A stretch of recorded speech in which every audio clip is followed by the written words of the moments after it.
of fair, they beat the world champs. They were like the only team last year that really kind of It was the birth of the Giga Chad Sargent meme, right? This guy, on an individual basis, was like kind of dominating some of the most legendary names in Brawl Stars, and I think we knew he was good. I think he really put his name and his region on the map. The rest of the team is where the question marks are, right? But they've got young talent. I love this idea of like a veteran like Sargent who's still at the top of his game, bringing some younger talent in. And Hiroshi on this roster was, one of the shot callers, I think, on that KDS team. So has experience at the top level as well. I think that phrase of yours actually describes it perfectly. You never know what to expect from Revenant X Spark. Last year at Worlds, they came top 4, a true Cinderella run. We didn't see them all the way at the top. Now, I think we warmed up to the idea a little bit. I even said, dude, if anyone can be Crazy Raccoon, might as well be Revenant X Spark. Let's see if they will actually manage to do that in the next couple of minutes. These are the global bans for the series. Naja, girl, we just don't get to see you this weekend, it seems. Lumi's banned out as well, and Otis and Ruffs once more. We saw a lot of them already global banned. Otis, I believe we haven't seen yesterday. No, and I'm looking forward to it. It might spell some tankier brawlers to come through as well. Colette as well now is going to be banned quite consistently so across the sets too. So long range affair to start things off some bridge too far as well. So yeah, kind of interesting stuff in terms of those global bans. Definitely some big heavy hitters are going to escape through. I sort of kind of want to circle back to Sargent though, because like he is the hard carry on this team. And in every event, like we look to him to really be that playmaker every single time. But the team has changed so much since the World Finals. You know, Response is there now as a coaching role, so he is on the stage. But it is down to having two new teammates who are actually going to have to really support him to be able to let him pop off. Yeah, I also think that, he also might not have that role in the roster anymore as being that centerpiece player. When you bring a young player, a 16-year-old, very talented individual, you kind of want to give them a little bit of space to demonstrate that level of skill expression. Hiroshi, to me, by comparison, is a bit more of a veteran and might be a role player in this roster. But that's the question. Is there room here for, Walkthrough to rise up and sort of be that superstar? Ooh, this is insane. Yeah. So the lowest number we got to up to last match was 6%. Now we're at 5% for Revenant X Spark. I believe, honestly, they have more of a chance to beat Crazy Raccoon than Eternal. Maybe that's just me. It's a road to Brawl Cup region, so people, I think, fundamentally can underestimate this team, but you've got to remember that this was a top 4 roster at Worlds, and Sargent Clash was a huge part of that. So I wouldn't be sleepy on these guys, as good as Crazy Raccoon look. We talked a lot about these chats already. Let's bring them in. Whether you like it or not, each team is making a statement every time they step out onto this stage. Every win is a message, but has that message been received? It's time to find out. It's Crazy Raccoon and Revenant X Spark!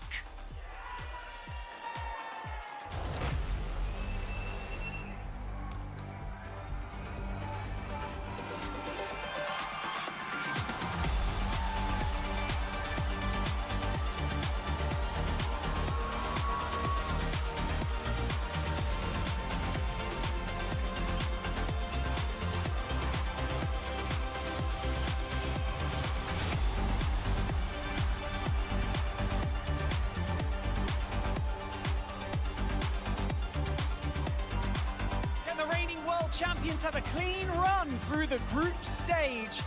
You can like it or not, but their name carries a certain weight in Brawl Stars esports. Or can their opponents match their energy? The newly formed Revenant X Spark, they have the opportunity here to send the community into an absolute tailspin with arguably the biggest upset of the year so far. So it's time to find out. It's time for Crazy Raccoon and Revenant X Spark. Let's go.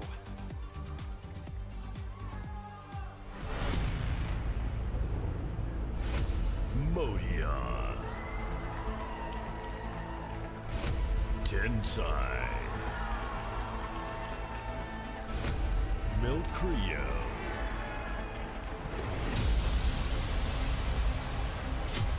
Hiroshi, Sargent, Super Walk,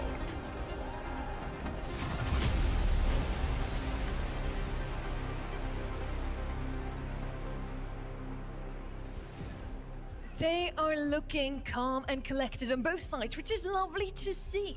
We already talked about it on the right side here with Revenant X-Spark. We have 2 fresh faces on the roster.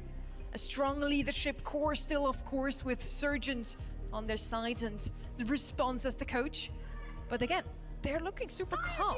I'm so happy to see this because maybe we finally have a game on our hands here. Today, so far, the 3-0. Now I want to see something closer. Yeah, for sure. I'm looking forward to this match more than many of the others actually here today. I think this is going to be potentially the one that could cause the upset. Looking here for some brawlers that I think could be on the horizon here. The Kaze is definitely up there for a Crazy Raccoon style pick. Shade actually could make an appearance considering the Eve and the Angelo is banned out as well. Pierce, open here, 8-bit. Things like this can really pack a massive punch onto the safe. And there is one of them. Pierce coming through for Crazy Raccoon. Yeah, Pierce a no-brainer. This has been a little bit of a shakier map for Crazy Raccoon over the last week or so. But yeah, Pierce, Kaze, definitely common picks to come in. You notice they had to ban the Chuck because they were second pick. Pierce and Kaze coming in together. Kaze, they only won 1 of 6 games with that brawler in the last week or so. So, yeah. Again, the idea still, of course, is going to be to run it up. You can close the gap with that mobility and then try and run on in. On the side, I think, of Revenant X-Spark, it's interesting to see they banned the Crow out. That's quite a prolific brawler, but you can still bring Bow. Nani, also an option if you want some sharpshooter. It is interesting indeed, as they have last pick, they still banned out Crow. Now with the Ember, you already mentioned Shadar could definitely make up a showing here. Charlie, as a counter to Kaze, maybe could come in as their last pick. Now let's see if they're actually going to go with that or if they just want to double down on the damage. So far, with Ember, sometimes we call her the second-hand Melody. It's just really good at dealing damage if she's ever get close enough to save. Otherwise, she's just more of a defensive option. Melody actually still left open too, so some damage could also come through that brawler. Crying out here for 8-bit, I really am. I mean, I like the Amber because it's a bit more control-based. Melody doesn't really pack the biggest of punches. It's kind of more a beeline for the safe. Bow going to come through. It's a very safe kind of brawler pick, very much a Revenant X-Spark style brawler for sure. But if this is not 8-bit, I might cry. Yeah, I would like to see like some consistent damage output at safe range here. I have seen this team try and go for the Otis on this map recently. That hasn't worked out as well. I think 8-bit is probably their best option with Angelo banned out. Charlie doesn't seem good here, really, to take her alongside your team. So yeah, I think 8-bit is a very heads-up pick. I like the Amber. There's a lot of long straightaways here. It's tough to Serpentine, especially for 8-bit, who's very slow. Amber could find an edge there.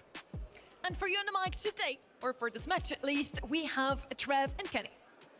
Thank you very much, Sonny. It's good to be back for another day in Berlin. I'm Kenny Barlow. Joined with me, my partner in crime, my substitute teacher, Trav Talks. The last time that we saw Revenant X-Spark, they did best CR, one of the only teams in recent memory to do so.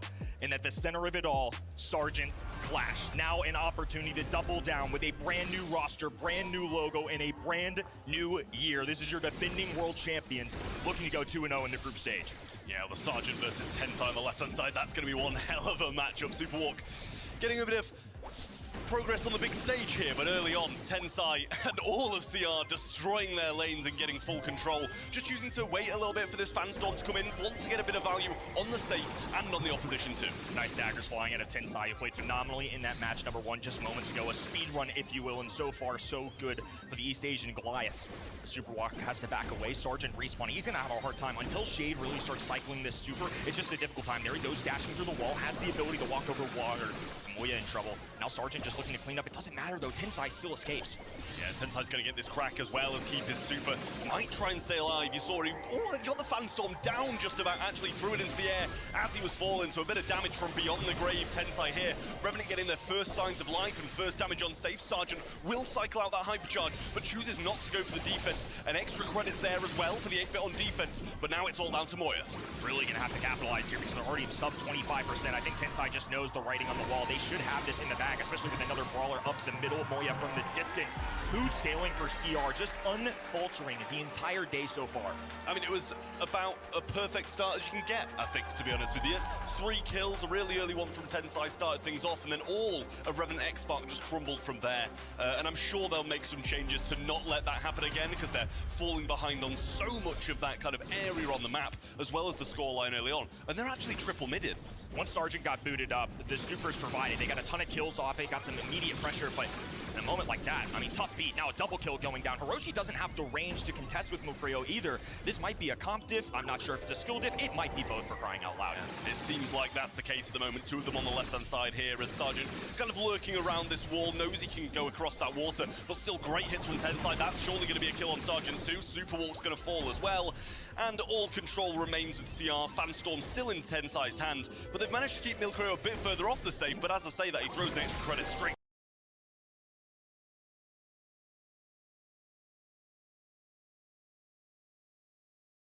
Creative, and on top of that, Sergeant on this pond has been a sitting duck. They have not let him escape. Finally a super, maybe can expand a little bit. Haunted Hugs going through. milcryo, low HP, manages to stay alive a little bit longer as Tensai will clean up top. Oh my goodness, now he's got a hypercharge ready for the next save. This is dreadful. I mean, Amber trying to get something done, but it's only 18%. Tensai will go for a few more dashes on the safe, and he hasn't even used that hypercharge to get the third crack. Now the Fanstorm comes down, and that's more damage piling on.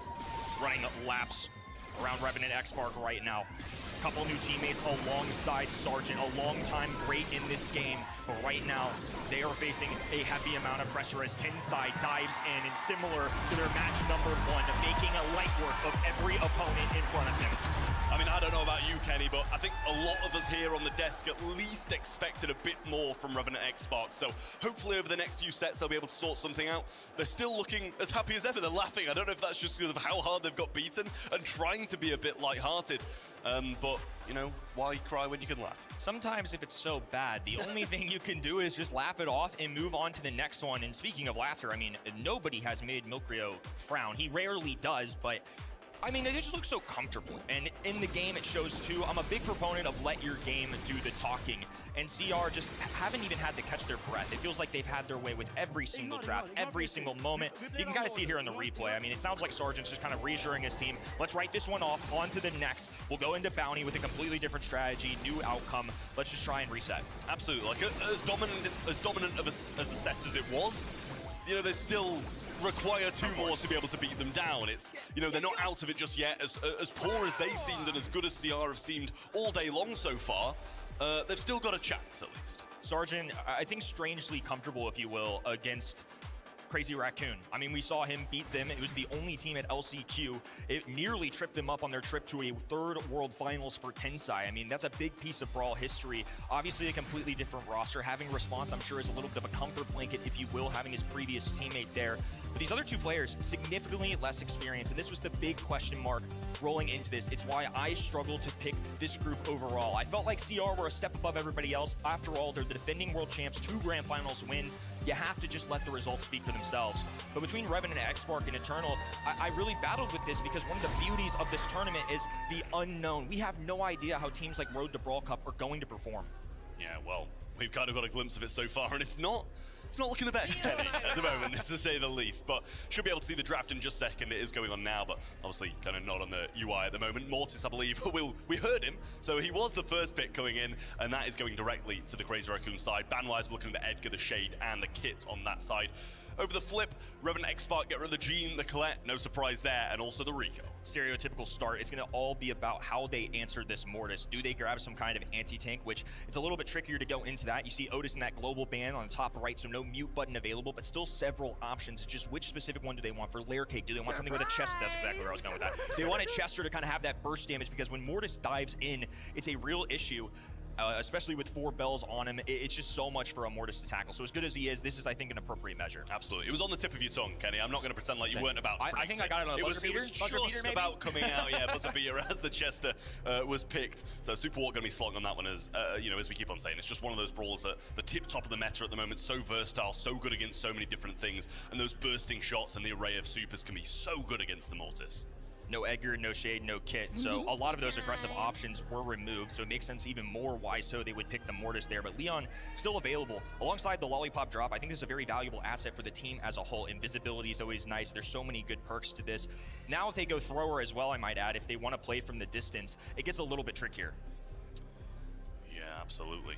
Well, we'll We'll see if that's going to be the case. They should be able to get this first star unless they're faced off with like a Kaze and it goes perfectly to plan, or a Carl or something like that. So they should be able to get the first star regardless, which means that Revenant X-Spark are going to be pushing into them. So with Mortis, regardless of how aggressive it is, they can still play a little bit more defensive. They're going to go with the Penny, set up a few of these turrets and just let them rain down and do the work. Salty Barrel as a way to deal with the Leon, especially if he tries to dive at them, makes things rather difficult for both of these. Ooh, and a little control factor there. So a lot of different elements, kind of a well-rounded composition, if you will, coming in from this Squeak. I like this overall. I'm curious how you address this with a 6-pick, though. Now they've left themselves some options. They don't have a lot of things outside of mid-range capabilities. Obviously, if somebody dives at Chester, it's fine, but you don't have any long-range options. You don't have any throwers right now, so I'm curious which direction we kind of go here with this 6-pick. Absolutely, should be coming in very shortly, and I do like that Squeak as well. I think it's a solid one at that. Going to be able to keep the majority of my range, and that is something that Sergeant's always trying to pick up, so I would not be surprised if we see him pick that brawler, or at least swap with his teammate. The Trunk rounds out the Revenant X-Spark roster, and if I'm looking down the barrel at Sergeant on the Trunk, I'm quite scared, Kenny. I'm absolutely scared. It's a great brawler overall, one that this team is well known for. They're going to need every ounce of strength coming in from that army of ants if they want to deal with the defending world champs. Crazy Raccoons so far have been relentless. Such a tempered manner, so calm, cool, collected, jovial on stage, but cold-blooded killers on that field. Let's see what Sesa Sensations can do about it. Well, the early lollipop drop is placed down, but Sergeant gets caught out scouted. He's just going straight for it, and he's going to get 2.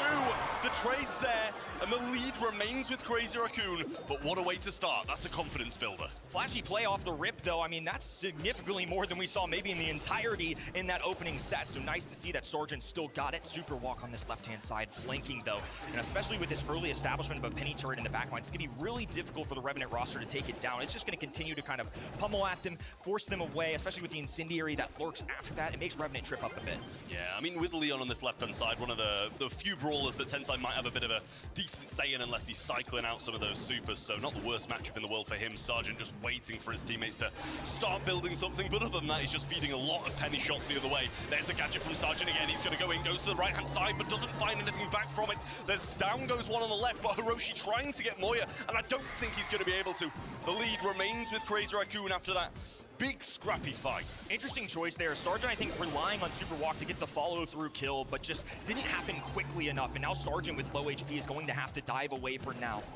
The team is going to have to regroup. 45 in the clock, still plenty of time. A 3-star swing or the blue star could be all they need. Eyes on Moya for sure. Yeah, this Hyper Penny turret is really scary to be looking at now, and Hiroshi gets obliterated by it. But in comes Sergeant. He's going to take a couple of shots to the face and go down. They got one in there on Tensai, but the lead just keeps on lengthening every time Revenant try it. They have an answer to the lollipop drop as well. Squeak can just drop one individual shot, exhaust 1 ammo, and that is it. Now they know and have eyes on Sergeant as well, and with 15 on the clock, Blue Star still relies with Moya. Oh, and look at the beautiful tag. The heals coming through as well. A nice gadget execution there from Sergeant as Tensai dives in on the action, cleans up. 1 star, the only separator, and Sergeant left all alone as Crazy Raccoon's mechanics are just unbelievable. I mean, other than getting the blue star, they didn't have to step out the back line, Kenny, so I think they're feeling pretty comfortable about the position they're in at the moment. As soon as they get these Penny turrets, and especially that hypercharge one, it was causing some big problems for Revenant X-Spark. They can just sit back, wait for the moments. Yes, Sergeant had a couple of good plays, a couple of double kills in there, but every time there was a big team fight, it ended Crazy Raccoon's way. ZR's team play, I think, is what preserved them there, what saved them, because there were so many instances of Sergeant just diving in, had the opportunity for a kill, follow-throughs from Super Walk, but they just knew what they were doing. The Squeak Super also, that was insane. I mean, the rapid healing coming out as well, that's a trick that I forgot Trunk had. Yeah, it was really nice and well timed by Sergeant as well, but regardless of all that, he can heal 10k HP, but if you're going to take another 10k damage, you're still going to go down. Lollipop drop on the left-hand side, and they find a good shot to Sergeant. He just kind of moves away from that lollipop drop, tries to keep it alive for a little bit longer. Sergeant going in onto Tensai now, and there's a super, and he actually comes back into this little pocket once more, is pinned down, and can't really get out of there. Moya wanting to get this on Hiroshi here, was slowed and still is, but Tensai trying to go for it, but just a tick of healing at the perfect time. Whew, they are hardly holding on for dear life. I mean, so many sub-1,000 brawlers right there as Sergeant just asserts his dominance up the middle of the map. Milbrio still tapping. Tensai there to assist. You look at the DPS numbers after this, and I imagine it's not high for Tensai, but his kill count will be. That's his role, to scoop in, grab the kills, and then get out immediately. Yeah, the penny turrets are up now, and should only be a couple of shots off a hypercharge. Replaces it in the back, and all I'm seeing every time I look at Chester is he's slow. Tensai's going to get the kill on Sergeant, and Moya just holding firm on his lane. CR looking as good as ever. Still plenty of time to work with, too.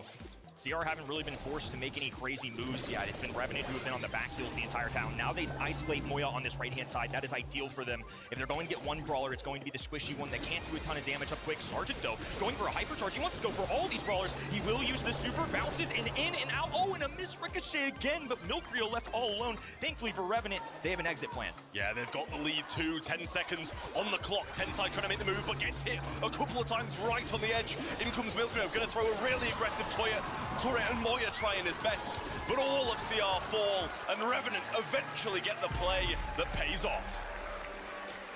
They're starting to feel a little hopeless in this arena, but we're due some good Brawl Stars, folks. CR are just that menacing, but we're finally starting to see the ceiling of this composition. Trunk has been making play after play, a couple brutal bounces. Maybe it would have even been a higher score in that game number 2. So much left to be done, though. Revenant X-Spark, a young roster overall, tried and tested Sergeant, trying to deliver once again for his tiny region, just to put them back on the map. It's now he'll deal with Tensai, one of the greats of the game, going at it on this left-hand in as Trunk dives out. Low HP for Tensai, and both will survive in a stalemate. Yeah, the little gadget super trade there, both of them kind of did nothing as Sergeant was backing out and getting away. It's just one star at the moment. It's the one Tensai picked up right at the start. He tries to go aggressive on Super Walk now, but that leaves an opening for Sergeant in the backlines. Tensai with a super. Down he goes, and Penny will be there to tank for Tensai to stay alive. Game of pixels so far as Tensai narrowly holds on once again.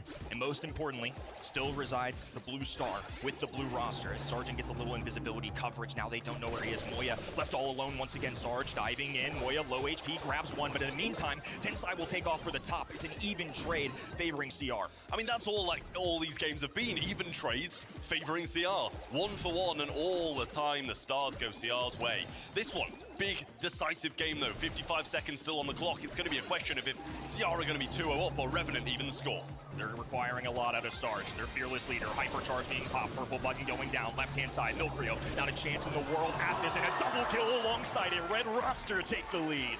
3 stars in it as well, so they're going to need a couple of kills unless they can get round the back and get Sergeant down. The only one with any real stars on the Revenant Xbox side. Tensai going in, gets a little bat cycle. Sergeant going to be bouncing back to the same place he was. Moya trying to find Hiroshi and Shud on this right-hand side. He does just that, and now the positioning is in CR's hands. Crucial moment for Southeast Asia's superstars is now Sergeant with 5 on his noggin. Hiroshi under heavy fire. Milkrio smells this. They know that it's 1 star separating, but they've lost Super Walk and all the invisibility. Hypercharge is being popped. The go time is now as a lollipop drop makes contact. Tensai waiting for his moment. Diving in, 1v1. Right-hand side as well. The stars are being swung, and Sergeant the Gunner, Crazy Raccoon, persevere.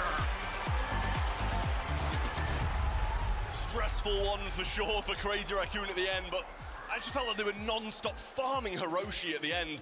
The other 2 were surviving well, and it was just going to be chest to death after chest to death after chest to death in that squeak matchup. And eventually, you know, Sergeant knew he had to try and do something, relieve some pressure, and it was just a slight overextension, which just cost him that set. Really unfortunate for Revenant, as that's by far the best we've seen them over the 2 sets. First one was a walkover, but they're showing us that they've got some life left in them. The analyst desk kind of mentioned, what are we going to see out of this squad? Especially when you sign a young, talented player, is it still going to be Sarge making plays? Clear answer is yes. That composition was built around Sergeant's shoulders, and unfortunately, it just wasn't enough. There were still moments from the other 2 players. I'm not going to act like he did it all solo, but I imagine the stat line, the kill count for Revenant is clearly going to reside with their leader. Yeah, listen, I'm not going to lie, and, you know, I'm not trying to pick on the youngest player here, but to be honest, I didn't see Super Walk throughout the entire game.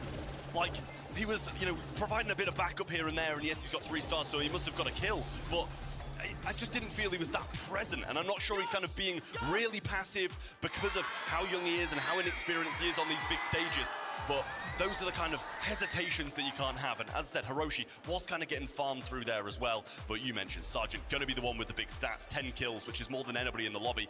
Tensai, Moya, Milcreo, 6, 7, 4 across the board, so spreading the workload pretty evenly. I think part of the issue for Superwalk there too was just the individual one-on-one matchups, right? I mean, against Mortis, that is by no means a freebie for him, especially in Mortis' state in the game. For Leon as well, going at the Salty Barrel, I mean, just a precise precision of that button, and you're kind of eliminated as well. So I just think if Leon's in a supportive role, it's really difficult to shine, and you saw it there in the kill count as well.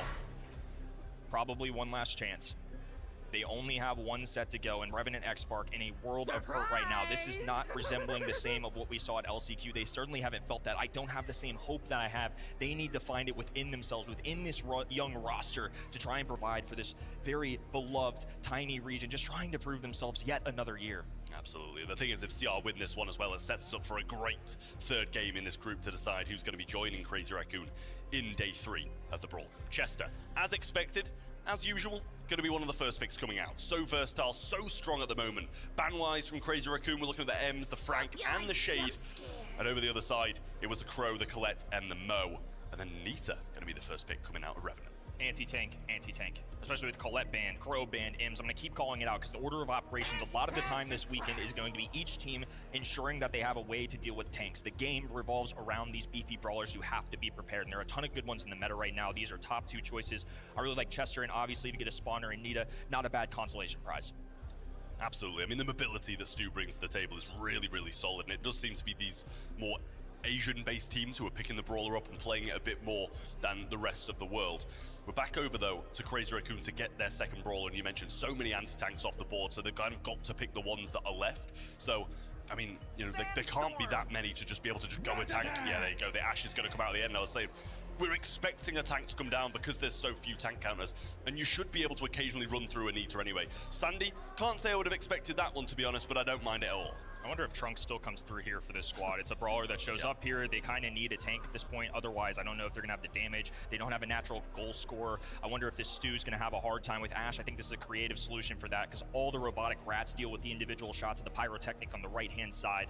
Maybe they go wall break, maybe they go speed zone, I don't know. Ooh, well, Rosa, a creative solution to now deal with Ash. There's a lot of mind games going on. Absolutely. I personally just feel like Nita's kind of one of the tank counters who occasionally you can just make that breakthrough, especially so early on as well. So they're going to have to be cautious they don't get over another start, especially with, you know, Nita not having the most range in comparison to like the Chester, who's the tank counter on that side. Ash going to have more range than the Rosa, so they're just going to be careful in that early game, I feel.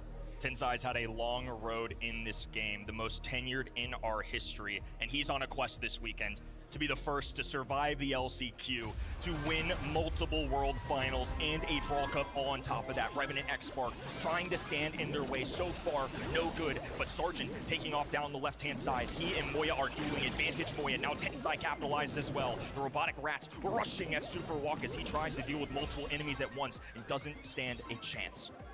Yeah, well, there was a goal scorer opportunity there, but it was quickly shut down by Superwalk. Milcreo getting so much supercharge here. He's just finding a few pokey shots here and there. Rose is not going to be able to do anything. There's the unfriendly bushes, but a hypercharge on the right-hand side from Moya. He is still slowed. Now they start to bounce into action as they're getting into the back lines. Super Veil from Milcreo. Tensai just narrowly surviving for now, and Sergeant actually gets the kill. Huge from him. Little invulnerability there for Superwalk as well. And that was a great defense. He's unbelievable. I mean, again, I truly feel he is one of the greatest on the planet. He is such a proud representative of this region. If there's somebody I'm entrusting, it's going to be him. He's going to have to take on the Goliaths once again, though, as Moya sweeps away on the right-hand side. Robotic rats going down. Hiroshi has to deal with them all as Moya bozers his way down. Just barbaric, right in the faces of Revenant. They'll punch one in. Yeah, I mean, for me, it's just there's moments from Revenant. There absolutely is. They're making big plays, but the rest of the game's all Crazy Raccoon. Now the hypercharge comes through from Superwalk. That should tank a lot of this damage. There's one from Sergeant as well, and they're committing everything to this push, trying to get the equalizer, and that's exactly what they do. Cleaning up everybody else, trying to get some supercharge back, and the ball gets slotted in. Astute observation out of you, though. They committed every resource. Now look at the bottom. They're going to match with 3 straight hypercharges. Milcreo, Moya, Tensai, the only one left, and there he goes as well. 2 go down. Sergeant on the top of the map trying to fend for his life. The Bruce Bear, the only last line of defense. A Bastion trying to block them all off. As Stu will pass it forward. Moya slides it through. Crazy Raccoon on match point. I mean, it's just huge. And, you know, we both said it there. They use so much. And then what can you do when you respawn and 3 hypercharges are there, 3 supers are there? There's nothing you can do. So they just know they're going to be losing that game. Really tough position for them to be in, but they just spent so much getting their equalizer. I mean, it had to be done, but it's just a rough ending. Maybe an overcommitment of resources, but also maybe a desperate attempt just to get themselves on the board. That's all you can do at some point. This time, Sergeant going to be much more cautious, going straight at Tensai this time rather than Moya. Numbers advantage for Revenant. Dribbling. Hiroshi positioning this ball on the left-hand side as the trash can will try and defend. Yeah, well, an unfriendly bushes there. He finds Moya. Will pop a super to try and win this matchup. Moya surviving on, actually. Didn't commit for that kill at all, and the gadget was there. Resets that rage, but gives him some HP. Tensai will just beeline straight into this bush as Hiroshi doesn't have the DPS, and Sergeant's vision was elsewhere. Snooze is going to have a tough time in general with this matchup. Milkrio on the right-hand side, trying to deal with Sarge. The slow down coming through, a little vision as well. One of the added benefits of Rosa, who's just out of striking distance of Moya, now goes in, heal through Moya, throws out the robotic rats, will be able to defend this for now. It's just a back and forth, nobody really overcommitting. I mean, Sergeant's just in the middle of everything. He's getting slowed by the Chester, damaged by the Sandy Super, and forced to back all the way out. So regardless of all those kills coming in from Revenant, Revenant X-Spark, they don't have any control. On the right-hand side, though, Sergeant has a Super and will be trying to push out, but they've just got to be cautious to fill the Milk area. Scrappy start to game number 2, and that continues now as the hypercharge goes on the left-hand in. 1 kill goes through. Sergeant, the playmaker, out. Speed zone going down, immediately eradicated by Milkrio, and the entire roster of CR will walk an easy 1 in. Just 1 goal away from moving on to day 3. Yeah, it's looking short for Revenant at the moment. Hypercharges to Milkrio and Tensai as well. Hiroshi trying to make the move. Sergeant yet again on the left-hand side, winning that match against Moya. He pops a heal, but inevitably should fall. And now they're closing down on the rest of them. Hypercharge comes in, Tensai cycles it out, and Sergeant might burn. Milkrio delays them for long enough, and that will burn a lot of the clock, and the control's going to be back with CR2. Phenomenal defense coming out of CR. There was a real opportunity for Revenant X-Spark, but every time it seems they have an inkling of hope. Crazy Raccoon just taking away dreams. A double stun coming out of Sergeant, now up in the face of Moya. The boxing botanist doing his best, but just can't do enough. Superwalk now grabbing the ball, has a super available, gonna be cautious. Hiroshi doesn't have it. Now the heals coming through from Sergeant. Nice one to get through. Still some hope for the Southeast Asia sensations. Yep, no ammo left. Had to commit to one of those players, and they just passed it the other way. Smart from Revenant, but still a lot of work to do. Hypercharge available though for the Stew in overtime. That'll go a long way, but Sergeant gets hit by the gadget or the super of Tensai. Moving this ball up now. Sandy Super comes in, but a good push from Revenant. Round the back though, Moya pinching in, and it's just Hiroshi left, but he survives it out. Very good kill. They get the one up top, so now they can't make a pass forward. This gives Sarge time to recover. This is an interesting one. No real long range here. It does give Stu plenty of green grass to work with, but he's pinned up top. Yeah, you know who Milkrio wants. He wants to get his super off Sergeant here. Moya back down the left-hand side with super in hand, and a gadget was used by Sergeant, but that's not doing anything at this point. Big plays coming down, and a Sandy Super might secure it. Now they're going to pin this on the top right-hand side, but CR slowly walking forward. The greatest show in Brawl Stars. Knocks one in the back of the net. CR, unfazed, untested, and are looking to prove to the world that they are still on top. It's a different story from LCQ as Revenant X-Spark get battered by Crazy Raccoon in their opening game of Brawl Cup. Big things from Crazy Raccoon. They'll be coming out of this group at the top, and we're going to a decider between the other two. An interesting one to say the least, but we once again get everybody's favorite interview on the stage. Let's see what Barney has to say alongside these players. They're all so super keen to come over here and talk to me. Oh, if we must. Moya, how's it going, man? Congratulations once again, a clean run through the group stage. You've got to be happy with that, right?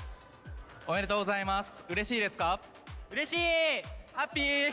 Happy, very, very happy, really. You know what? I want to ask you a question. Because what's it like coaching these guys? There's a lot of positive vibes on stage. They're all really happy when they're playing, even when it's not going their way. What's it like for you coaching these guys? What do you see your role as? I personally, I have the full 100% trust in them. So I have much more worries as long as they are in a very serious trouble. So I sincerely believe them. You proud of them right now? I am. Good, you should be. Ladies and gentlemen, make some noise right now for Crazy Raccoon!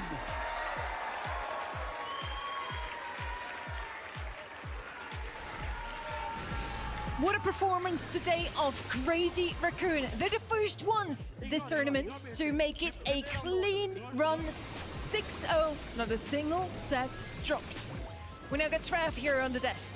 How was it to cast these guys today? They're looking unbeatable. Yeah, a bit of a speed run, I'd say, so far through the first couple of days of World Cup. Nobody really wants to put up a fight. I mean, they tried, they had their moments, and I said, well, there's moments of brilliance from Revenant throughout the series, but it's just for the most part, Crazy Raccoon are so much more consistent, and I think the Sergeant, for the most part, and for the existence of him in competitive, is pretty much alone. He just needs a bit more help, I did notice, though, like, looking at a bit of a closer lens with the match, like, the teammates were bringing a bit more to life when Sergeant was making these big plays. When we saw him in Layer Cake starting to thrive, we saw his teammates starting to make some plays, but it just didn't happen nearly enough. And for CR, they're just one step ahead. Like you mentioned in the cast, every single time in Layer Cake, just making sure the trades were always in their favor, making the plays have to come from Revenant 2 and just sitting back and playing it calm and collected. And ultimately, I think the drafts for me from CR have just been impeccable. But Layer Cake was also that map that they came the closest. Sergeant really popped off on the trunk. I really liked what we saw from him there, but in the end, it just was not enough. They do have a very experienced player amongst their rows, but in the end, it's not enough to beat a team like Crazy Raccoon. Up next is Eternal. Do you think they have chances against them, Trev? I mean, looking at the two scores, it's going to be close, really. It should be, considering how hard that Crazy Raccoon have beaten both of these teams. I think Revenant absolutely should be coming into this one as the favourites. I don't think they've had the best showings, either of those teams, so I think this is their moment now to really knuckle down, and especially Superwalk, coming onto the stage for the first time, so young, probably won't have been prepared for how many nerves he was going to have, and I think that showed through. So now he's had a bit of experience. Hopefully he's settling into the Brawl Cup a bit more. For them, it's going to be the second time stepping onto that stage, but it is only the second time ever on a stage for these two players. On the other side now, we have Jubileo, Motep, and Kawe. They're experienced. Yeah, they've absolutely got the experience. They're not going to be as nervous in that regard, but I feel like there's maybe a bit more expectation on their shoulders to have to perform, and that can sometimes play a massive factor, a massive role. And for South America so far in this competition, it has been a little bit lackluster. That's got to be playing on their minds as, like, now, with the whole entire region eyes on them to bring home some goods. I'm still putting Revenant down as my favorite for this one. Okay, exciting stuff so far. Day 2 honestly has truly delivered 2-3-0 so far. We can only get closer. I would hope for it to be. We also have a little bit of a fun game that we started yesterday. All casters came up with some beautiful bingo questions or statements, and some of them are already crossed out now. Symantec got the crowd going yesterday. We had 29 gems spawn in one game of gem grab, a super long match. We had 0 damage in a round. I'm still waiting for that top right-hand side. Underdog upsets one of the favorites. That is what I want to happen this weekend. It's gone to plan so far for the majority of the favourites, to be honest with you. No underdogs really even giving much of a fight, to be honest. A lot of them gone very heavily that way, and I think maybe we'll get that oh my goodness from Arc when we do see a very good game come back down here and some good Brawl Stars has been played. But yeah, there's a few of them that are going to be very difficult. Uber wearing this brightest outfit, I think, is very much up for debate today, I'd say. Oh, you've been rivaling that. I mean, I think that yesterday... I think Kenny as well. Kenny He's too, showing up looking like a sun or something like that. But yeah, it's a tough contest. You always want to look sunny. What can I say? Exactly.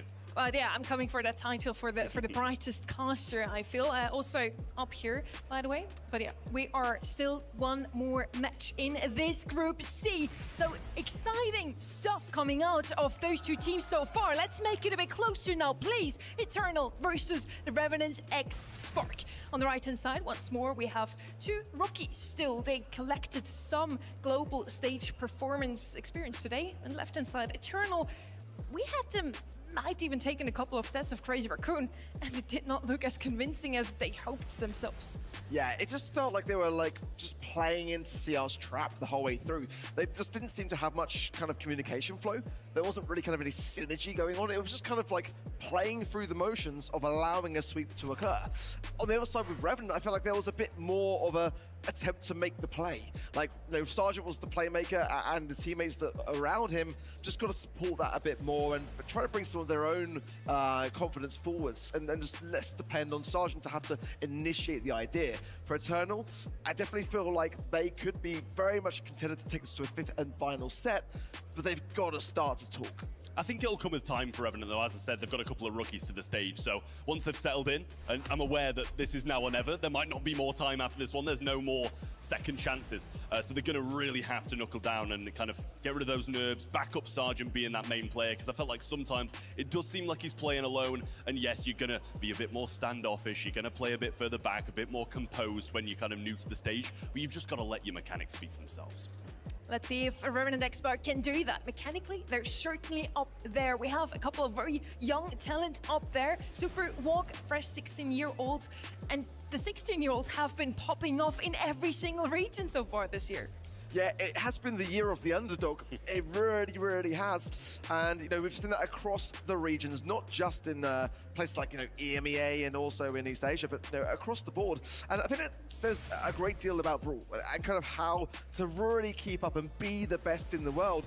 You've got to really be maintaining that in the game because the brawlers that are coming out are having new mechanics that we've never yet seen before, and draft as well. I always kind of go back to draft as one of those things that, you know, if you were here in the really OG days of Brawl, you know, you kind of like were able to live through that period of like, you know, initiating it. Whereas now the new players are coming in and they've been born with draft. You know, there's that to have to consider too. We now in the BSC also have global bans, so a total of 10 bans. Trev, you just casted Revenant X-Spark's game. What would you ban against them? Yeah, I mean, I think Trunk's got to be one of the ones to go, and so many of these tanks. The thing is, he's good. He's so good with every tank and every aggressive brawler that there's only so many you can ban out, regardless of having these global bans added on now. You can see him on the stage. Colette and Nita are going to be banned out. Nita seems like a bit of an odd global ban to me, to be fair. It was played. Yeah, this is the thing, but like, I don't think Nita's the best tank counter in the world. That's the thing. But then Mortis and Pierce over the other side, a bit more normal for me. Coach Trev says, ban tanks. They understood. Tank counters. Okay, sir, we're going to do that. Colette and Nita out of the way on the left-hand side, and then Mortis and Pierre on the right side. Pierce, super good brawler. Overall here in Eternal, we do have a couple of very gifted players when it comes to sharpshooters as well. I mean, Sergeant too, with Piper back in, you know, LCQ 2023, who can forget his performance with those long-range sharpshooters? So you kind of have to consider that Sergeant is not only amazing when it comes to those tankier brutes, but he's also got some serious sharpshooter. I tell you what, Sergeant's going to watch this. He's got it. He's going to watch this show. Bring him to EMEA and sign him to EMEA, please. He's going to watch this show back and be like, God, they were glazing me so much. I love it. But it's just true. Like, he's such a good player. It really is. I'd love to see him compete in some of the other regions, like you say. If he came to EMEA, I'd like to see how he holds up in the average month. I mean, this broadcast has been in the past the origin of the Chad meme for Sergeant, so now we get to glaze him a little bit. We also see the maps now, Bellsrock to kick things off. A very sharpshootery map. We have a lot of range going on there. We can break up the map also with Ruffs, for example, with Griff now, with his buffies. You can break up the map even quicker and in a bigger radius. So yeah, sharpshooters is what it's all about on this one. Yeah, I feel like we're going to see a lot more of Ruffs as well as the weekend continues. It's just so helpful now to be able to supply that hypercharge, and you know, as now every brawler has one, there's just so many more options. Doesn't matter what you pair it with. It doesn't matter what you pair it with. It's always going to provide some value. And for brawlers like, you know, RT especially as well, that's the brawler that can take a lot of time to get the hypercharge, but boy, when he gets it, is it dominating. So I think Ruffs is going to have a very, very good time at this Brawl Cup. We're also going to see the poll in a couple of minutes, and yeah, whoever voted on eventthebrawlstars.com hasn't really been kind to the underdog so far. We had 6% for Eternal to win against Crazy Raccoon, and then 5% for Revenant X-Spark. What's your guess? How is this one going to look? It's too late. Spoiled it for us now. I'm going to guess probably somewhere around 69-31. You're so I'll go with that too. I reckon just that's about right. I'm just putting out there. Yeah, this is a good number. Oh, look at that. Got it right. But I feel like it should be the other way around. No? That's how I feel about it. Yeah. When we just discuss experience, especially on stage, I think Eternal is still a slightly bit ahead. I find that a bold take. Valid. Yeah, I mean, experience, absolutely ahead. But in terms of who I would have thought would win this game, I mean, for me, it'd be Revenant X-Spark every day of the week. We did think, by the way, that Nita was a bit of an odd ban. Naja is banned out instead. Makes sense. Honestly, it would have been weird having her open. I think she's so far been 100% global banned. Yeah, I think you're right. Yeah, I think for good reason though as well. This is the hypercharge coming forwards as well. It's just, how are you supposed to dodge that? How are you supposed to do anything against that? It's just so dominating. So I think like Naja, unfortunately for this event, could well be out of the picture. And I'm pleased. I'm pleased about that too. To be there. I think there's very good reason to global ban it every game. And the thing is, even if it slips through those global bans, it's not going to go any further than either. It's going to be banned out regardless. We're going to find out now who's going to be the second team making it through to the Championship Sunday. Revenant X-Spark or Eternal? If we were to order these matches in terms of importance in Group C, this would be at the top. Now, you got to think about it, right? Only 2 teams can make it out of the groups alive. And so, one of these next 2 teams will be sent home. So the stakes have just been raised. Ladies and gentlemen, make some noise for Revenant X-Spark and Eternal!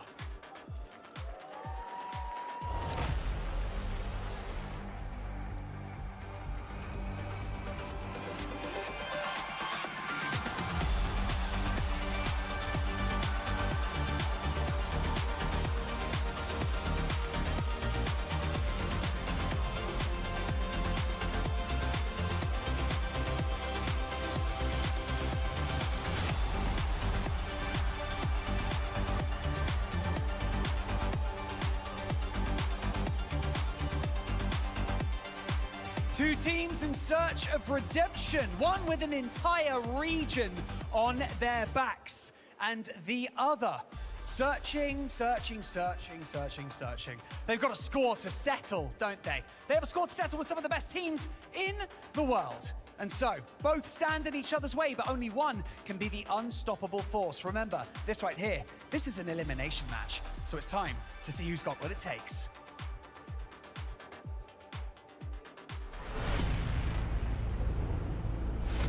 Kawe, Jubileo, Motab,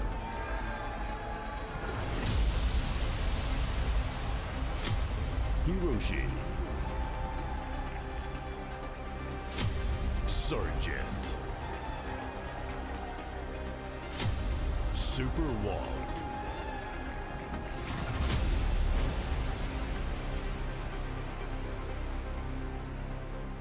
Eternal on the left, Revenant X-Spark on the right. Both of them so far not too successful against Crazy Raccoon, but they still have a second life. One more chance to make it through to the playoffs, to have another shot at $35,000. And of course, a monthly final slot for your region. Both of their regions are hoping for them to make it through to have another slot at Worlds, or also LCQ for second place. Trev, so who are you putting your money on here? Yeah, I've said Revenant X-Spark, and I think I'll stick with that one, to be fair. Like, as you mentioned, yes, maybe Eternal have got some more kind of presence on the stage. They've been around for a bit longer. But I just think Sergeant, when his back's against the wall, he'll pull his team through. And I think it'd be a big thing for this region to get some extra spots as well, considering how sparse they are. Well, so the players start to gear themselves up, ready for this draft. Let's see, Brock is banned. I was going to say, it is a big sleeper pick for Motep on the side of Eternal, so good awareness from Revenant to secure that one out of the way. Mina as well, I quite like that. Gene too is another sleeper pick that I see on the side of Eternal too. So Meeple is going to be available potentially here though.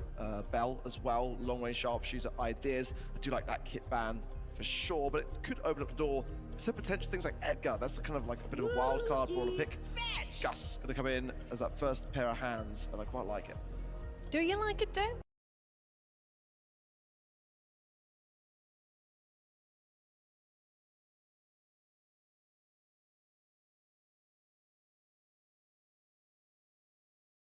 I think in scrims it didn't go too well for them. I have a 0% win rate for them on Gus. It's gonna be their first pick here. Let's wish them luck on the right side now. Answer to Gus, of course. Any other sniper that could come in with something aggressive, or as we already mentioned, just open up the map. Brock, of course, is not going to be available anymore, but Griff would be, for example. I like Leon on a map like this one as well. Such an aggressive pick would also quite suit Sergeant, and there he is already. Yeah, I was going to say, I would have quite liked, I do like the Leon as well. Pierce still on the table as a sharpshooter as well, but as you said, it gets a bit harder to open up the map when you don't have the Ruffs, you don't have the Brock on the table. It's harder to make those moves. Griff, as you said, it's a wall break that there's a chance, but then when you break up the map, if they take sharpshooters, you're kind of left out in the open yourself. Ooh. Squeak coming through, good for control, for sure. We saw it already with CR today. It's it can get some really, really wonderful results, especially in knockout. Second pick going to be coming in now for Eternal. Rico potentially could be an option here. Depends at this stage of the draft with the rule break on follow-up picks. It's a bit of a risky brawler to have, but it does wield some good value. Nani as well is available here.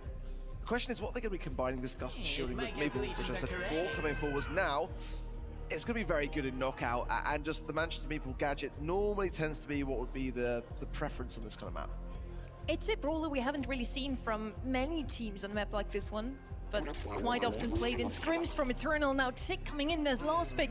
Still everything open for that Rico you mentioned. I really like him down the mid lane. Nobody can break open the map, so definitely would be a good pick here. They could also double down on that thrower, pick one up themselves. Or whenever you see a thrower on the other side, why don't you just pick something aggressive, you know? Yeah, I was going to say, I think aggression would be the route I'd go, and it kind of forces the Meeple to take a Rage Quit as well instead of Meeple's a Mansion, which can affect you in the long run too. So I think that aggression, probably a great shout. We've seen Ollie bounce on a map like this occasionally, which would be the... Ooh, I don't mind it, to be honest. It's bold, but it might work. You have to be bold when you are the underdog. Now, we have two underdogs on stage. At least both of them not so successful so far today. For the in-game talk, back to Uber and Ready. Thank you very much, gang. And Barney was right. If there's any match in this group that matters, it's this one. Both of our teams here fighting for survival and maybe with an actual opportunity to show the world what they're made of. This new look Revenant X Spark roster up against an Eternal squad who look really good domestically. It's always the asterisks next to some of these underdog teams. Now it's time to show out on the big stage with the Miko from Sergeant. Surely a wrinkle in the plan. Yeah, it's the aggression that they needed to also get around Motep's defensive capabilities. Sergeant with the slow onto Motep's going to get him within one-shot range. There it is! The Rage Quit to bump away Hiroshi, drop this down to a 2v3, but Sergeant still has him against a wall. Kawe pretty helpless in close range, and a victory for Superwalk versus Jubileu. It's just an opportunity for Sergeant to get his super, which is going to be instrumental for this next round. Miko is really hard to fight like this. He has such wide invulnerability windows. If you can't crowd control him, this is going to be tough. Right, this is very aggressive. Miko super being used here, try and drop on top of Motep. You'd expect the range quit would be in response, but Sergeant is just going to jump on away. Doesn't find any eliminations though, and now he'll be able to use a lollipop drop while he waits for reloads.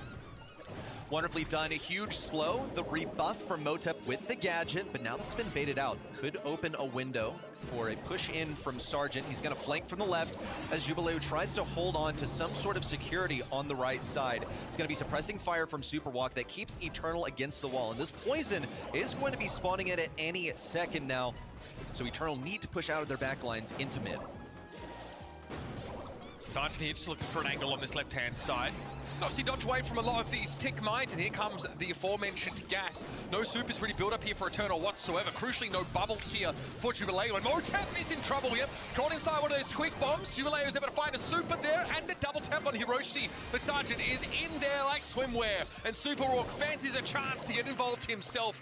This draft is dirty out of Revenant X Spark. But questions about kind of what it was supposed to do, because the Squeak initially looked pretty bad against the Tick. Last pick of Eternal, but the Miko I feel like really ties it all together. Yeah, I think the idea of Squeak here, it felt a little early for the Squeak, but the whole concept is that you lock down a lane, make a lane impossible to fight. Now the Tick comes in, and what Tick does is just make all of your lane rotations absolutely nightmarish. And then you have the Meeple also with its gadget, should be able to blast something aggressive like an ollie away. But Miko undoes all of that because now it becomes ridiculously tight on timing to be able to knock him back when he's in close range. And I feel like almost impossible for the Tick to do any damage. Here's Sergeant, constantly dodging those mines. Lollipop drop on the left-hand side makes it even easier for Sergeant to dodge these incoming projectiles. Jubileu would have to build that super. We have a head first here for Kawa, but again, something that can also be dodged away from. Hiroshi dangerous, speedy as he pops out of that lollipop drop. Just a little bit of usage of this invisibility. Revenant X Spark slowly being backed away. Jubileu and Kawe both having CC is really, really terrible. Sergeant's gonna try and bait it out of Motep. Slow him down. Superwalk's gonna hit him with the wind-up. The final shot coming in as well, but Sergeant's all out of ammo. Has to get in close range versus Kawe. Knocks him into the mine. Excellent close range tick play. Kawe could manage to clutch this up. No, Hypercharge popped and nothing out of that. In the final seconds also, popping a tick hypercharge, you want to combo that with the head first. In a complete waste, in my opinion. Just not a great play. Look at what Eternal had to do to mimic a fraction of Revenant X Spark's power. You have to last hurrah, knock back into mines in order to get rid of the Miko. That's not something that you can guarantee. It's not something you can do with consistency either. Hiroshi takes a hit here from Kawa, though, as that super for the Meeple is down, so Sergeant does need to hide behind the second layer of wall, still being tapped by Jubileo and will be forced further back. Doesn't seem like he really minds. He just doesn't want to get knocked back by Jubileu. Knows that there's a risk of it for Kawe.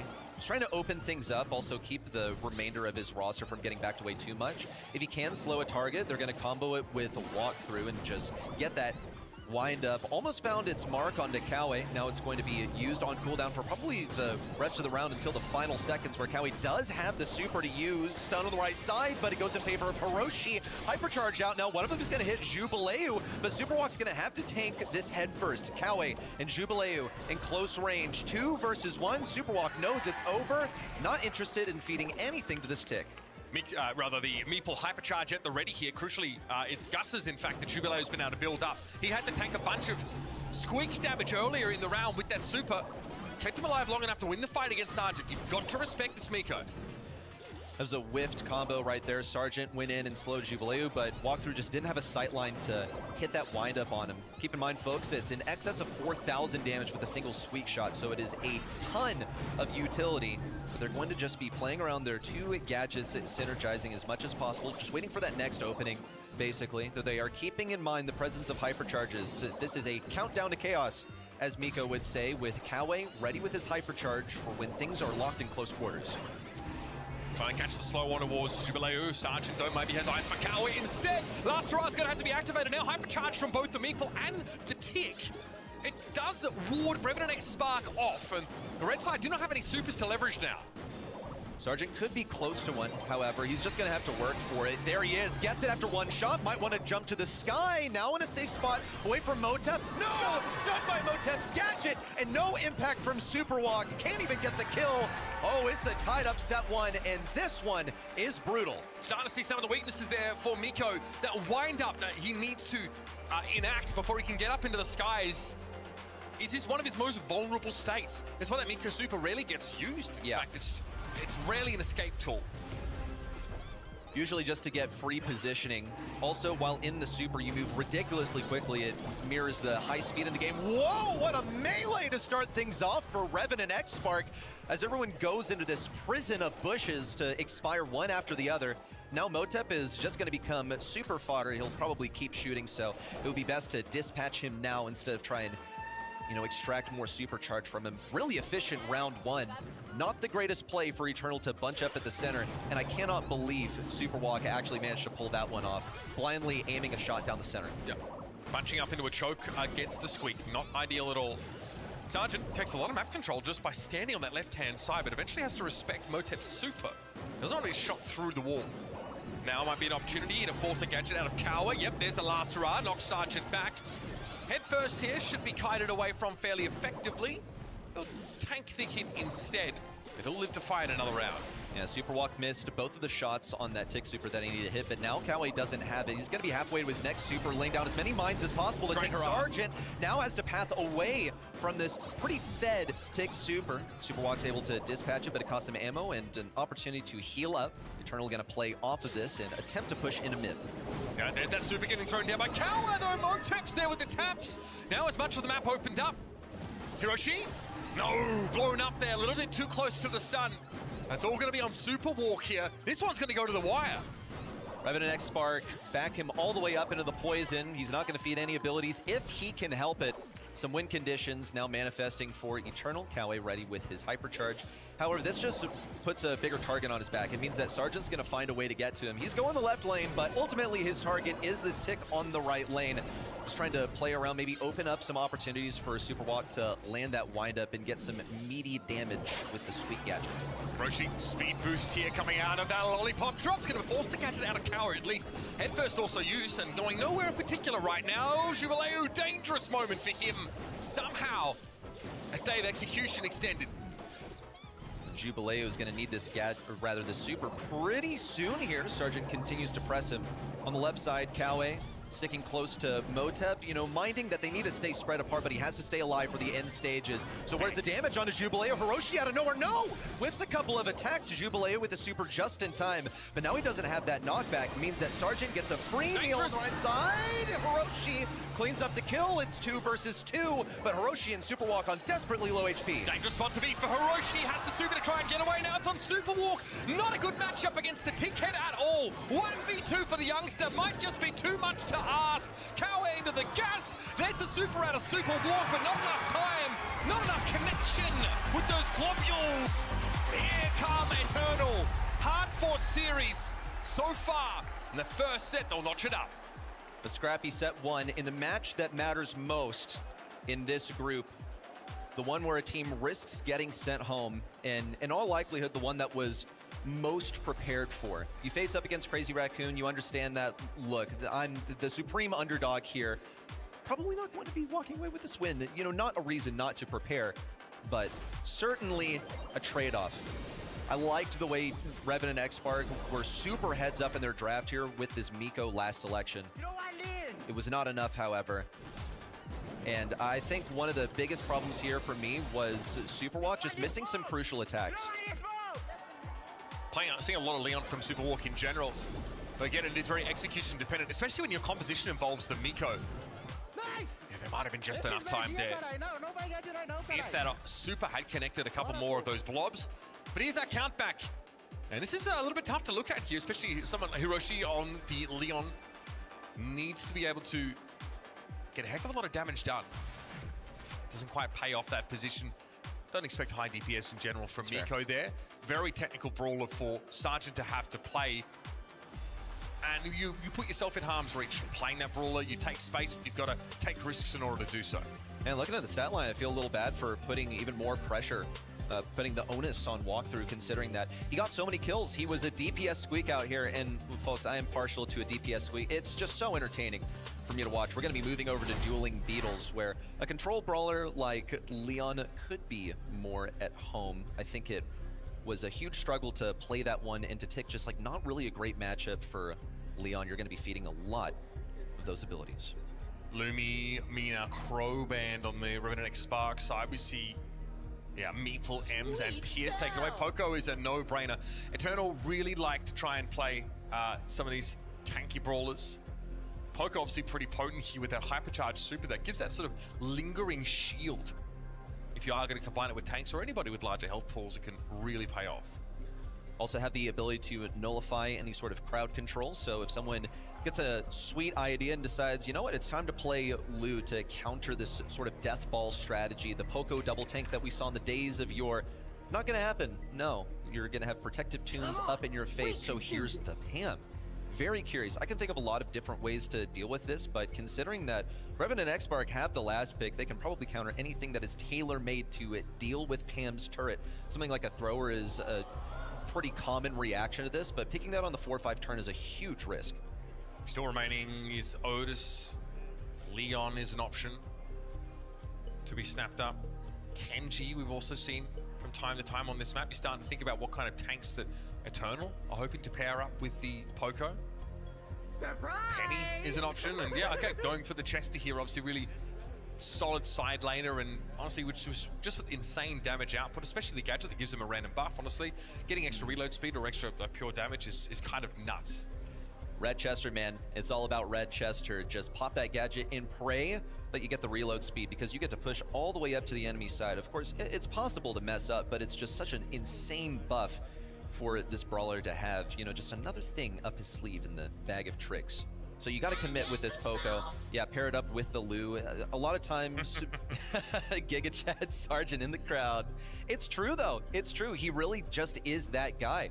He's molded this new team around himself. Hiroshi, who played for KDS in 2025, and Superwalk, a rookie this season. They made it all the way through the Road to Brawl Cup. Came out #1. That's why they're here. Not unscathed. However, these guys can bleed even in the home region.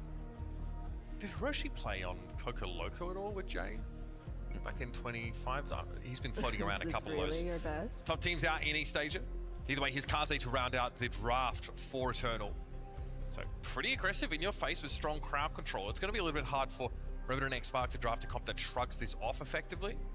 They might try and look for something slippery. Obviously, like Lollipop drop here is pretty important. You want to try not to get tagged up with too many of those, Lu on kits early on. Last thing you want is to have like your Chester or someone who's quite zippy normally stopped in their tracks. Stu sometimes has been reached for here. Don't know if that's really what you want. Oh my goodness, the Clancy last pick. This is brazen. Yeah, you're also facing some pretty poor matchups here. You know that you're not going to get obliterated by a Poco because its damage is just really, really bad. So you can run down that lane if you're afforded the possibility. The deal with Clancy is, yes, he is a ridiculously good anti-tank, but he takes time to warm up. It's the same stuff that we say about Surge, for instance. You just got to get past that first stage. So what build do you go with for Clancy here? Are you prioritizing you getting that level up early on? We'll have to see. It's time for set number 2. At the moment, it's Eternal leading with 1 set. Jubileo is going to be first on to the hot zone, of course, and will always be playing up against this indestructible barrier. Hiroshi having to play towards this left side. Once they've got a healing turret in play, they're going to be in great shape. This Fan Storm's going to make it hard for Sergeant and Superwalk to fire back, or at least do it from a comfortable spot. Jubileo has to be careful. Yeah, a little bit squishy, and the pinch comes in the blink of an eye. However, they did feed some supers along the way. Motep has the heal, and he's got the damage equipped too. Kawe with lots and lots of control. And here comes Sergeant to blow up some bushes, makes it difficult for Eternal to exist just on the perimeter of this inner radius. Revenant X Spark, however, do have the turret set up. It's going to quickly be dealt with. Jubileo in a ridiculously aggressive position as well. Will earn his hypercharge alongside Kawe. There's not really anywhere for Revenant X Spark to hide now. Fanstorm gets you behind walls, so does the Loose Super, and Screeching Solo is a very obnoxious star power to take on Poco. It's damage that you cannot mitigate. You are going to get hit by it. Hypercharge here for Motep means he can play that much more aggressively, and I'm loving this draft from Eternal. So far, Revenant X Spark have got nothing to say here on Hot Zone. No, and they've even gone silent here towards the end of the game. Revenant X Spark basically put down their tablets. You saw Pam standing there in the corner. They knew that this one was over. That's brutal right there. So how do you even reset if you acknowledge that it's actually impossible for us to come in the last 15% come back? Do you just put all the priority on the early game? Clancy is not an early game brawler. You don't have time. Yeah, you want the game to go long, but you don't really have staying power here on the point. Your Pam is a side laner. So it's not like you have her to play around. Not getting any value out of the Mama's hug either. Okay, Hiroshi on the left side pressuring things back. Sergeant not in the greatest matchup, but he's going to take what he can get. The damage onto Motep, but he is pushed away on the left side. Jubileo feeds that initial super. Sergeant helps pick up a couple kills. They wanted to chase down Kawe, and Sergeant's actually going to go for it. He's just him, but Kawe's just out of range also. Lanes now shake up. Jubileo going over to the right side once again. Wants this Pan matchup. Doesn't seem to really mind it. Into the Assassin 4. Manages to duck that entire Scrap Sucker and close in for the kill. Earns his super along the way. Meanwhile, Superwalk has gotten his level 3. Yeah, he's gold now. That's looking pretty scary. Revenant X Spark realized they still could be fairly active in the early game, even with the Clancy that's not at full power. Hiroshi's able to set up a turret at the back of the zone, and Jubileo's going to take a face full of damage even to touch them. This is where this Clancy starts to run away with the game. Another super from Superwalk. And Motep is flattened. Ridiculous how differently this one's going, and it really just comes down to the early game Pam matchup where she got her turret lightning fast and everyone was able to sit inside of that healing radius. Hiroshi gonna pop it hypercharge style on the zone. Superwalk and Hiroshi get dropped down just a little bit towards the end, but this one was solved in the early stages of the game. It is about the early game matchup for Pam. Get the turret, place it down. Guess what? Chester doesn't have such a bad matchup against Poco anymore because he deals great damage and he doesn't have to think about staying outside of poking range and healing up. And also, this composition from Eternal doesn't do a lot of damage outside of the Kaze. Between the Poco and the Lu, you are really there for utility. A lot rests on Jubileo's ability to get into the backline, but you can see just how difficult that is. Red Chester, bro, that is scary to go up against. It is just gruesome. Sergeant on lock with the dodges will eventually expire at the hands of Motep. Same fate meets Superwalk, and Hiroshi has to back away. He knows better than to feed any more super to Kawe. An aggressive turret placed down. This is to support Sergeant. It is the entire plan. Get this Chester forward and have Pam heal him up. We're going to see all that healing coming into play. Hypercharge popped for Motep, goes down immediately after, and no super to follow it up either. They don't seem to mind also the skating ring placed down at mid. Just going to bide their time, wait for this matchup versus Jubileo. Hiroshi knows that he can line up the shot on the right side. Jubileo also retreating. Revenant and Xspark on top of this zone. They're trailing at the moment, but they have all the control in the world. See that Fanstorm placed down to take away the healing turret, the edge of it doing that damage over time, but Hiroshi has another one to replace it with. Kawa actually pops a super to try and control the left side lane, and that's the Clancy going down. Jubilee tries to go deep, still gets a super up, but where's the bloody damage? Nowhere to be seen, and Sergeant has it in spades. Tries to step up, Motep wards him away, but that hypercharged super from the Chester is terrifying, and Revenant and Xspark are looking to even up the score here. Hypercharge stun onto Hiroshi, thinking of popping down the hypercharge turret in return, gonna go for it, but he's out of damage. Another shot down to Kawe, but no kill confirmed on the left side as Jubileo eliminated. Motep falls immediately after, and Kawe completes the team wipe for Revenant and Xspark.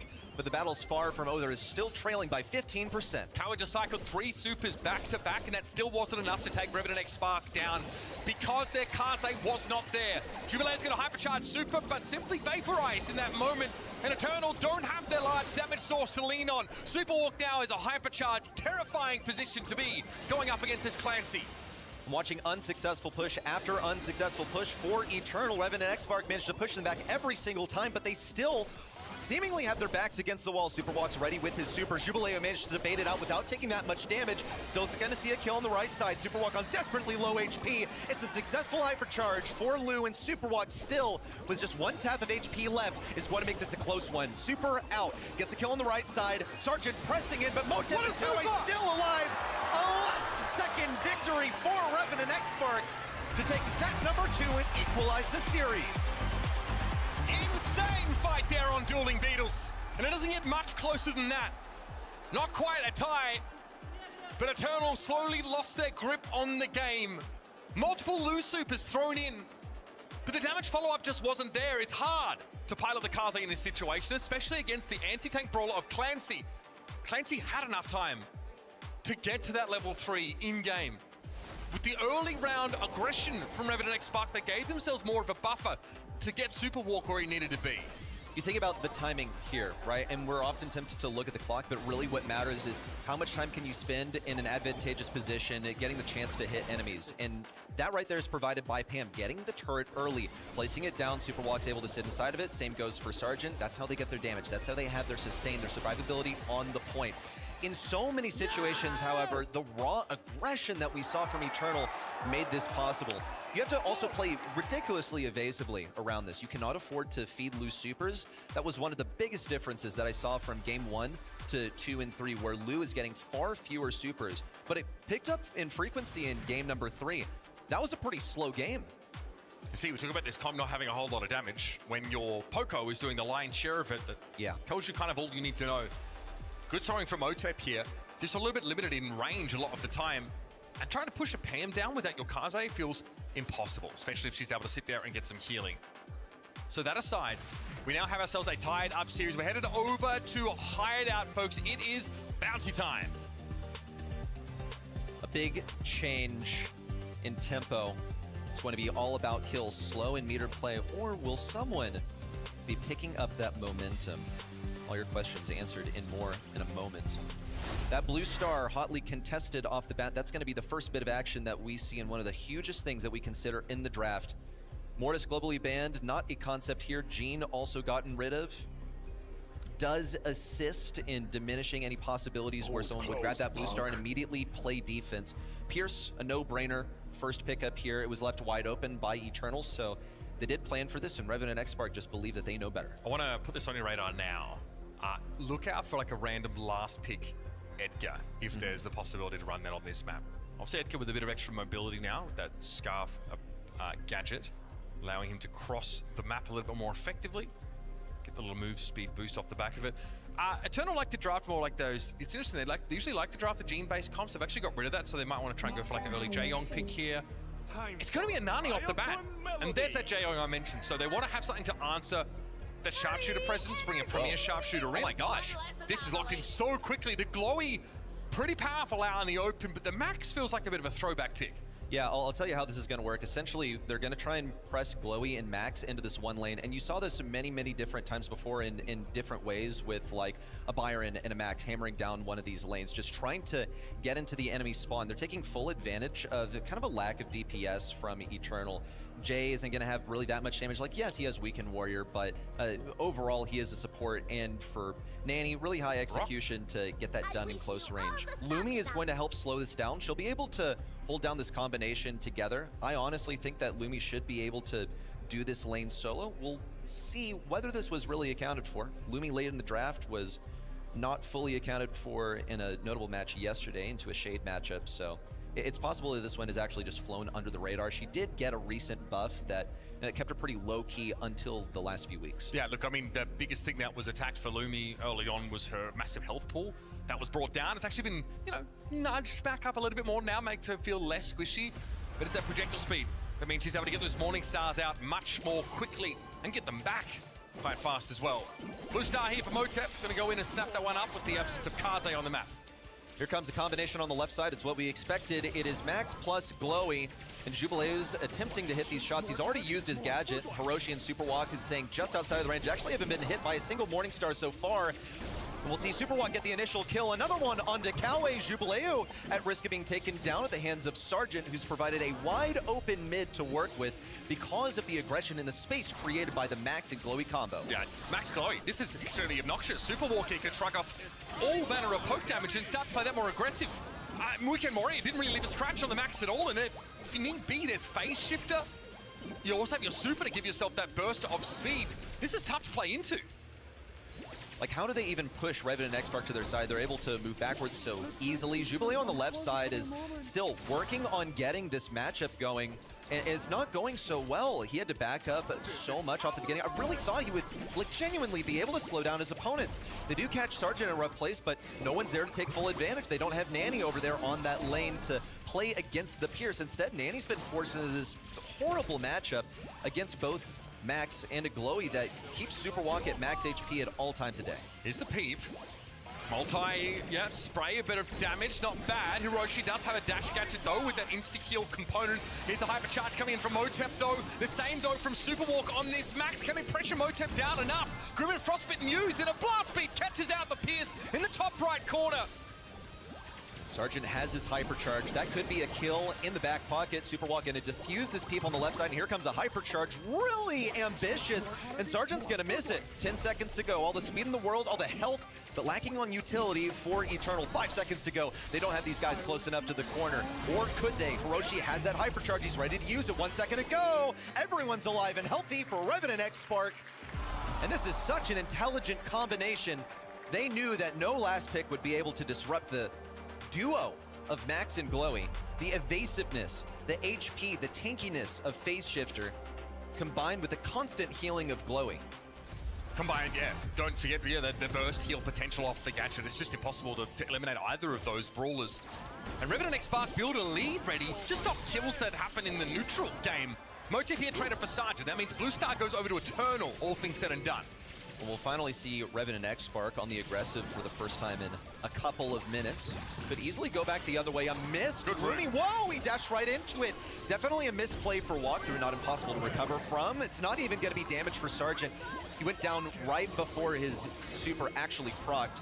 It's going to be an appropriate retreat on the left side, and Kawi is exactly where he needs to be for this long-range matchup, trying to circle all the way around. Might even go for Sargent here, who doesn't have a way to play around it.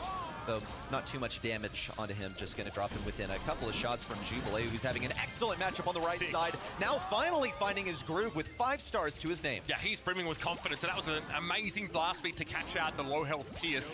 Now Jubilee is on a bit of a frustrating off angle, and of course with the gadget coming up pretty soon, that could be disastrous for anybody that lingers within the frost field for too long. Good healing there from Motep, much needed. Cower though, what's the plan? He's got to be feared away by the Glowy, and this now puts Eternal head by to 5 stars, is starting to shrink this lead. Jubilee is at risk of falling. Superwalk going to go for the push in. Also has the hypercharge equipped. It's got additional damage for speed. Jubilee still alive, and Sargent's going for it. Gets it now, running away with all the speed boost in the world. An additional 2 couple of shots going on to Motep. but there's so much ground for Eternal to acquire with 2 brawlers falling on the left side. Revenant and X-Spark have brought this one super close. It's only a blue star differential. 20 seconds to go, make it a 1-kill game. Eternal cannot risk being taken down here. 15 seconds to go, and they cannot die. You cannot get caught out in the open against a glowy like that. It's a slow exsanguination, but it'll be the end of you. There goes Superwalk. In for the kill. And set number 2 picked up here by Revenant X-Spark. An inventive last 2 picks in their draft. The glowing Max Comp locked in straight away. And now we see why they're so confident to slam that in. Just really, really intelligent. A lot of the iterations of this have been, okay, we're going to do Max, we're going to do Byron. Byron was banned here for just, just an easy, pretty convenient, stable brawler to play. But Glowy and Max sneaking through. They must have been sitting on this one for a while because it was not caught out in the stats at all by the looks of things. Yeah, no scrim data. I mean, again, Revenant X-Spark arrive into Europe later than most teams, so don't really have the chance to scrim nearly as much. And that's why we don't really reference their scrim results. I talked about it with Ark on the desk. They're a little inflated because most of those results come out of their home region, which you could argue is not as deep as the field here in Europe right now. Still, they surveil those expectations, and a lackluster showing against Crazy Raccoon is followed up now by a really good look early in this series. I say early, but they're up 2-1 now in a position to take it away. Put Sergeant on a hyper carry role like this Pierce, give him a lane to work solo, let Hiroshi and Superwalk do the rest. That was a devastating performance on Bounty. I love the way that this has been navigated. Sergeant surrounded by a couple of, not necessarily new players. Walkthrough is fairly new, but Hiroshi has done his time in the SESA region and being able to form a successful composition around it. A synergistic one at that. We're now going on to double swoosh. There are going to be ample opportunities to break up that synergy. We love to see, well, and you hate to face, the assassins that relentlessly target your gem carrier. Yeah, I'm thinking Leon is going to be a premium here. Very, very powerful. Something that we've seen Superwalk try and snap up early and often in many of these drafts. This is the kind of map where like Griff is a go-to in the past from Eternal. Obviously, that cashback hypercharge can go through walls, but being able to blow out the enemy sort of mid's wall that otherwise be safe behind is really important. I think the alley ban is also very heads up here by Revenant X-Spark. Just don't want to risk it.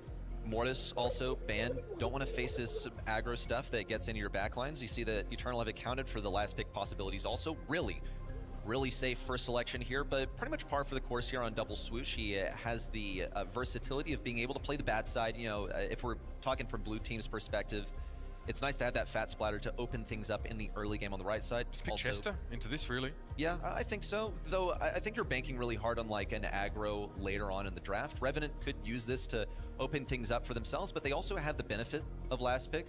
Though I think on the 2-3 turn, you basically always do need to have some kind of anti-tank. Mo is going to be snapped up first and foremost here.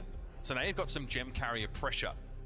Also the ability just to scout bushes pretty effectively. Mo's projectile splits into 4, so gives you pretty good coverage, especially if you choose to involve your vision gear in your loadout. My aim is true. Bo, this is fascinating. Also, I think being able to feed Mo's super is going to be very important. That super totem now with that extra long range, thanks to the Buffy, makes Bo pretty devastating.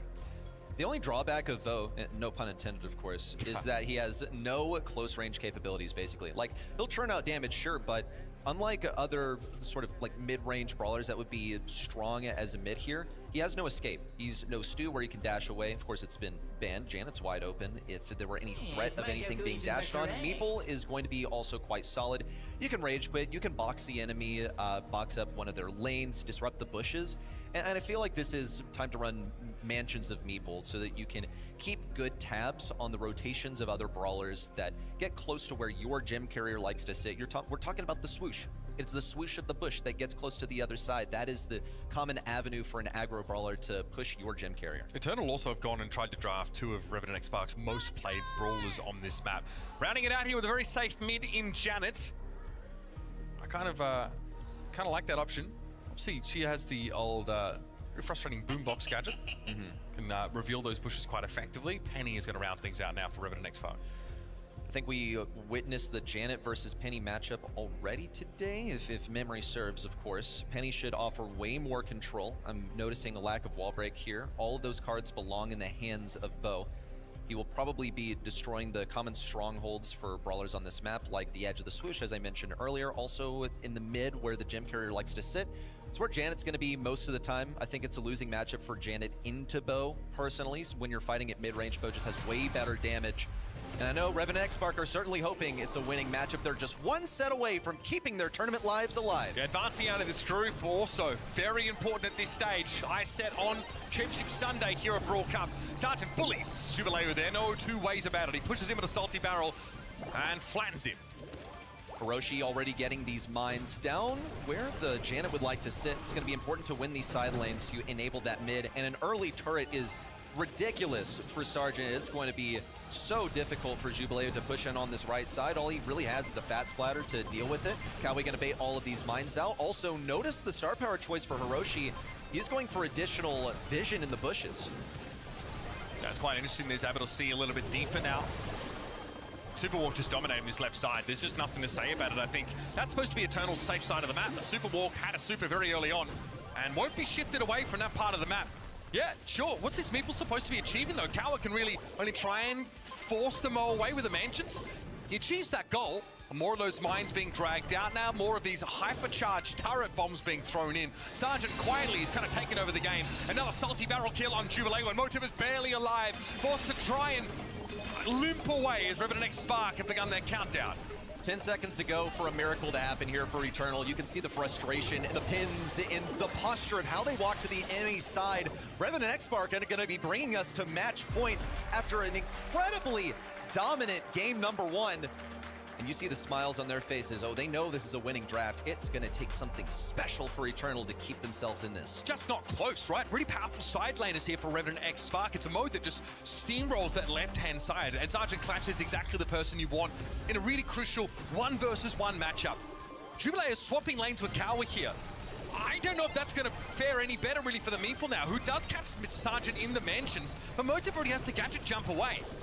Look, you've already found that it doesn't work to put Kawi on the left side, so let's not try it again. Let's just go ahead and put him on the right. Left side is going to be won by Superwalk initially. Motep at risk of getting pushed by Superwalk. He knows that it's not worth pushing this Janet. She's just going to jump away. Long-range snipe from Sergeant gets that turret up early. Whoa, what an aggressive placement. Now that oozes confidence. Yeah, it tells you that Revan and Xspark plan to keep that line of scrimmage pushed very far forward, and they can, because they're most sitting on a super, and Superwalk would love to do more than just run up on in there. Motive going to be forced away. There's mines as well. Motive has to try and dodge away, but he's forced to use his super for what? We don't really know. He thinks about some turret damage, gonna drop those gems deep behind his own lines. Revan and Xspark here might just be cruising into day 3. Defeat setting in at this point. You can see by the way Eternal, just the mistakes are ramping up ridiculously in frequency. Hiroshi gonna get 3 more gems with 10 to his name. All that has to happen is for Sergeant and Superwalk to create a buffer zone. Here we go, 10 seconds left. Superwalk happy to give up his life for the cause, and Sergeant's happy to body block as well. Hypercharged Pop gonna get behind the salty barrel, and there's a turret. The Kawa simply can't get past. Revan and Xspark, shadows of the past, the top 4 finish at Worlds in the back of their minds as they continue to wage conquest into day 3 in Berlin. You can send one of his teammates to the military, you can send the other into retirement, but you cannot stop the chosen one of SESA in Sergeant as he advances on to the final day. Gotta be happy with this result as Revan and Xspark, because you didn't feel like you got to show the world what you were made of against Crazy Raccoon. Let's get down that. We'll hear from them themselves with Bunny and Sergeant. Sergeant, congratulations. Before we kicked off this match, we were all emphasizing how important it was. Now, off the back of a loss, you guys were backstage waiting to walk out for this match. What were you guys saying to each other? How were you keeping each other composed going into this match? I feel like in CR, we somehow got outdrafted, which I didn't expect CR to outdraft us. They banned everything we play. But coming into Internal, we knew we were going to win. Like the first set, I think we just gave it away for free for no reason. But otherwise, I think Internal was free. And like we haven't lost to LATAM yet. I mean, your region, you've been saying, is a lot more stacked than a lot of people think. You've got two younger kind of players joining you now in this roster. It's kind of, this is your time to big them up. How are they as teammates? How have they been gelling together with you and your play style? How are they doing? I feel like my teammates are very underrated. Sasa in general, we don't get the love we deserve. But especially Walkthrough and Hiroshi, they're some of the most mechanically gifted players. And this is Walkthrough's first LAN, so like having this achievement and not being grouped is a big positive for us. Well, you've done incredibly well, standing out here on the main stage in front of this huge crowd. How did it feel to get a win under your belt, and now you're in Championship Sunday? I'm happy I get to go to day 3 again, and I'm so happy to do it with a new roster so that we could prove that we still deserve to be in the top leagues. So we're incredibly happy with this result. Nicely done, Sergeant. Thank you so much for joining me in this interview. Boys, congratulations. Ladies and gentlemen, give it up one more time. It's Revenant X Spark!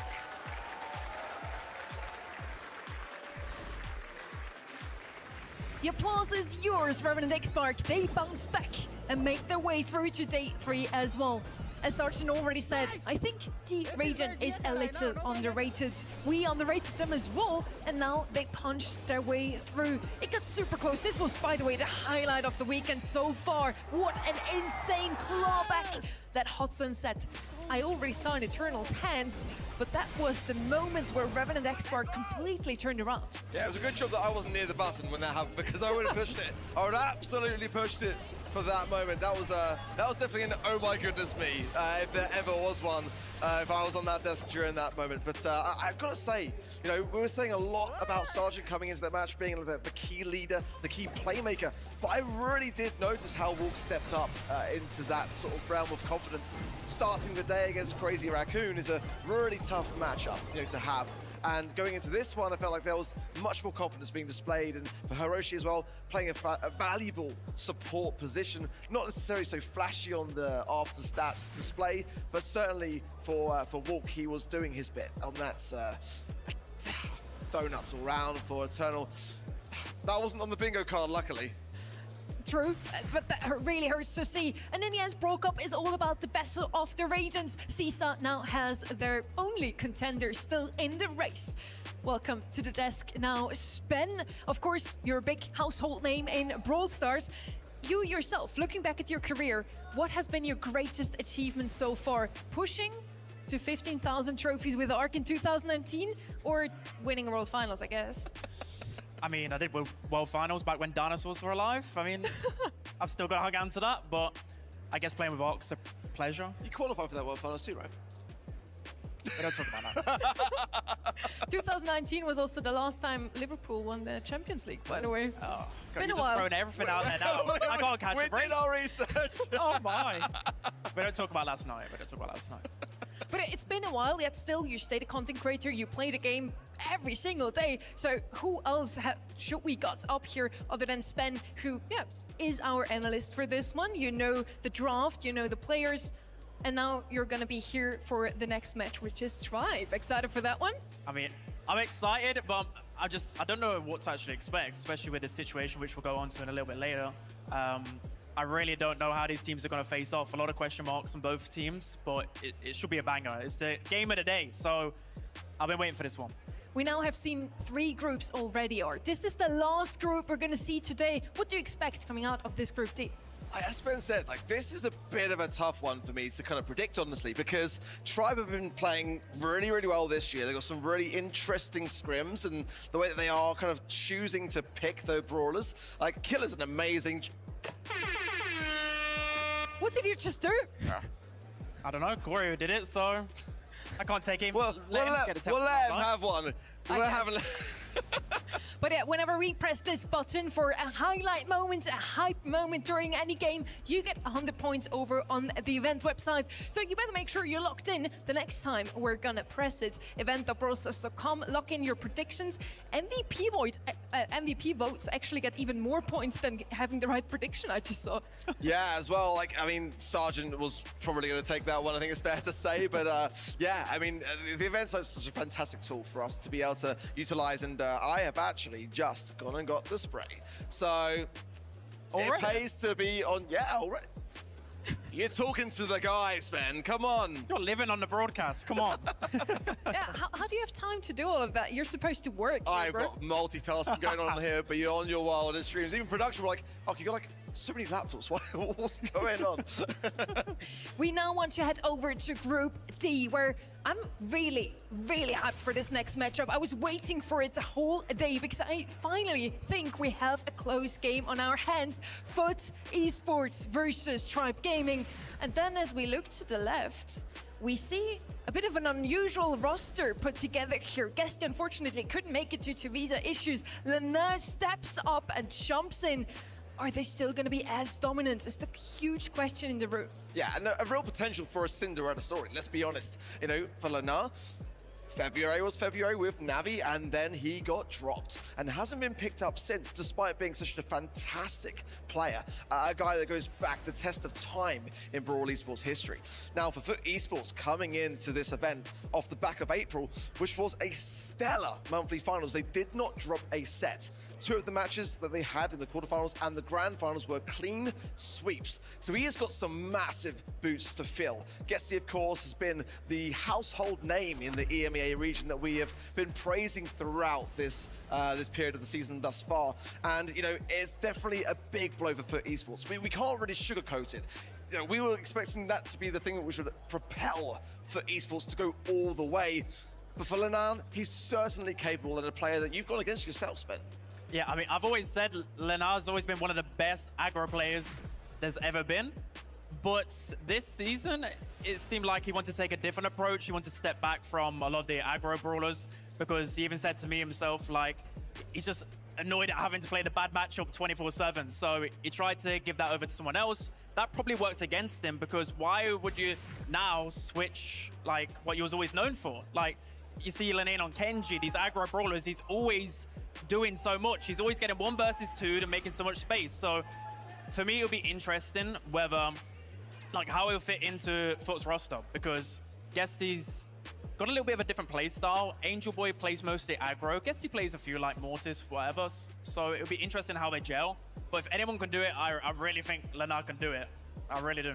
Foot Esports so far has been the most dominant in the EMEA region, and we always hyped up the wonder kid Gesty, the 16-year-old that came from Matsurenos and now up to the big stage, winning his first ever monthly final he has ever played. Immediately, I don't think we have ever had that happen before in Brawl Stars history. He's not here this weekend. We were wondering if he would be maybe a bit shaky, a bit nervous in front of so many people watching him.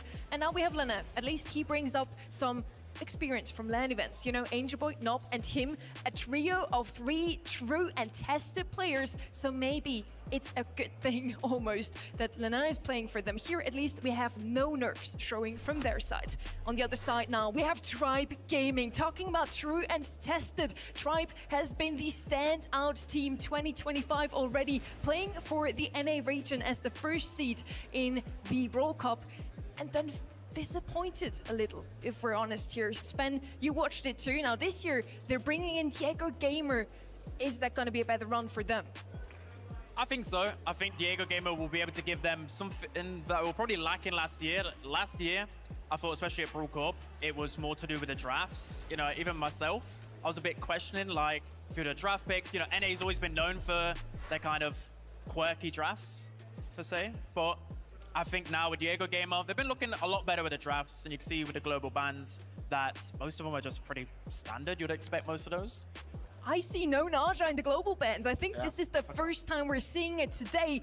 No Naja. So let's see if she's going to be left open or still banned out in the regular ban. Global bans, that means we won't see any of these brawlers in the next 5 sets if we do go all the way. Colette and Crow we have seen today already. Ruffs as well. Otis, not too often, but honestly, all 4 brawlers super strong, makes sense. Do you see any targeted bans maybe, Ark? I like the Otis ban for me, and that's kind of one of the brawlers that's just a very good answer to a lot of the tankier brawlers, so quite a nice, interesting one there, and Tribe are renowned for it. Yeah, I'm very surprised I didn't see a Mortis ban. Yeah. Like, that's normally just banned out all the time. Mortis just makes the drafts so much messier.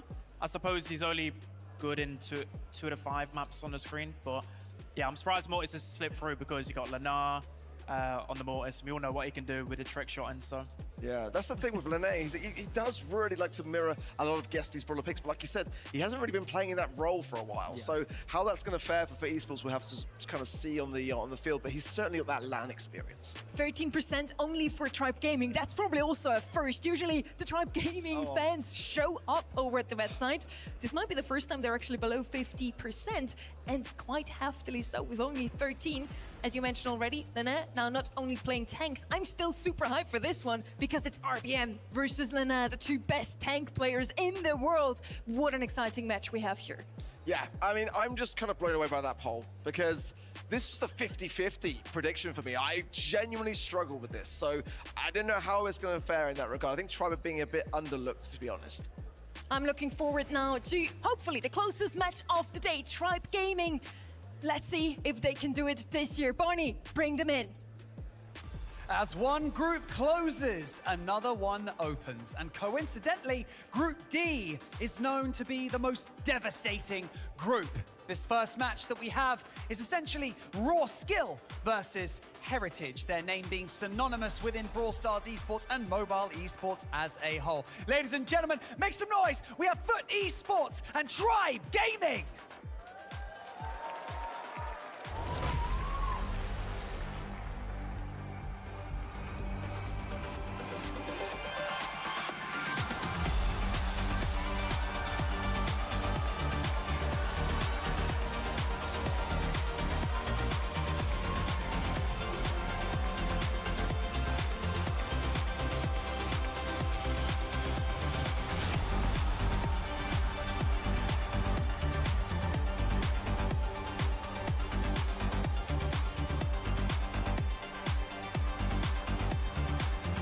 Set the stage for this one.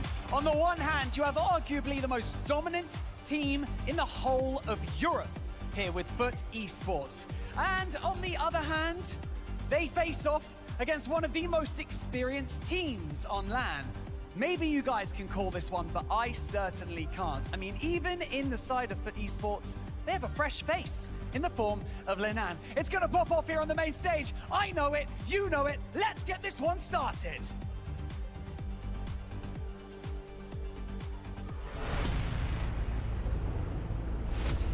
Knob, Angel Boy, Lanon,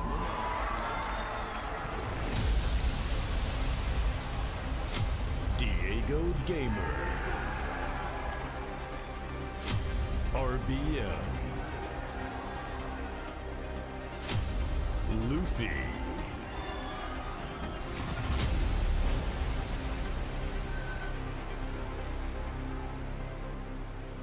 Foot versus Tribe Gaming. On the right side, the NA roster, rumored to be the most consistent roster this year as well. Despite not winning a single monthly final so far, they qualified for every single one.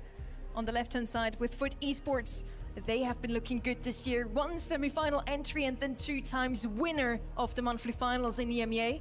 It's so good to see, actually. Foot Esports is smiling. We saw Nob really being happy to stand on stage again. And the last few days, their nerves have been showing. They had not that much time to prepare with Lana. He flew in on Thursday, I believe. They had 2 days of scrims to prepare for today. Let's see what those scrims have brought us. I think you raise a really valid point about Tribe, though. Going back to last year and how disappointing their Brawl Cup run was, they're actually coming in this year looking weaker in the monthly finals, but I feel they've got a lot to prove for that very reason. Edgar first pick, it's really, really bold here. It's kind of one of those brawlers that I just kind of feel is a real statement. It's a real aggressor in that regard. Ben, as you're looking through the drafts, kind of what are you looking out for? I think for me, if you're watching Bobby's guide, for example, you need, well, we've got a tank counter in now. It's probably wise to go for a decent mid. You've got options like Stu propping up in a meta. With Edgar first pick, Edgar is good, but as a first pick, to me, it's probably because a lot of the other good aggro brawlers were taken, and they do pick the Stu. So Stu, again, came into the meta kind of out of nowhere, and as a safe gem carrier, I think it'll be pretty good into Edgar. We now have some aggression on either side. I do like the Stu as well, can always dash out of danger. Right side now. I see Lily still left open. For me, always a must pick on any gem grab map. We're on Hard Rock Mine, by the way. Edgar first pick, the aggression is there, and we have 3 players that like to play aggressive on stage right now. Let's see. Next pick here from the side of Tribe Gaming is going to be Finks as their gem carrier. Okay, not something I see too often. Finks usually the brawler in Hot Zone, now also popped out on Hard Rock Mine. Lumi coming in once more. One of the most banned brawlers of yesterday. Actually surprised to see her slide through the bans in this one. Yeah, I think with Lumi, I'm interested to see how Foot actually counter out Lumi. We saw it in open business yesterday, and it just felt like such a hard matchup for a lot of these aggro brawlers. It's quite clear they need something aggressive now that can deal with the Lumi, that can create pressure. It's just which one they actually go for. We got Kenji, who could be a good example of an aggro. I'm trying to think of other ones. Yeah, Kenji. We'll go with a Kenji. No need for the other ones, mate. You got it one. And we've got Lenane on Kenji, hopefully. So, I mean, this is set out to be a banger. Foot versus Tribe Gaming. I hope you guys are ready in the crowd as well. Berlin, seid ihr ready for this match? And the casters are too, I hope. We are absolutely ready. It's your favorite funk pop star alongside the accountant. We are ready to get Group D underway. Scars run deep from Dallas. Tribe Gaming 1 year ago fell flat on this stage. Foot Esports have had their wings clipped. The Angel, though, continues to fly. Replacement Lana taking off on the left-hand side against the Lumi, while RBM, known for historically the tanks, is actually running the control brawler. Well, Lenane doing what he does best and running in a straight line of the opposition and almost worked there, just narrowly dying out to Diego Gamer in the back lines. Luffy doing more of the same in the reverse, trying to cut off the back line of Foot. But Lenane swoops in, helps pinch that and deals with it nicely. Gem-wise, it's looking more Foot's way. Mana once again taking off a Tsushimi slash, only connecting with one. Luffy gonna be battling 1v1 situation. Edgar just a menace in this current meta. We haven't seen him a ton, it's for good reason. Well, 5 is the count now for Esports. Tribe Gaming just getting started as they're getting this mid-control. Here's the jump from the Edgar, not the best, but uses the gadget over the top 2. Little period of invulnerability keeps Angel Boy alive thanks to Bruce. And they're not pinching it, trades out though, and Angel Boy might be too low to get him. A spillage of gems, RBM hustling, gets a tag as well, a TP away, and now back to safety for 10. Countdown starts, and a long way to go for Foot Esports. 2 members of Tribe standing in the way as well. Hypercharge on the Edgar, jumping on in. Lenane trying to do and stay alive, but he's forced to use a super defensively. 6 seconds, and with RBM in the backlines, all hope is lost for Foot in game 1. Convincing start for Tribe Gaming. And honestly, just one kill, I think, truly made the difference there. It seems like the strategy is just send Kenji up and make sure he's doing damage, being a distraction, exhausting resources. He is there to purely be a nuisance. But Tribe Gaming looking sharp. I think this is an underrated storyline as well. Obviously, at World Finals, they also didn't win, but they did play some of the best competition. They lost to Humble, respectable. They were the second place team in the World Finals winners, the Brawl Cup winners from the previous time.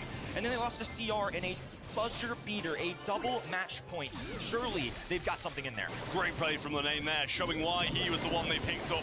Just waited on that Finks TP, and he eventually had to go backwards with the pressure from Nob. Nice pick up though from Luffy in the back lines to keep them out. 5 for Foot now, and they're starting to run away with it. Nob claims the 5th, but has to back down for now as Angel looks to work around this right-hand side, low HP. It's tough to go against a Lumi, especially with that ice that can go on the ground. This Luffy now with a super available. It's all the way down this trek of grass. Hypercharge charged as well. But Nob sliding over this right-hand side. It's going to be a pinch if they're not careful.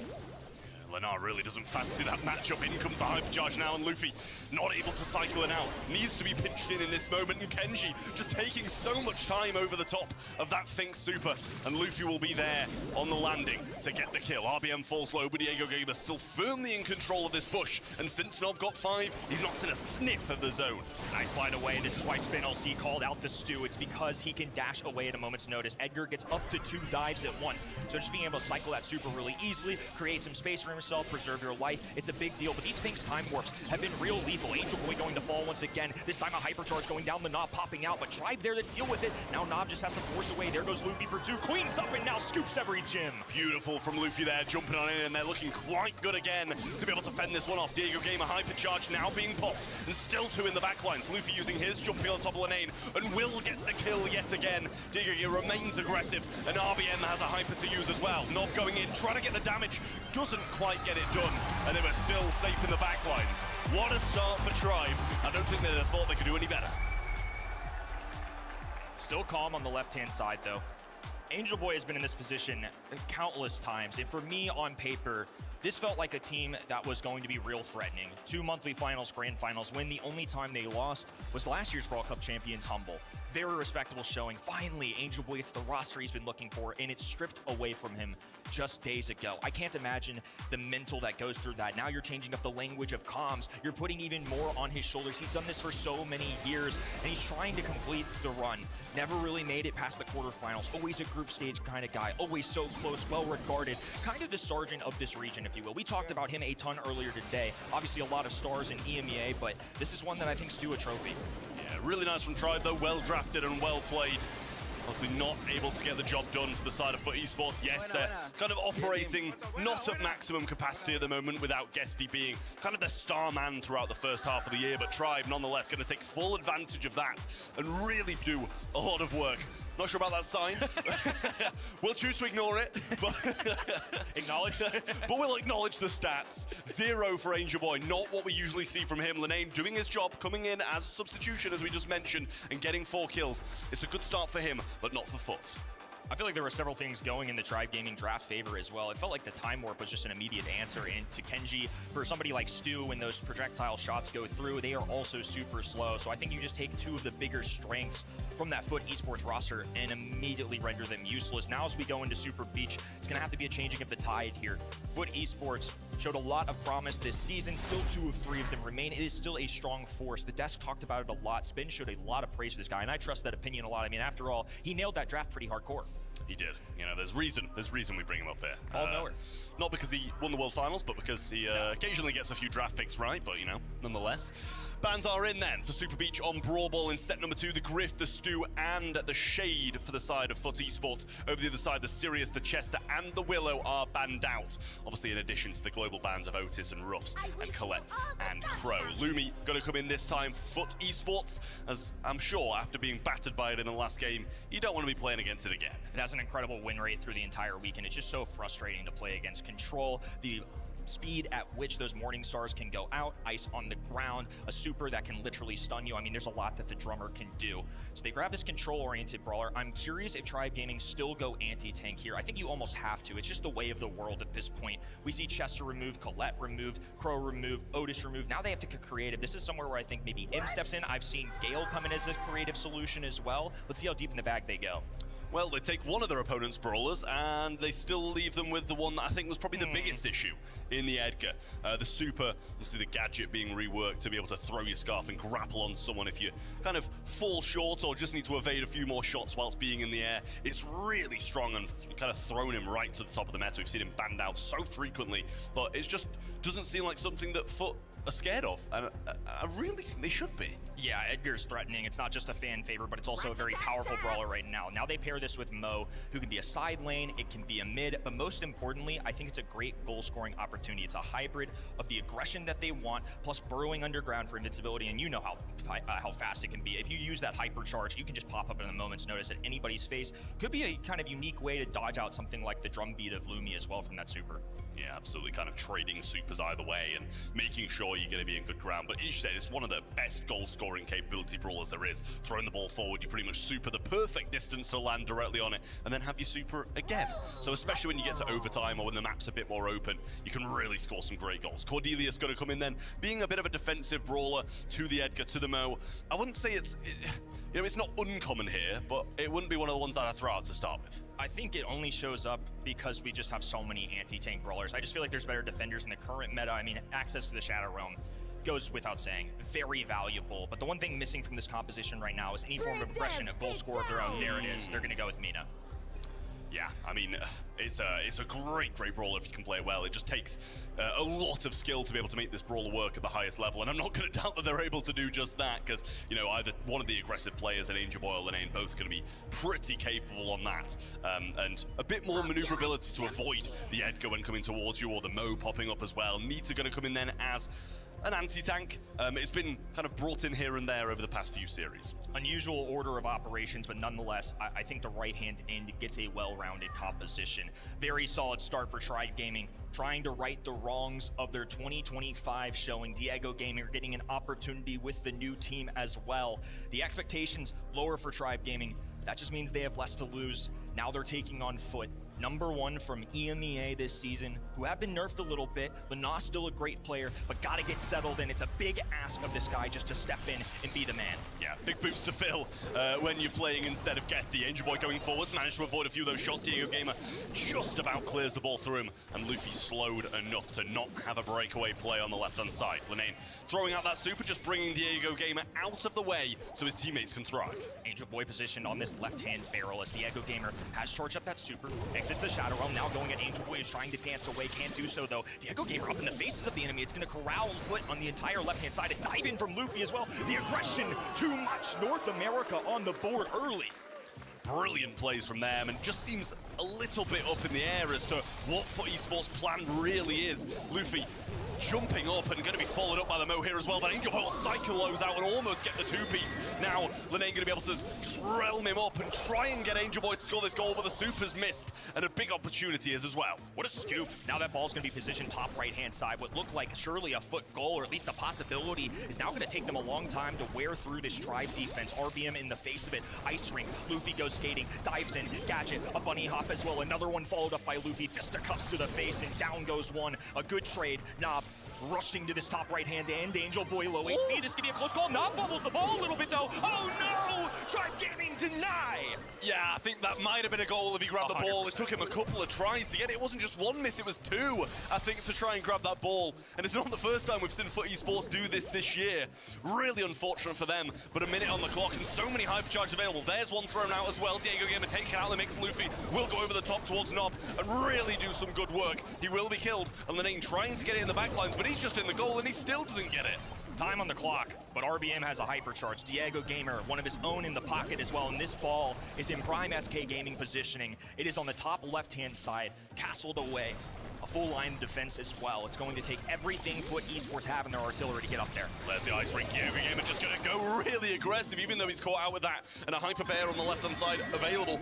But just a jump away from Lenane, he'll try and burn this down. A few shots to the wall there, and Angel Boy seems to be the only one who's managing to make the moves, but he's getting swamped, and a hypercharge not quite getting the job done. 10 seconds, and I don't think Foot have got it. Miserable existence as well for Cordelia. As part of the benefit with that Nita is Bruce the Bear. 4 members of Tribe Gaming at that point on the map, and they are excelling.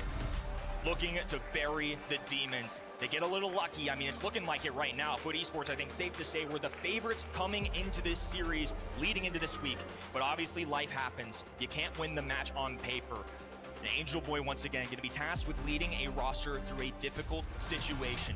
Lots of Brawl Stars left to be played. Lots of opportunities for Foot Esports, but Tribe Gaming have snatched every one of them. Absolutely. Angel Boy making some great aggressive plays, I will say as well, but kind of feels like the Sergeant situation yet again, just not being backed up by his 2 teammates. Trying to make the plays again now. Edgar's going to go super aggressive once more. Jump from Lenane, should be able to kill RBM here, making it a 2v2, and he has the realm as well. Can't get it off, and yet again, they're in the goal, but they don't have the ball. I feel like Angel Boy's been at the top of the map more than he has been on his own spawn side. He's getting a lot of kills, it's just not converting into goal scoring opportunities. So well. A double hurricane as well. A tropical storm on that right-hand side of the map as RBM tries to deal with him. It's the anti-tank for a reason, but now Nob's there to assist. It's RBM being backed away. Angel Boy now cut off by the ice. Lena needs to take advantage of the terrain and go at this. Diego Gamer making an instinctive decision to kick forward. A dash. Oh, it's so close, but a super kick away will hold. Another chance missed again, and Lenane missed his super in there once more, and there's so many blunders from Foot Esports. When you need to get these goals on the board is when they're making these big mistakes. The opportunities that they've had that they haven't executed is really worrying me. Angel Boy around the back now, hypercharge, and he does get locked down, but the synergy's not there.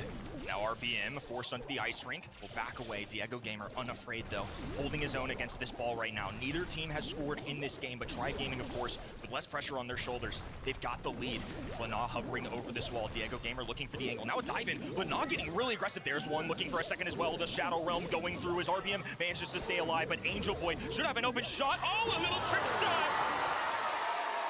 I don't know if that was intentional. I'm gonna say it, but it went in. I did not think the same. I thought the same, sorry. I was like, I don't think it was even on purpose. Hypercharge coming in, though, and they do shut it down, but a couple more to follow. And Luffy going to go in for the kill. Maybe could have scored that too, but RBM not going to get the pass off. The lockdown's jumped over, and Luffy will find the goal.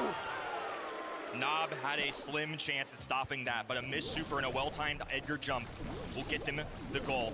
A lot of experience exhausted there. All those supers going down. It's going to be RBM versus Lana 1v1 advantage. Now a 3v1. Diego Gamer left all alone, but it's a rush of blue up the middle. Foot Esports finally on the board. This is the Foot Esports we know. This is what we expected when coming into this competition.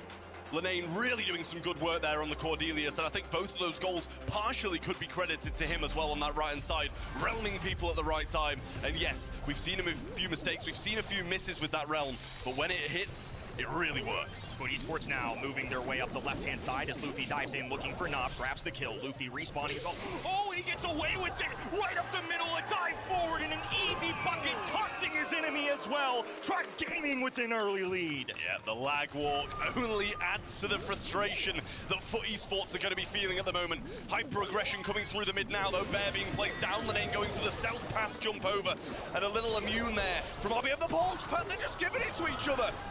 But they get it done. Luffy not going to be able to walk this with Lenane coming back out of spawn, but control and the lead in Tribe's hands. A chaotic set, and it's Tribe Gaming who managed to show up amidst it. Now 1-0 up in this game as well, a pivotal one. If Foot Esports go down 0-2, that's a lot to ask. Lana has tons of experience, even a top 4 at one point in our global stage. But to fill in just a moment's notice, especially after a confidence demoralizer got dropped earlier this season, now Luffy dancing on his opponents, all over them, dive in and out. A few bunny hops as Nob is standing close by. Lana trying to get good call-outs as they stun RBM. RBM goes down, 3v2, and the defense will hold firm. Nice bit of synergy there as well, just knowing Lenane was going to come out of that realm directly on top of him. Luffy, hyper-aggressive again, but making the move up top. Realm available and needs to be hit, but I think he might be able to walk anyway without it, and he hits it on point, and Foot find the answer.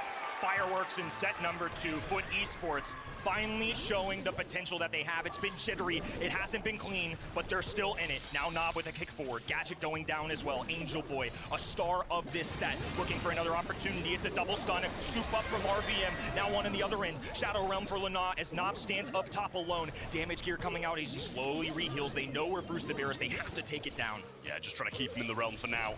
Keep him out the way, and Angel Boy around the side when he's a bit disorientated coming out of the realm. Lenane moving around the right side, super coming in from Angel Boy now, should be able to time that kill and gets it down. There it is for Foot Esports, and a brilliant showing from them. Angel Boy, I just watched his reaction on stage. You saw him off the get-go. Timid, not what I'm used to seeing. This man is animated. He dabbed up Lana like he's known him for years. A big smile coming out of Nob. That was the momentum swing they needed. I was getting nervous. To be honest with you, just out of respect, I picked Foot Esports in this match, and I think it's mostly because of the belief I have in Angel Boy and this roster and what they've shown. Lana, of course, a lot to put on his shoulders to ask of him, hey, you have to join a brand new team and be the man. He was good enough there with Cordelius. That was a much better showing. Yeah, I mean, I think this is the thing, like, Foot Esports coming into this competition probably were the favourites when playing with Guesty. But Lenane gets thrown in this really unfortunate situation, having to fill in. And I think this makes this game a bit more of a 50-50. You've got a team who've been playing with each other, you know, all kind of year long. I'm not sure if that was intended or not, but it did seem... It was cool, though. I feel like it did seem like he was like, okay, no, it's fine, it's going in. So I don't know if it was just a really nice trick shot or a little bit of a hiccup, but either way, it works. A few little breakaways here and there from Tribe, but Foot Esports getting the job done in set number 2. And yeah, that could have very easily got out of hand for them if it went 2 sets to Tribe. I think if you're Tribe Gaming, you still feel fine here. Look, they've been competitive the whole way through. This is a very good opponent that they're going up against, and they made it a close set. They were dominant in the first one. There's no reason you should waver in that. But I can't help but bring up the mental thing. When they were at this event last year, home turf, North America, big-time favorites in their group, Toxic Lotus destroyed all hope for them. Loud got the better. There's just a lot that they have to deal with. This is a roster that's come so close so many times. That's not even including for Luffy and RBM, who have dealt with Crazy Raccoon on multiple occasions in quarterfinal settings, in group stage settings, and come down to double match points. It's the story of North America in the past several years. So close, yet so far. Yeah, I mean, it's just one of those things. Tribe gonna have to pick it back up now. Don't really want Foot to be kind of getting into this game, getting a bit more comfortable, letting the lack of synergy build, because that's where it would get a bit of an issue for Tribe Gaming. I mean, I would say you don't want Angel Boy to feel confident, but to be fair, like, playing Mina on that map, he did so well, and as you said, I think it was in game 2, he spent more of the time in just like chilling behind his opponents than he did in his own half. He's unreal. I mean, the Mina gameplay was just stunning. One of the things that I will absolutely remember from this tournament is now we hop into out in the open for set 3, a big decider. Still the global bans remain, but some new ones coming through here as well. Pierce is somebody that I think you have to remove, but for the most part for me, this is a lot of sharpshooters going down too on the left, and then Nani, the sharpshooter counter, Piper, the long-term one, and Jay Young going down too. So it makes it that Angelo comes in and, oh, I'm not upset. We just get to see him do it again. Yeah, I mean, that was a performance and a half from Angel Boy on that brawler, so why not double down? Seems kind of, I feel, slightly early. I don't think it's something that kind of Tribe would have picked up. To be honest with you, I don't think they're going to be like, oh, I tell you what, we've got Angelo, why not pair it with Amina? But, you know, picking it up early shows some more confidence from Foot at that. I think maybe the windmill just to establish a little dominance. Whoa, and Pearl coming out here too. So, especially with all of these sharpshooters gone, I think it's not going to be that long-range kind of affair. To them, it's what can we do to get the most well-rounded comp. No Gene, especially with brawlers like maybe Leon on the table. Now they have coverage for that too, because Pearl, especially with that incendiary gadget, can be able to bake those cookies, dish them out, and have complete vision on Leon at all times. Yeah, well, we'll see what Tribe go. Might have to find something to account for the Mina, I will say. And obviously, Angel Boy, well, I don't think he'll be playing this Pearl, but the Pearl will be playing at more of a mid-range, so Angelo will be able to outrange that. Meeple coming in the mid. Going to be able to use the Rage Quit if that's the option they want to go for, and I feel like it's Amina, maybe that's the best shout. But Mansions and Meeple, the other option, can do a lot of work as well if used. I think Rage Quit makes a lot of sense. Yeah. I just think to defend themselves from Amina, one culprit that's typically on this map is Brock, and I'm curious to see if either team elects to go that for the wall break to get themselves up the middle, because right now, Tribe Gaming have that. They have somebody that can get over the swamp, so they can get early positioning at least through that, but I think that's something that at least on the left-hand end, they're considering a lot to account for, though. Obviously, ooh, and Fang coming through. So this has been an under-the-radar brawler, I would say, on Knockout and Bounty for several teams across the world on these particular modes. I think it can do quite well into something like a Pearl. It does take a while to activate that super. For Mina, I imagine it does pretty well, especially with the roundhouse kick stun and then combo there. I can see this working out for now. Absolutely. I mean, it's been showing its face here and there, as you say, in a few modes. I think we saw it yesterday on Shooting Star, and it had its moments, but I don't think it won the set.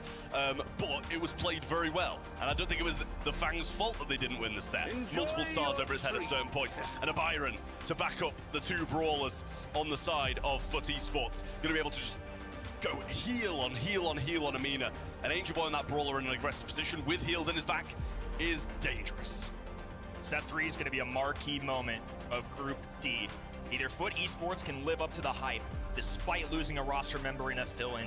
They still can take advantage. Meanwhile, Tribe Gaming have a lot of history in this tournament. Unfortunately, I guess I should say for better, they don't have a lot. 0-2, they have yet to win a Brawl Cup match in our 2 years so far, and now they're tasked with EMEA's #1. Let's get it, Brawl Cup. Set number 3, Foot Esports, Tribe Gaming. Straight down the right-hand side, Angel Boy using that maneuverability, and it's actually going to be Meeple's Mansion, so not going to have the Rage Quit to stop Angel Boy in his tracks. And he's straight away pushing Diego Game all the way back.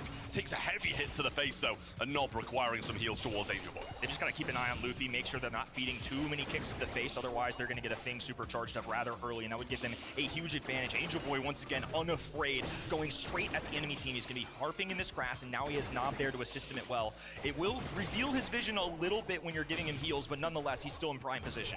Well, the Fang super already. I just don't think Pearl's really is desired person to be supering. Gonna get burnt here as well, and might even have to use that super as an exit route. There's the box, but he pretty much kills his own teammate. Angel Boy might go down here, but a few little moves and he survives quite a while. Linane goes for the super, but Meeple shooting through the wall just about gets round it, but Nob is gonna burn, and it's gonna be a 1v1 on Linane's back. And Monarch has so many more health points. I mean, Diego Gamer just going to be forced away now. The Flog encroaching as well, and Nah just holding on. It's going to be a 4K shot, but should do enough. Oh, a little bunny hop nearly made the hero's effort. Great shout from Diego Gamer. Yeah, I mean, that was the really good decision, but unfortunately just didn't pay off. Linane turned his focus quick to the other side, and a good round there from Foot. An unfortunate Meeple's Mansion, kind of seeing the demise of his own teammate, but at least they eventually traded Angel Boy out. But it's back to this position of full control for Foot, even though it's Tribe with the Brawler who's going to be able to go over the water. Luffy lurking. He's been flashing that super button several times as Diego Gamer will go in the 1v1 against Angel Boy. RBM back and forth, trying to figure out where exactly he should help the teammates out. Now finally Luffy shows himself. Lina gonna be fully aware of this. Well, some more good hits from Angel Boy on the right-hand side, just keeping Angelo back. But as I say, you kind of got to keep your eyes on Luffy here, and the fact that he might go for Lane, but he'll end up bouncing towards Nob, which would be probably his desired route. There's the Mansion again, going to give some ground to Luffy and allow him to rotate a little bit, and a super use in the backlines by Diego Gamer too. Great team play coming out of Foot, but Nob now weak, isn't going to be able to assist as easily. A complete misconnection there for Lina, who's getting killed. The dive away. Luffy goes for the double. Angel Boy, though, if there's a 1v1 artist out there, it's going to be him. Now looking Diego Gamer in the face. Super goes down, makes one. Low HP, tries to dodge, but not quite enough. This time, Diego Gamer closes out. A chance, but not able to close it out there for Angel Boy and Tribe. Answer well. Beautiful soup from Luffy, I will say. And that's the thing, just ending on the right person or getting the kill along the way is a huge moment. There's another Meeple's Mansion and a hypercharged super available, so Lane just gets rid of the walls. Advantage for RBM and the teammates. Now they've gotten rid of the walls and they have complete possession. Diego Gamer has that hypercharge. Didn't really make much out of it. I mean, maintain the right-hand side, but especially if you're going to pop that valuable utility, you'd rather get a kill or at least take advantage of some damage. Nob has hypercharge here as well, finds a shot onto RBM, and Angel Boy just goes after the right-hand side of Diego Gamer. Gets hit a couple of times though, and this Meeple's Mansion's cutting off the heals, but eventually will get the back windmill there as well. Just keeps him alive. And Nob really just going again and again and again on these heals. RBM gets pulled by the hyper, and a hyper from Nob to follow. Beautiful triple cane, secures them the numbers, still positioning for Tribe Gaming. Luffy is a playmaker, is piloting the Fang, has the kick available, and Angel Boy, the two kick artists are going to be squaring away right now as Diego Gamer looks for a knocked arrow. Hypercharge available for Luffy as well. Watch for this fog to close in. Fire raining down. Angel Boy, crisp dodge out of the young man. Diego Gamer bounces away to the fog, and Foot take the lead. I mean, he had to make the play. He really did. Had to try and lunge towards him there, but just a perfect dodge from Angel Boy on the Mina. Sends him packing, and he goes straight past him. Really good from Foot again. I won't lie, Tribe had the moments. Great round 2, could have possibly won round 3, but overspent their hypercharges super early on. I think that's exactly it. The allocation of resources just weren't there. They had positioning. They got a Mansion and Meeple off, and now Angel Boy is going to be cut off from these heals entirely. Lina still able to take advantage.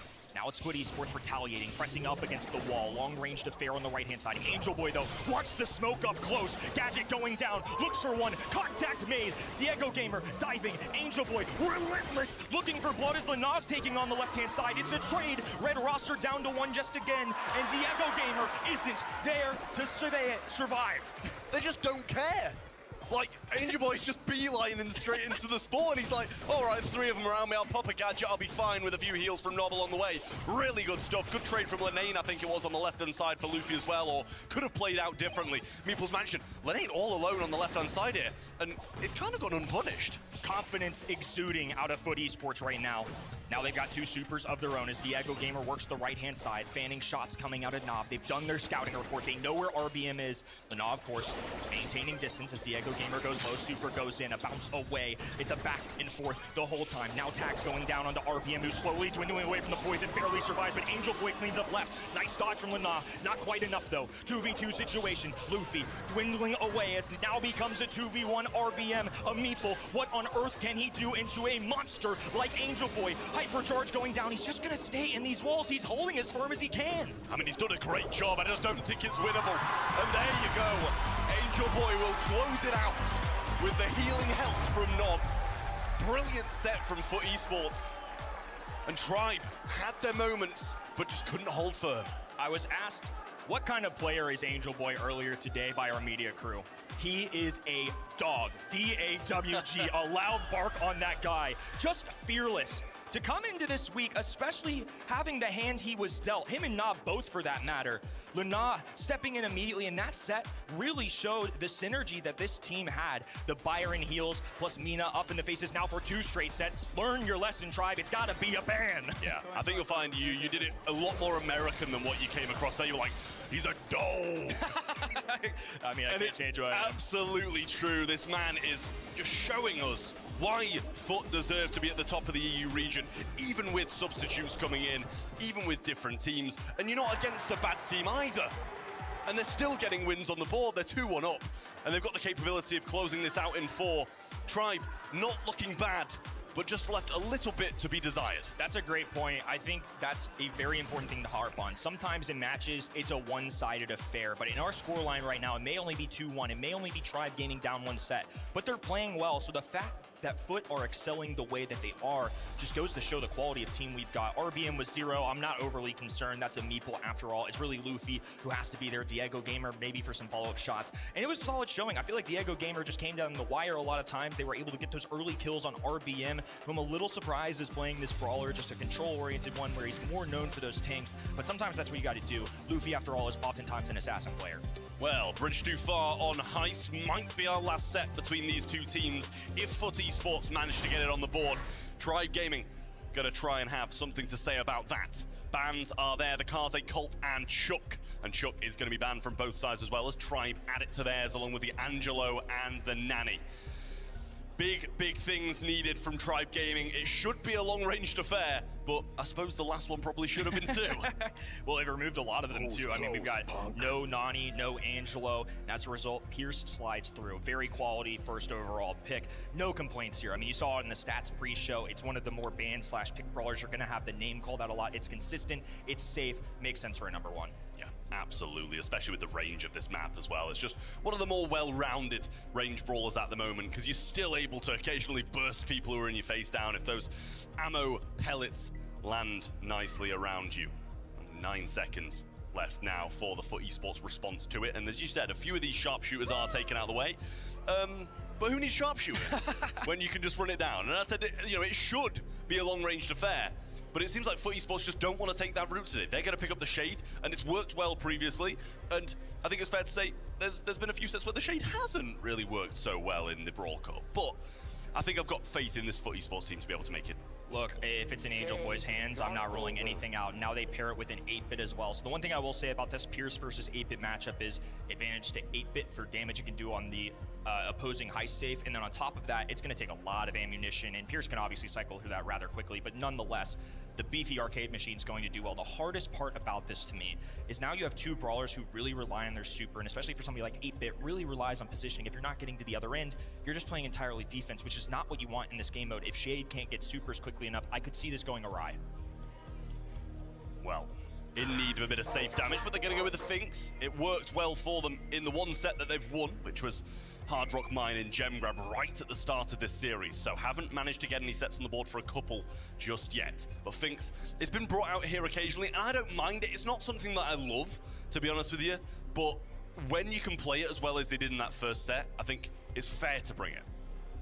I'm kind of with you. I'm neutral on this. It's fine. It's fine. It's fine. It's just not. It's not heist, right? I think if you are, that is though. That's exactly where I was going. There he is. Heist safe damage. They had to have. Oh, he's in the audience, bro. You better get geared up and ready to go. They're calling on you.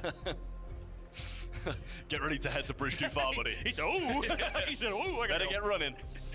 On to the last pick now from Foot Esports. It's a question of whether or not they want to kind of double down on this aggression or have another one of these long-range brawlers to be able to fight off the Pierce and Finks at a bit more of a ranged area, but they might want to just have something defensive yet again. To be fair, oh, I completely forgot this slipped through. It's been global banned for pretty much the entirety of the Brawl Cup, but it's found its way through. And it was the 6th pick, too. That's wild that it escaped that far into the draft. Really going to see how this debut goes, but I mean, as good of a brawler as it is, I can't blame Foot whatsoever. I know it's not going to do an insane amount of heist damage, but the poison is so annoying. I could see this working out really well now. Starting to see the bigger picture with Foot Esports. Yeah, absolutely. Got good range as well, so you're going to be able to prevent a lot of the opposition getting the supers and having those really influential ones like Melody. That's their entire damage win condition, pretty much on that one brawler. So we'll see how this one plays out. Tribe Gaming in need of 2 sets in a row, but Foot Esports can close it out right here. Left-hand side, Knob going to be taking the long distance versus mid-range Finks as Angel Boy is getting bombarded with shots. This is the worry. Shade is really good, but he has to get that super for him to have a fighter's chance. And now Lina, right-hand side, operating one of the best, if not the best brawlers in the game right now. At least that's legal this weekend. Yeah, it'll do for both of these teams. They're making some good moves, and a good push from Angel Boy doesn't find that critical hit on Luffy to finish him off. Nob just staying back now and actually gets the kill on Diego Gamer, but RBM's going to go and add some more damage to the safe, whilst Angel Boy and Lenar forced to defend RBM, and that took a while. Yeah, Angel Boy exhausting a few shots there. Would like to see that a little sooner, but it is easy tags to now get the super. And once you get one, you have to cycle them carefully, but it can be off and running. It's a little race car now driving up the middle of the map. He's got his first super, looking for a second. A beautiful teleport, a takedown as well. Excellent stuff from Tribe. Well, Nob choosing to hold on to his super this time instead of using it to tank. Lenane gets a good kill there with the help of Angel Boy. Throws out these vases on the left-hand side and the snakes follow, but no poisoning found onto RBM. Nice dodge from RBM, who's trying to maintain against two brawlers. Foot Esports overcommitting the left-hand side. Meanwhile, Angel Boy 1v1ing Luffy. Don't like his odds. A haunted hug going down, but Luffy getting some musical notes all around this. Won't quite hit that 50% marker, but nonetheless, is Foot Esports currently down by a mile. Yeah, it's not looking good for Foot so far. Hasn't even managed to get that first crack. 3% to be fair, never mind the first crack. And RBM making a move here. Lenane having to run all the way back. And these Fink Supers down the left-hand side. I'll say, listen, I didn't love the pick, but it's working. Was nervous that Foot were going to have a hard time getting the other side. They have to take advantage of the purple button rotating around Angel Boy right now. As Luffy rotates right-hand side. Have to watch out for that super. Already half HP. He's getting some tags out now. Critical hits raining in. Nob pouring in shots as well. But Luffy doing the exact same on the bottom. And there are several heist tiers up. Hypercharge going down. Plenty of snakes going in. But there's poison damage. It's not enough. RBM still remaining as well. Couple extra tags. And Tribe Gaming will grab one in set 4. I mean, as much damage as an 8-pit does, a base race when you're 50% down, probably not the best shout, I'd say. But Foot Esports know better than me, and maybe just kind of chalk that game up, want to move on to the next one, because it didn't seem like they were going to be able to win it. Weren't really able to get any time on the opposition safe until they were just kind of allowed to.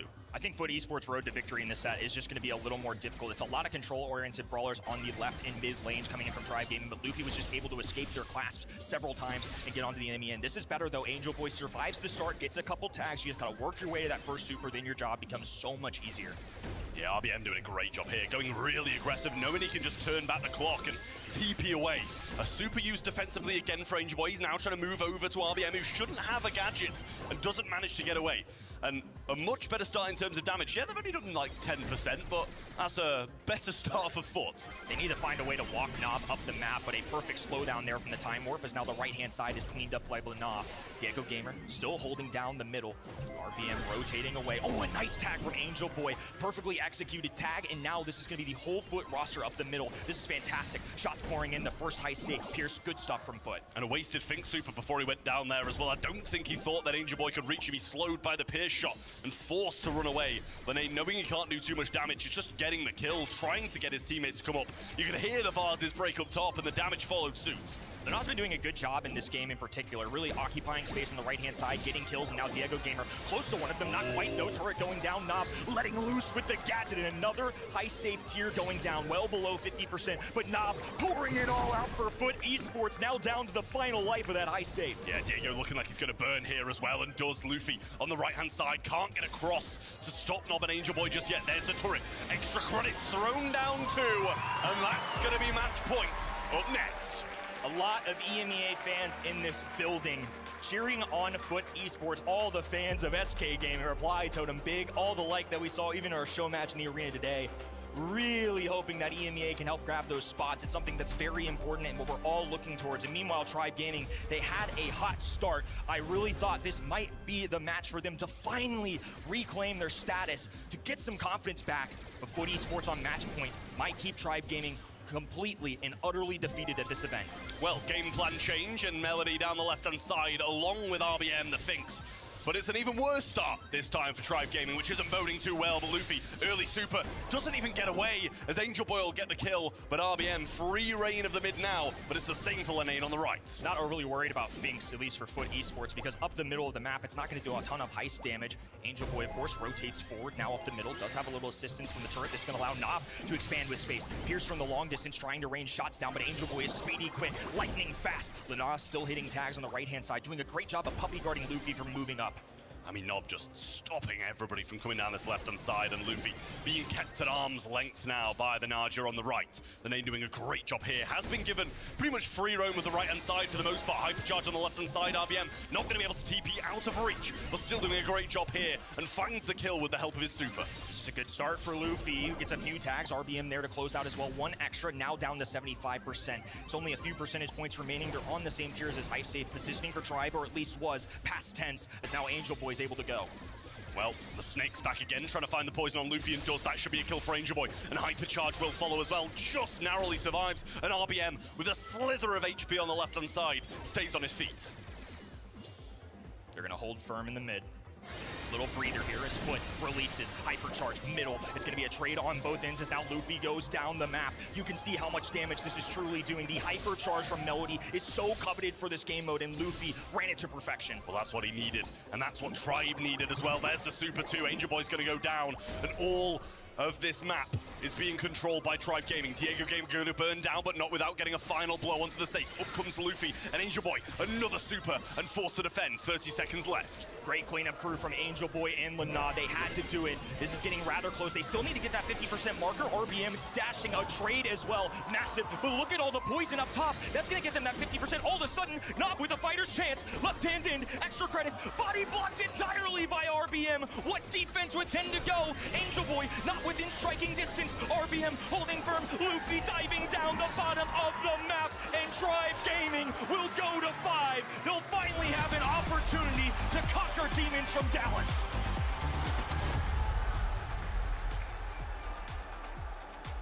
Amazing from Tribe, and Foot Esports could only sit and watch at the end as that extra damage piles in.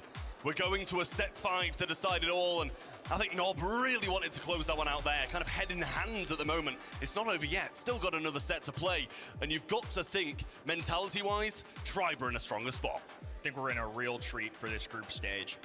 Foot Esports and Tribe Gaming going head-to-head. We still have the darling of last Brawl Cup in this group too. A lot on the minds of Tribe Gaming, but right now, the focus has to be on the present for a set number 5. Anything can happen at this point. Again, just a competitive set. I've got no complaints. Both of these teams are playing super well. I think this has been one of the better ones we've had the entire weekend. We were due one for crying out loud. It's about time we got to a set 5 today. Absolutely, we desperately need these kind of games in a Brawl Cup that's been quite sweepy so far. It's nice to see Foot and Tribe go the distance. Really, really good stuff from Luffy, I will say, getting so much damage, just picking his moments well. And to be fair, he got controlled for quite a lot of the game. You know, he was kept at bay, but when he got those supers, when he got those hypers, he made them count. And also, I want to say on the other side as well, I love these replays of just signs in the crowd, of just random memes. But incredible stuff from the Finks as well. I doubted it. You know, we kind of were like, it's fine. But I think he's proved a point. I think especially when you look at the stat line too. So we see 11 kills, that's excellent. 267 DPS, keeping up with the rest. But honestly, damage to High Safe, way higher than I would have thought. I mean, I think overperforming, if you will, the expectation I certainly had.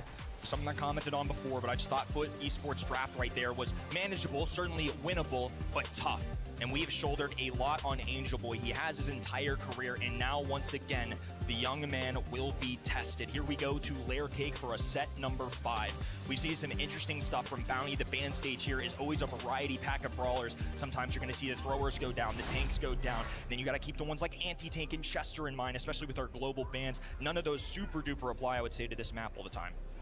Well, looks like they're not going to let Naja slip again. It kind of was on the losing side there as well. So the one time we've seen it, it hasn't won. But I don't know if I want to see it twice. And even if Foot Esports, yeah, they don't want to give it to the other way. Gene and the Kit, along with that Naja ban from the side of Foot Esports. Over the other side, the Fang out of the way, along with the Willow and the Meeple. And again, the third set out of 5 that Tribe have taken the Edgar. I love that every time Edgar gets picked, Berlin just gets a little louder. Just some serious joy. It's a universal language. Everybody loves this guy, or hates him, depending if you're playing against him. I think Foot Esports, that's certainly going to be the case. Absolutely. It's now a question of what you kind of pick into it. We saw them take, you know, the Stews in the past. The Mina seemed to do an okay job against it, getting away and staying at arm's length. So it's the brawlers with mobility, or that kind of instant shutting down that you need. Wouldn't have said that was one of them, but obviously he's got the ability to dash away, so the mobility is there. Should be able to get that blue star as well. So it'll mean that Tribe have kind of forced to play into Foot's hands. Back-to-back beloved brawlers, and Mortis is at the tippy top of tier list right now, especially in pro players' hands. I can't fault them for this. If you let it escape, Tribe Gaming might not pick it, they might, but double assassin rare, but nonetheless, just put it in their hands. Honestly, just a nudge, I think, to somebody like Gessie too, who normally would be piloting this brawler more than likely for their team, but certainly going to be a switch up here. You can kind of see it on the tablet. It looks like Penny's going to be the lock-in too, and I won't spoil what the other one was for the sake of keeping the competition integrity. Well, Lumi comes up then for Diego Gamer. And that is a brawler that they've championed a few times as well. And Chester rounds it out. Really nice pick. I really like Tribe's draft here, I'm not going to lie to you. The ability that Chester's going to have to shut down the Mortis. Yes, okay, Mortis is going to be able to dash away from the Edgar when going in, but really got that chase down ability now with the gadget as well as the super to just be able to be relentless and carry on running after them. Chester, like you mentioned, an excellent way to deal with somebody like Morris in particular, or even Edgar for that matter too, right? I think that's why I alluded to it, but that's why they were hovering over it in the left-hand side as well, as something they were certainly considering in the final selection. Foot Esports putting their faith in Cordelia. This is a defensive effort to try and deal with that Edgar for sure. We saw them do this not just now, but also in a previous as well.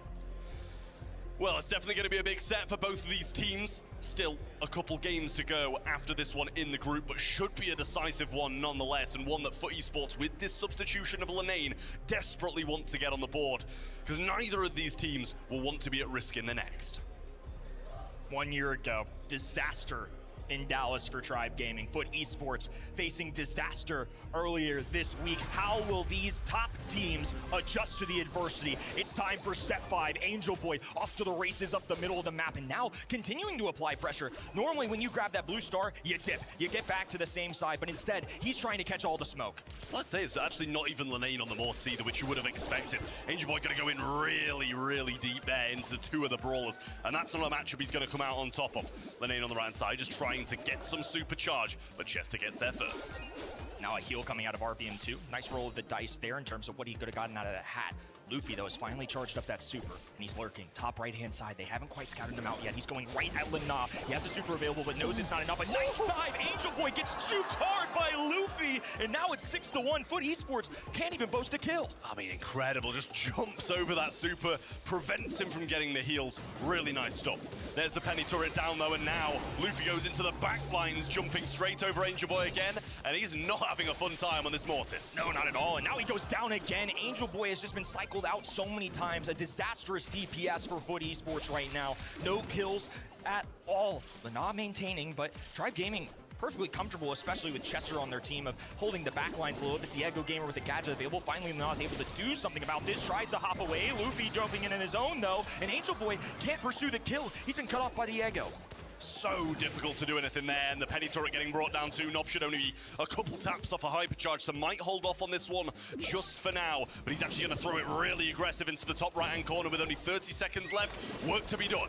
Luffy has been a star of the show here in set number 5, and now Angel Boy trying to match it. The star player of his own team going back and forth, but couldn't get the job done. Luffy, of course, can heal off those regular shots. Diego Gamer pursuing a kill of his own. Lumi being rather aggressive when not, even if he grabs this kill, still has tons of work to be done, and the star count hits Tribe Gaming on a set and match point of their own.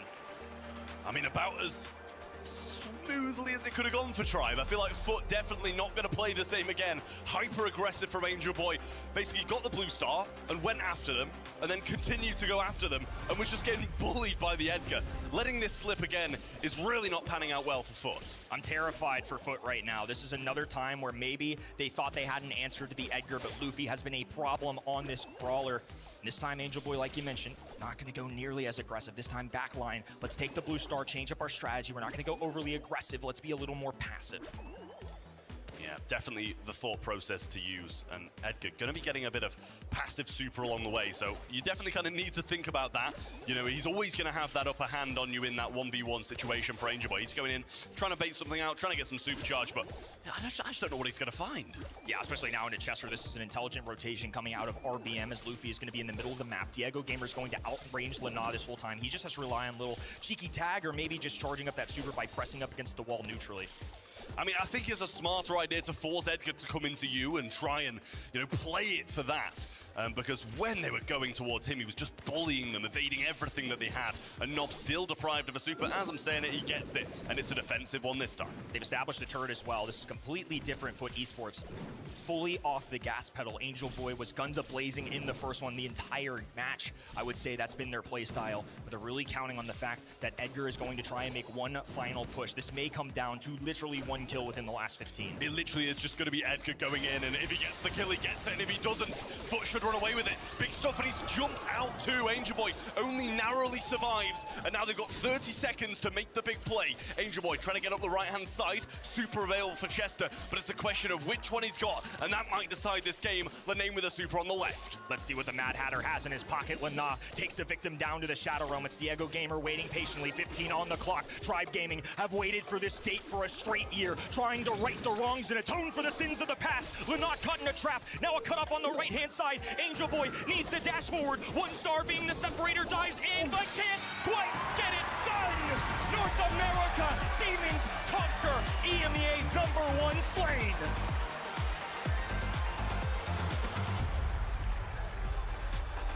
Set 5 is all that could separate these two monsters. Foot Esports falling short, but Tribe Gaming come out on top, and that is huge for them in this group. A really, really difficult group to be in. Getting a win against the favorites catapults them to the top.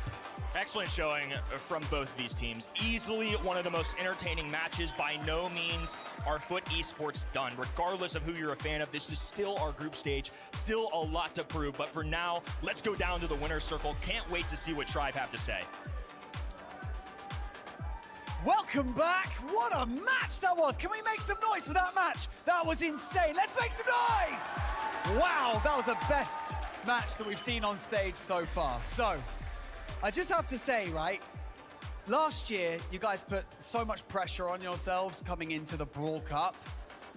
Is that something you guys just, try to get out of your minds now to, come into this and to just play your game? Because you played incredibly well. Sois conocidos por haberos puesto mucha presión sobre vosotros mismos en el pasado. Viniendo a esta competición, ¿creéis que eso ha sido algo que habéis mejorado? Porque claramente habéis estado jugando muy bien. Sí, yo creo que we have been preparing our matches more, and I think it paid well because we felt more comfortable.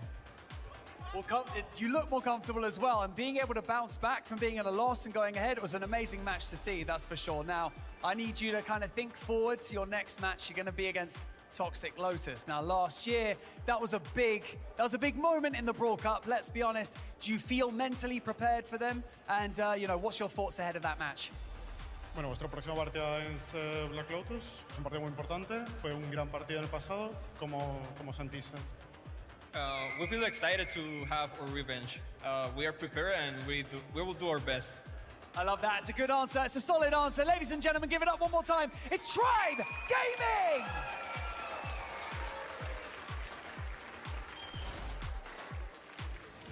The redemption arc for Tribe Gaming and NA as a region has begun.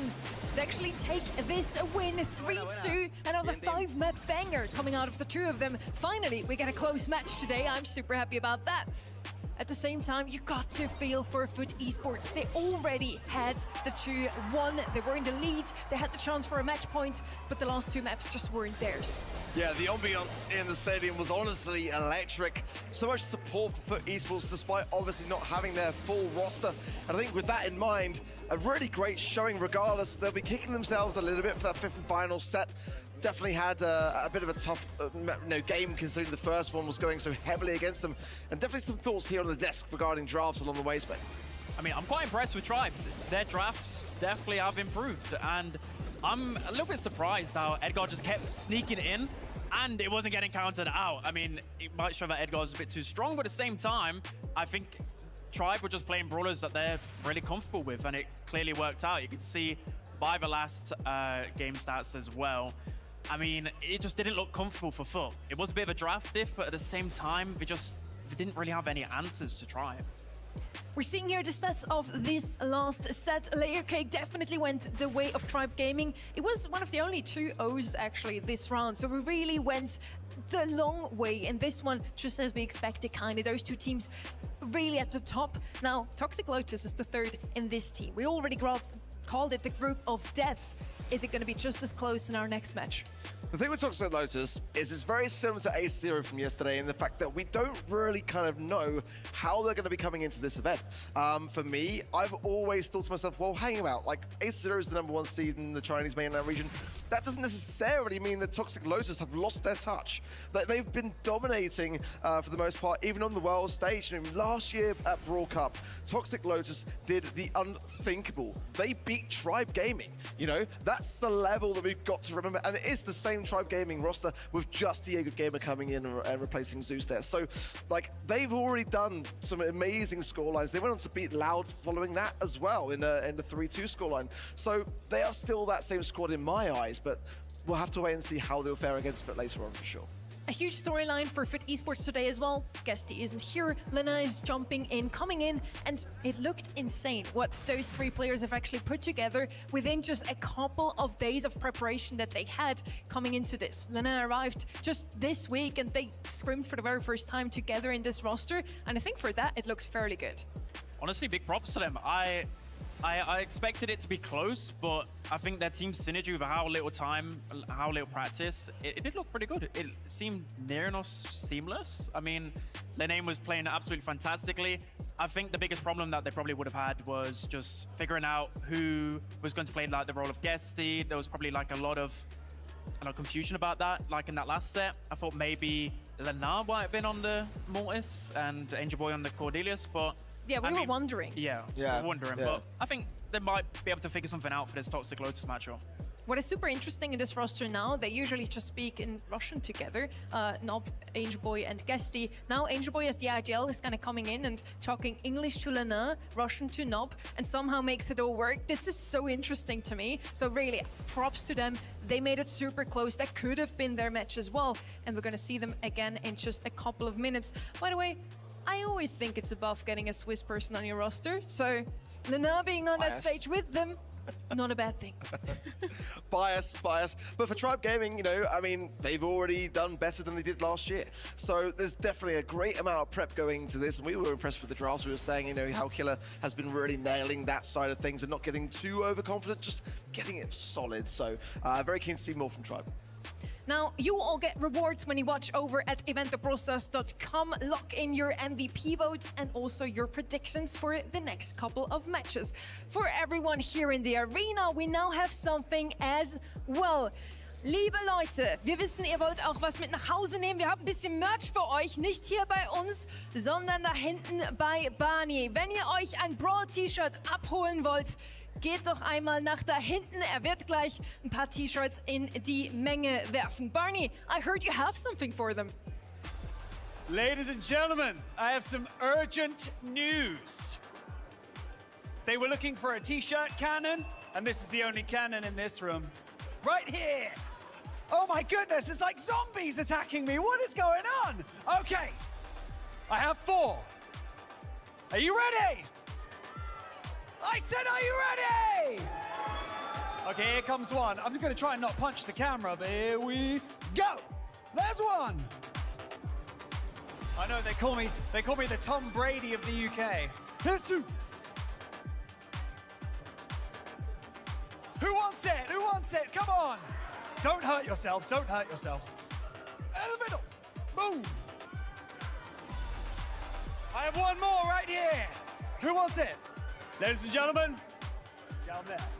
Enjoy. Thank you so much. Let's continue with today.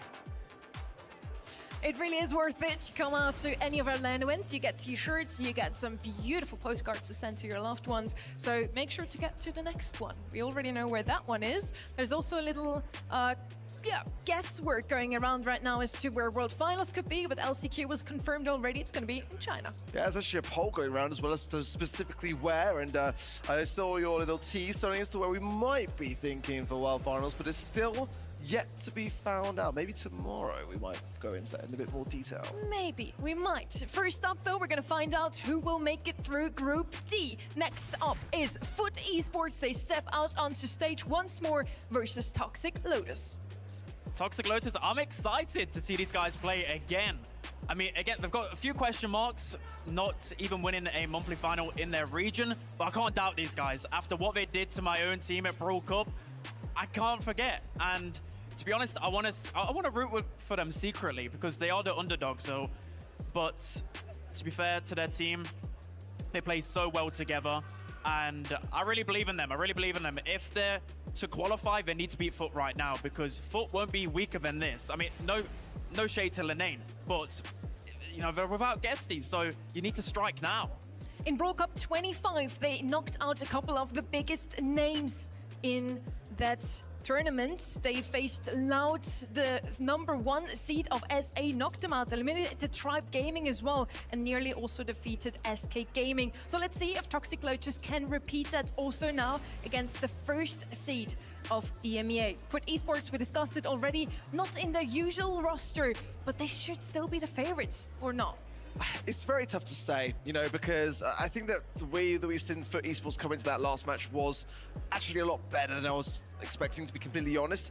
I think that things are working pretty well with what is a really challenging set of circumstances. You know, historically, any kind of substitution coming into a squad has not fared overly well. I think Patchy really is the best example of a player that, for me, just came along with Elevate and really elevated that roster to another level as a result of that substitution. But as Sonny, you already said, language barriers, you know, your role, as you rightly said, Spen, and how you fit into that squad, it's all things to consider. And we've got some global bans here as well, Spen, to discuss.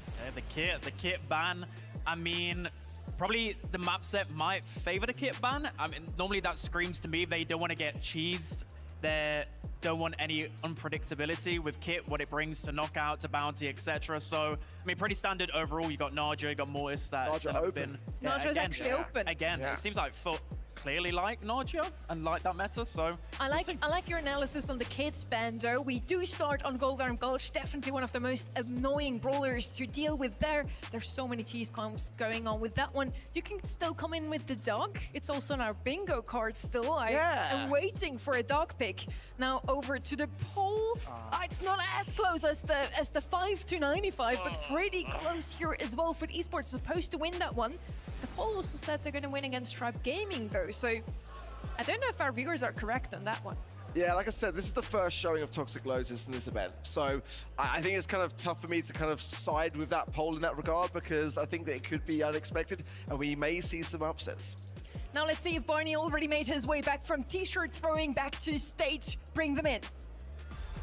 Thank you so much. The last team to make their debut on the main stage at the Brawl Cup have been dubbed the Emperors of Upsets. Thank you so much, Spoo. And so, as they step out onto the stage, I want you to all remember that it ain't over until it is over. And so, ladies and gentlemen, please welcome Toxic Lotus and Foot Esports.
Like I said, last year's Brawl Cup was crawling with upsets, and Toxic Lotus were at the heart of many of them, but let's not call anyone out. However, because we got Foot Esports on the other side of this. Still one of the most dangerous teams in Europe, but coming off the back of, let's face it, a devastating loss in Map 5. This could go either way.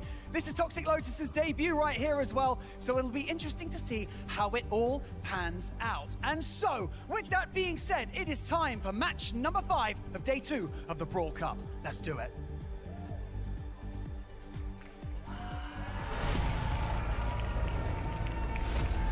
Knob. Angel Boy. Lenon.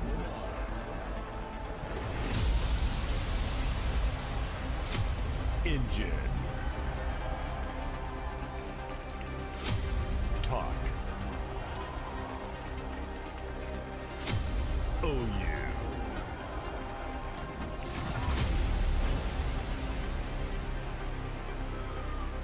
Heading into draft now, it's the second time we see Foot Esports playing on that stage.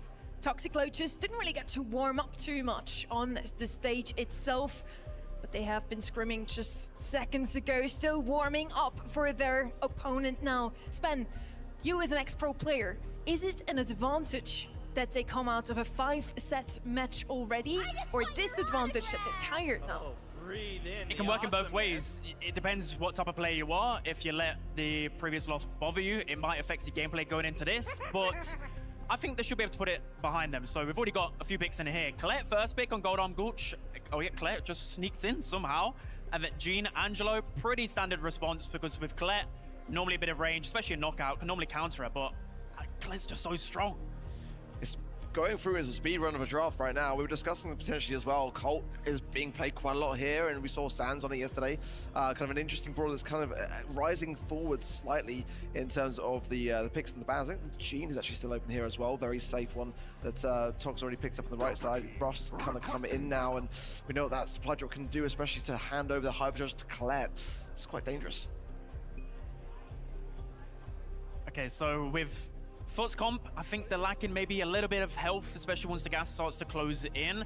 They've already got something to do with Jean with the roughs, with the sandbags. They've got Colette with wall pressure. I mean, they either go with a sniper. They don't really want to open up the map into the Angelo. They want something that can be aggressive. So Ollie, perfect pick right there. Ollie's going to be able to hook the walls a lot, create a lot of pressure, and yeah, let's see what Toxic Lotus respond with. That's an interesting one, because I see Toxic Lotus actually likes to play Shelly on this map. Let's see if they're going to pick her up into that Ollie, or if they have a better idea. So far, we don't really have anything to open up the map, except maybe Ruffs. They could also still go with a thrower as last pick. Also would work just fine. Let's see what it's going to be with 4 seconds left on the clock. They're going to use Rico here, of course, with the wall still intact. Rico's always an option. If this was your ranked match, which one would it be for you guys out in the crowd? As oh look, Uber brought his son to work. All right, man. Go on, son. We'll bring everyone in. I'm so happy I finally get the opportunity to bring everyone in. This is a ridiculously amazing match. Foot on the cusp of defeat, in fact, against Toxic Lotus, the Grim Reapers of North America, in the last Brawl Cup, making top 4 over there. Foot Esports, anticipated to be the front runners here, now find themselves as passengers, possibly to their own doom. A couple things to look out for here. 2 hypnotizers at long range available to Foot Esports between the Gotcha Gadget and, of course, Lenar. His all eyes on me Gadget if he's taken it. Might have fancied the extra mobility for Dire, but I suspect it was more the former. So see how that plays out. Both sides also have good AoE healing around their support brawls. We've got Field Promotion and Magic Puffs. All of Toxic Lotus backed up into their spawn, but it's only temporary. Engine also really confidently taking the sight lane down the right side. Gonna get a super as a result. It's gonna be valuable for the later stages. And everyone from Toxic Lotus working together to deny Lena value. It's a big responsibility to put on a substitute player here, as Ollie has the sole responsibility of, whoa, what a hypnotize from Lena. Well, this round's a wash. I can't believe he pulled that off. That is wild. Yeah, Lenar obviously, not with the gadget I expected him to have brought in here. Engine's in trouble, can drop super, sure, but then it's going to get flipped on out of it. That's rough stuff. He tried to jump away, and now Tok is going to be solo into this. Sandbags well apportioned for that final showdown. Was possible for Tuck there, really. If he'd gotten the takedown onto Angel Boy, then it was very much in the cards. Utility for Foot Esports, they have a hypercharge to hand over to Lena. That will be their win condition here. So Nob just needs to get the super now, and Lena needs to farm up a bit of supercharge himself. Could get it off of Talk on the right side if they're able to find his position. Haven't scouted him out just yet, still playing defensively. Once they get some better intel, that's when they'll spring into action. Colette with the buffies pretty powerful, especially the star power buffies, right? If it's mass tax, you can get a shield that persists after you use that super.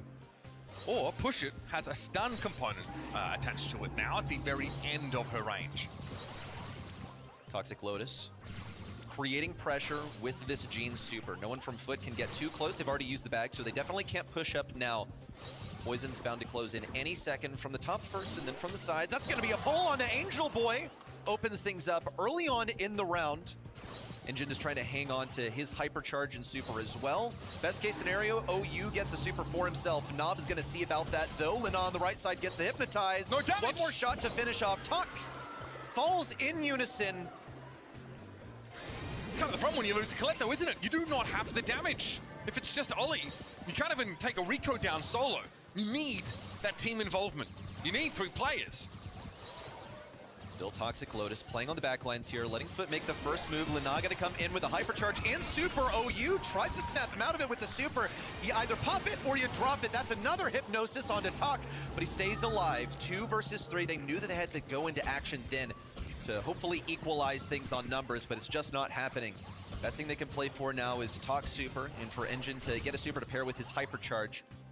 Could bring this to a 2v3 off of that. Talk playing super offensively. Gets it done with 44 HP, just out of range of Angel Boy, but Engine, no! Not taken down. Tragic for Foot. It's an equal game. Leonard's got to be kicking himself after that one. His opponent was at 44 health. They've located Talk, finally brought him down. Hyperactive for Engine though. Nob has to cower. Wait this one out. Engine's going to hold on to that super, but now Ruffs and D'Angelo for the final fight. It's going to be a lot of tankiness over here for Nob as he soaks up both of those arrows to finish off the game. Not a 1v1 you are slated to win when Ruffs has the bags to soak up non-piercing damage. The Ollie Ruffs combo is pretty terrifying. You know that at some point throughout that sort of 3-game series within a set, you're going to be able to give someone a hypercharge. And when Ollie has a hypercharge super, it's basically a guaranteed stun, especially when you have the jump gadget. There's almost no way of escaping it. And so in one round, you have a deterministic almost 3 versus 2 set up. Yeah, that's the win condition right there. It's really as simple as that, honestly. Pretty good damage for Talk immediately. It's going to crunch Foot Esports into this back left corner where Engine can fire some pot shots away, just looking for this little corridor between the wall and the sandbags. Talk continues to clear these out also, and OU just gets a visual on where they are in the bushes. If Foot Esports sink deeper into this corner, then they are just guaranteed to fall. Angel Boy going to come out here with a couple of nice attacks on a Talk. He's forced to retreat, but the rest of the roster remains in place. OU and Talk have to keep poking at this because field promotion can get out of hand if you simply don't damage your opponents. It can give you overhealing and increase your max health pool as time goes on. Each tick is only a small amount, so it takes a while to get there, but you still have to respect it. Lena jumps in, OU flattens, no chance for a hook there at all. Now Engine surrounded, knew his goose was cooked and held onto his super for the next round. And Talk a Deadman here on the right side. Foot Esports remain 3 strong. Toxic Lotus simply got encircled. Once the poison forced everyone into close quarters, Ollie was able to profit massively. He needs shorter sightlines. It is just a game of survival until then, unless he plays for a super early on. Has a super, getting lasered by Talk actually. Tuck wasn't going to get that kill, but he has forced everyone back into the left side once again. Now 3 supers to utilize for Foot. Best case scenario would be Nob getting that supply drop onto Lena. Even better would actually be a hypercharge. Would allow them to eliminate the entire Toxic Lotus roster. OU's got to find a magic hand here. This feels like the win condition for Toxic Lotus on this round. Decent damage, respectable for Tok, but Foot are playing one of the safest parts of the map against Rico. And OU's not really in a hurry here to try and overexpose himself, especially not to the Ollie, who has gadget and super at the ready. Waiting for a pull on Angel Boy. I think that's the best target. Lena also could get caught a little bit too aggressive. Toxic Lotus testing the waters, sending Talk and Engine on the aggressive. Gonna be temporarily hypnosis onto Talk. Same move from the top this time. Nob and Lena both hammered down. A hypercharge towards the center. This one's for Lena if he can converge with it. Engine over to the left side. Manages to keep it secure. Talk the last one. Needs to hit the zipper. The string. 27% keeps Lena alive. Just a shred of HP to secure set one. And a reverse situation of what happened to Lena in that first game, where his opponent 40 health left, but managed to stay alive. It's hard to predict the damage that comes in from that Ollie. It's a little lower than you otherwise would expect, but there, one shot was enough to win it out.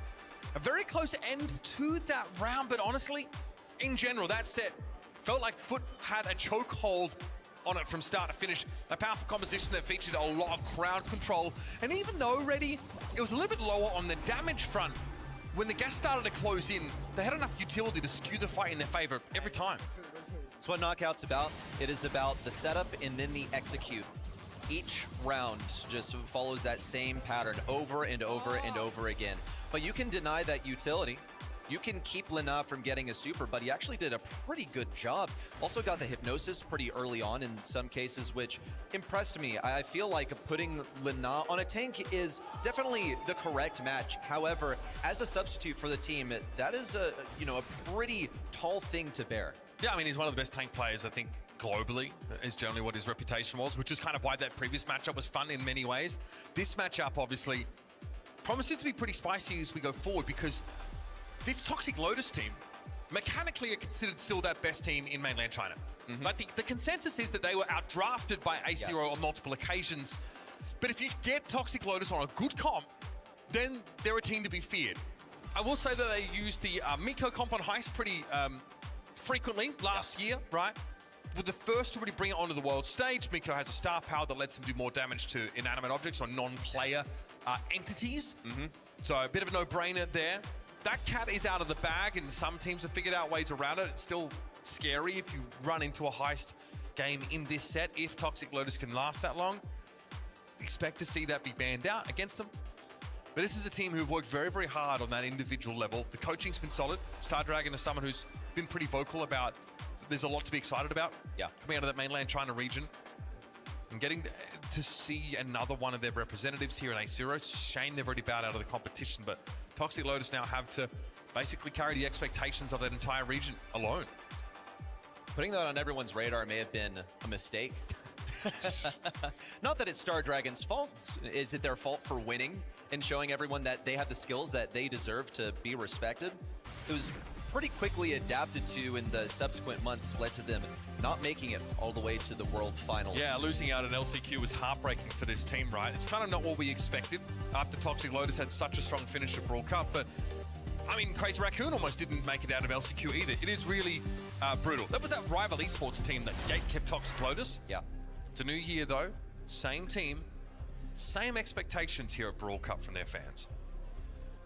Looking at the bans here as we get started on Ring of Fire, you see the anti-cheese strats from Foot. They are just not interested in facing any of this stuff with Draco or Gray can enable pretty much being overwhelmed by HP pool alone. Crow as a first selection, I think, is basically the best thing that you can go at this stage.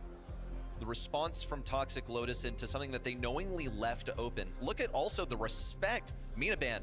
They witnessed Angel Boy on that Mina earlier, and they said, no thank you. Yeah, well, we've been talking about it since the beginning of the year. He's just a legend, and I think it's completely worthy of a target ban. Some sharpshooters are sort of still open here. Pierce obviously being global banned, though, renders that a non-option. Meet Rob. Ooh, Meg. Ooh. This is a throwback. Okay, obviously, so Meg pretty effective at covering, a lot of space in the middle of the map. She could be quite good against Finks, even if Finks is sort of banned out because her fire covers a wide arc. And yeah, the B gonna get picked up. This for me feels like a little earlier in the year. B was quite oppressive on this map. Rattled Hive's still quite powerful, and she's still a great sharpshooter. Yes, we used to talk about B here a lot, but I think she's just been basically outdone by other snipers. But as you can see, Pierce has been taken out of this. Yeah. So what is your high DPS to deal with this B? Are you gonna out-sniper, or are you somehow gonna circumvent her? Well, hey, guess what? You can't alley here. Are you going to Mortis? Is that how you're gonna get in the back lines? Not really ideal into that Meg. It's gonna blow right up in your face, literally. That is how you approach the Mortis. Penny's gonna be here for control. No wall break just yet, so not really something that can be boasted here, and I can't really think of a wall break brawler that would be too phenomenal for a final selection. It's probably just Griff, honestly. Yeah, but I don't know. I just don't like how he fares into these matchups versus either Crow or Penny. Yeah. It would be bad if they were forced to go that direction. I wonder if there's like thoughts to try and fold a tank in here somewhere, right? Yeah. Colette's been banned out, but Kenji is an option here. Okay, Chester, just really potent, obviously amazing in his own right at dealing with those tanks himself. And with the hypercharged super, that will clear the point sort of 9 times out of 10. Just don't want to roll too often into the pop rocks. Otherwise, it can be a little bit more difficult to assert yourself. I see 2 anti-tanks. I see a mid that's a sharpshooter, yes, but you really just play her for the turret. Maybe also the potential to like pierce through any spawnables. At this point, they could honestly go another sharpshooter for Toxic Lotus. They're gonna play for control.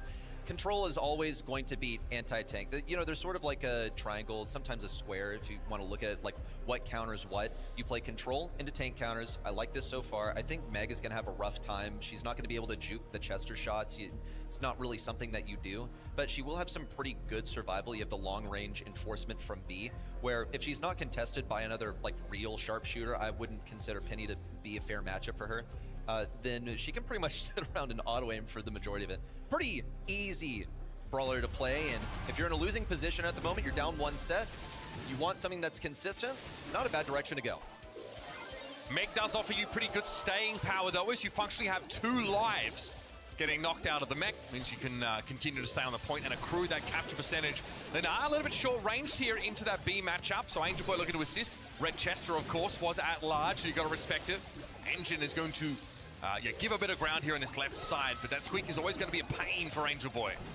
I guess OU feels like he has to contest Knob here on the right side so that Tot doesn't get pushed too hard, but a lot of times you would run Meg up mid and just utilize the HP. It's going to be more difficult into Lena on this Crow.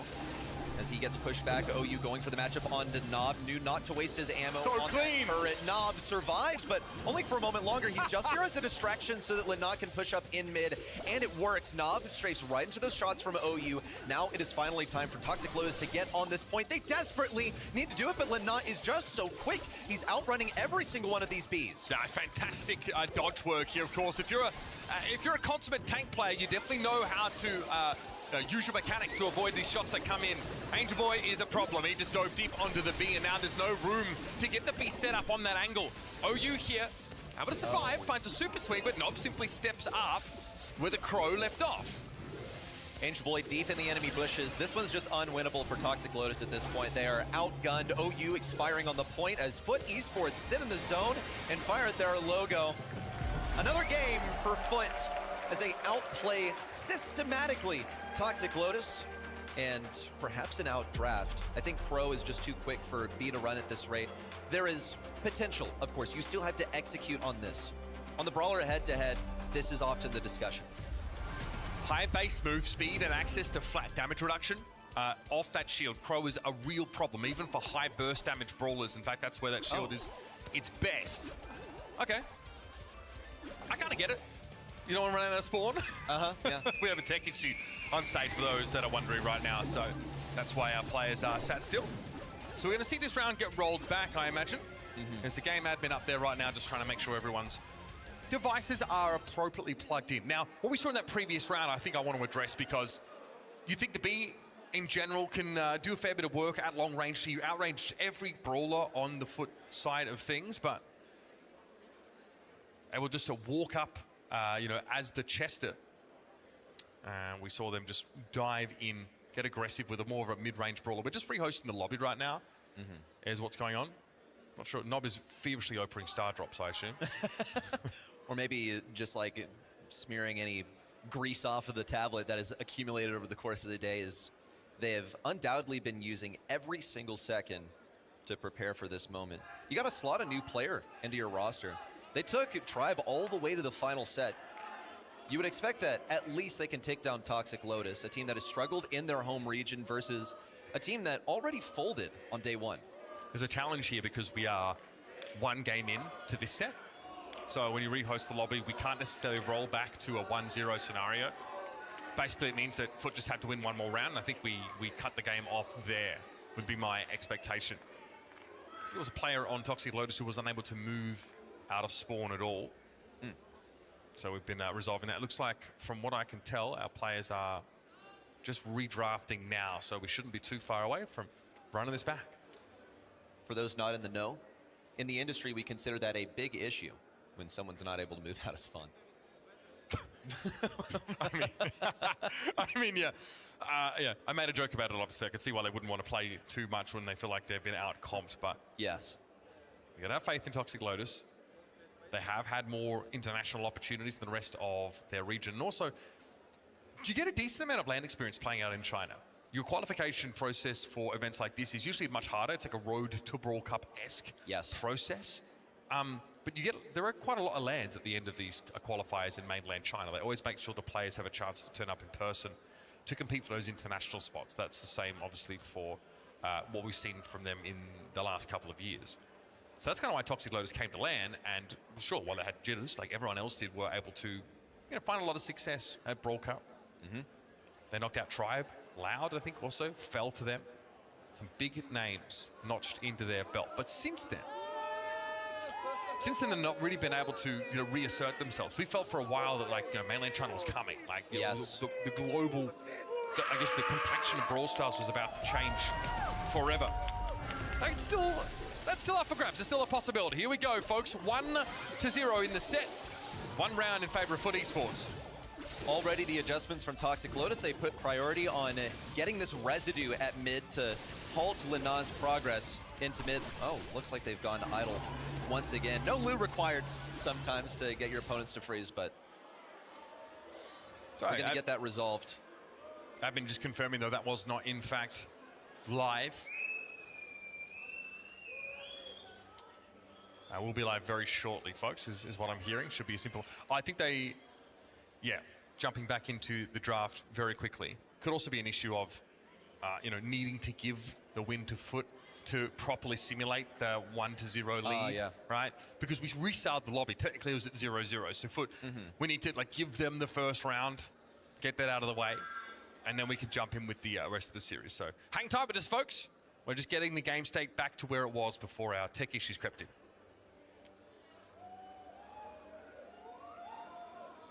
Might be a pause, but the Foot crowd is still here to represent. They may have fallen just a moment ago to Tribe, but people have turned out in droves. They turned out to see Guesty in a large way.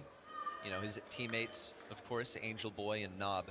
However, Lina in that place. Lina is similarly celebrated player in EMEA. So I'm looking forward to see whether he can make a splash on day 3. They're just gonna have to make it there first. He's been tearing it up on mid. We'll see if he's just as evasive as earlier when it comes to dodging these bees. This one is for real, folks. Already a residue once again deployed on the point early. Rattled Hive thrown out for some zone control. Lina getting some damage on OU there. Barely going to be able to walk away. And actually de-suited there. That is huge. OU out of mech now. Really not able to make as much of an impact. Not fighting 1 versus 2. Eventually he's going to be brought down, and OU actually gets back in the mech. Whoa, that's pretty serious on Lina. Talk needs to find that final shot. But can't get the takedown on Lina. Rotates back towards mid, threatening a press up on the left side where O is continuing to march forward. Now turret in position. This is going to be a high priority for Meg.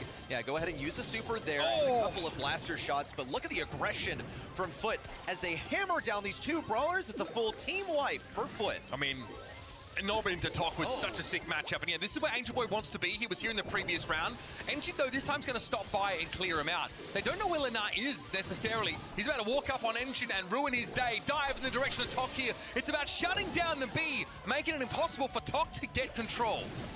Previously, it was 50% to nothing, and now it's tied up brawl game. OU, however, has a hypercharge. Going to push in versus Nob. Blocks off some of that with a salty barrel. It just barely escapes the range of OU. Now hypercharge in from Angel Boy. It's going to be lots of bush break. Disrupting the stronghold for OU. Cycles it forward, but can't hit Talk. Yeah, this could be bad over now. Hypercharge turret for Nob is in play, and Toxic Lotus don't really have any way to clear that out. That is a lot of incendiary fields to cross. A lot of damage raining in autonomously. And Foot Esports look like they can easily do a round in here. This is Toxic Lotus' last chance to make a play here on Ring of Fire. Lina just got that super, now using it hypercharge style to get more damage on Talk. It's an elimination at mid, and Foot Esports count up to 100. A brief pause put on this steamroll through, but they've still gotten a couple sets under their belt. That Crow movement speed is so hard to deal with. If you're a B, so many of those shots are dodged away from. Leonardo spent most of that last round playing side lane against the mech, just putting some damage down, really trying to limit mech's effectiveness, don't let her run up on you.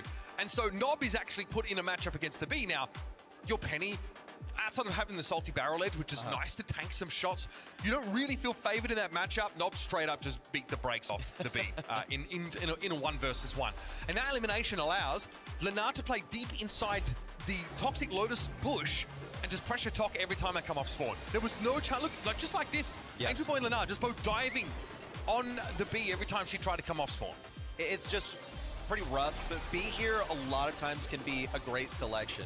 You know, you're playing into no enemy snipers. You just have to hit those shots. So the deal is, though, that compared to other sniper shots, they're quite slow. Lena, he's on Crow, tied for the fastest speed in the entire game. You're able to juke these out. You're able to play well. Look, as a tank player, just kind of comes with the territory that when you're playing a brawler that has to fight and weave and bob and dodge its way into range, yes, you're going to be able to juke out those B shots. Though, had to hand it to Tok, he did get the most kills on the team, but it pales in comparison to what Foot were able to muster. Yeah, I mean, the start in the second round of Ring of Fire was pretty good, right? Saw a nice Iron Hive, got a multi-slow. You know, the Crow almost got caught out, but that is history. It's all about this third set now. And the last chance for Toxic Lotus to assert themselves for their first time on stage. And they're starting to sweat, because Foot Esports are giving them absolute hell. They're looking down the line and seeing Tribe Gaming wait in the wings. That's right, they'd have to do it for a second time. Managed to do it at Brawl Cup last year. It was a complete upset. It put Toxic Lotus on the map globally, put mainland China on the map in terms of the regional rankings. Another Crow first selection here. It looks like Toxic Lotus aren't too intimidated by it, instead prioritizing some other brawlers, Edgar being one of them. Mortis, another one. I guess they feared the Mortis first selection from Foot. And we've seen it actually throughout the weekend, prioritization of the Mortis, but still, there's a reason that you see Crow basically permabanned. He is really that good. Where's the Mina ban is my question as well. Yeah. That is wide open and pretty reasonable on this map. Chester picked up, of course, as a very serviceable anti-tank option, but with Mortis and Edgar both being targeted alongside Colette, this has left Foot Esports open to bring in a lot of really powerful brawlers. We haven't seen Lily much lately. She still conditionally can work on a lot of these gem grab maps. Naja was open and can be taken, but there are so many strong options. Rosa, Meter if you're concerned about other tanks. Yeah, the world is, I think, your oyster. Stu also, you can sort of bring that one in here. Start to pressure the Naja down, for example. Viable mid option. See what Foot decide to go for. They have a way of clearing out these bushes on the right side. Totally outmatches the Chester. Phenomenal anti-tank, by the way, so already preemptively accounting for anything as that 6th selection. Lily now making an appearance for Foot. I think this is exactly what you need to do, because Naja just doesn't have the defensive capabilities to deal with. Yes, she has spawnables, but it takes kind of a while to deploy them in close range. So I guess she'll have to not play mid. Maybe they'll have to set a Chester over at mid so that they're safeguarded against the Lily. I mean, that really loosens up the side lanes a lot. Yeah, well, second, we have both Nita and Lily picked up here. Hinted at least, you know, Lily being a go-to just to be able to pressure that gem carry, but now you've got something that could answer a potential tank pickup. Especially, she's pretty oppressive when you play the right side of the map with her. If you're able to play Bruce, you can basically get into your weak side for free, tank up a lot of that damage, and be a real problem. And we've not even talked about the Crow here. So good at scouting out those bushes. I like the Sandy here, but there are a lot of compromising matchups, and you know, you need to be able to hit this stun on the Lily, otherwise she's going to tear through your team. I don't really get it. I think, yeah, you can stun a Lily, and what? Cool. You got your gadget, you got visibility in the bushes. Guess what? It takes you 5 shots to get there. Where are you going to get them? You going to get them off Lily? Pressuring you? Is Lily going to offer you those opportunities? She can just sit behind a wall and wait for you to try and peek pinch with teammates. I think it's entirely viable. We'll see how well that Sandy fares. In fairness, it does outrange most of Foot's comp, just in terms of how their brawlers work. But yeah, not great, Sandy at range. Here we go. Nope, going to be a nuisance. Start to reveal players inside those bushes, and Angel Boy's already going deep. It's all about going after Tok here, who has that stun gadget at the ready, and Angel Boy respects it. Funny bit of damage, but now these pesky snakes are going to emerge from eliminated brawlers. Foot Esports getting pressured into their own bushes. Talk in a super forward position. Does manage to get his first super kicked off, and it's so much visibility inside of Foot's bushes. Toxic Lotus now just commencing the assault. Engine's gonna pick up the first kill as a response to this Lily aggression. Okay, so the Sandy super gets online pretty early. I do like that. It kind of allows Toxic Lotus to start to snowball a bit of a lead. Angel Boy, all he needs though is one connection, one good way in on the enemy gem carrier, and it's over. Sandy's out of the picture now. Engine's taking a little bit too much damage. I don't like this at all. And there goes to Chester. 3 gems dropped. OU, though, would in theory be the designated gem carrier, but look at how much map control Bruce the Bear gives Foot Esports. They are at 9 gems ready. They're all pressured out of their bushes, and Angel Boy's ready with the hypercharge. Gonna go for it. He manages to steal away this gem. It's what Foot Esports needed to begin the countdown, but none of them can afford to die. 10 seconds to go, no utility for Toxic Lotus. All battered, beaten, bruised. Talk gonna look for someone with this gadget. Can't find Lana, can't find Angel Boy. As he pops out, OU into the gadget. It's nothing for him to do in close range. There's just no pressure from this Toxic Lotus composition. You see the utility is quite helpful. They do get good map control off that first Sandy super, but none of the stuns are really impactful. And okay, you stop the Lily once, twice, okay, fine. As soon as Angel Boy walks back in with a hypercharge, the gem carrier is under extreme pressure. Well, Lily's used to this. The entire game for Lily is I'm going to push in and I'm going to die and I'm going to die and I'm going to die and then I'll have my hypercharge and then I win you the game. Because you can't dodge it. You can't, unless you seriously screw it up. Look, Angel Boy already has a super and all he had to do is run in a straight line on the right side into the Sandy that has only a single stun that's going to be negated the moment that he deals damage to that enemy. I just don't really get it, but Toxic Lotus seemed to believe in it. We'll see if Talk has fed his super quite early on. Lana looking for the wall peek. Talk probably just one shot off the super. Gonna use it on the next pitch, but despite the best efforts of Toxic Lotus, despite them taking 2 brawlers that are supposed to fare well into tanks, they're being walked all over. That Naja, look, annoying, but slow projectile speed and can only fire 1 at a time. So overall, her DPS is not great. It's how she operates as a control brawler that can become oppressive. But OU hasn't really been able to do that. We haven't really seen that aspect of a kid. Oh, Engine gets caught out. Well, there's only 1 gem on Toxic Lotus, so it could be worse, but this will get Foot to a countdown for the series. Angel Boy thought about going for the last one, but Lana picks it up instead on those 2 brawlers. Retreating all the way towards the back. They have enough gems to keep this going, but it's a 2 versus 3 inside of the Rude Sands. They can't heal any HP. Lana opts to drop these where Angel Boy's about to respawn. Angel Boy's considering getting all the rest and then disappearing. No, vanish.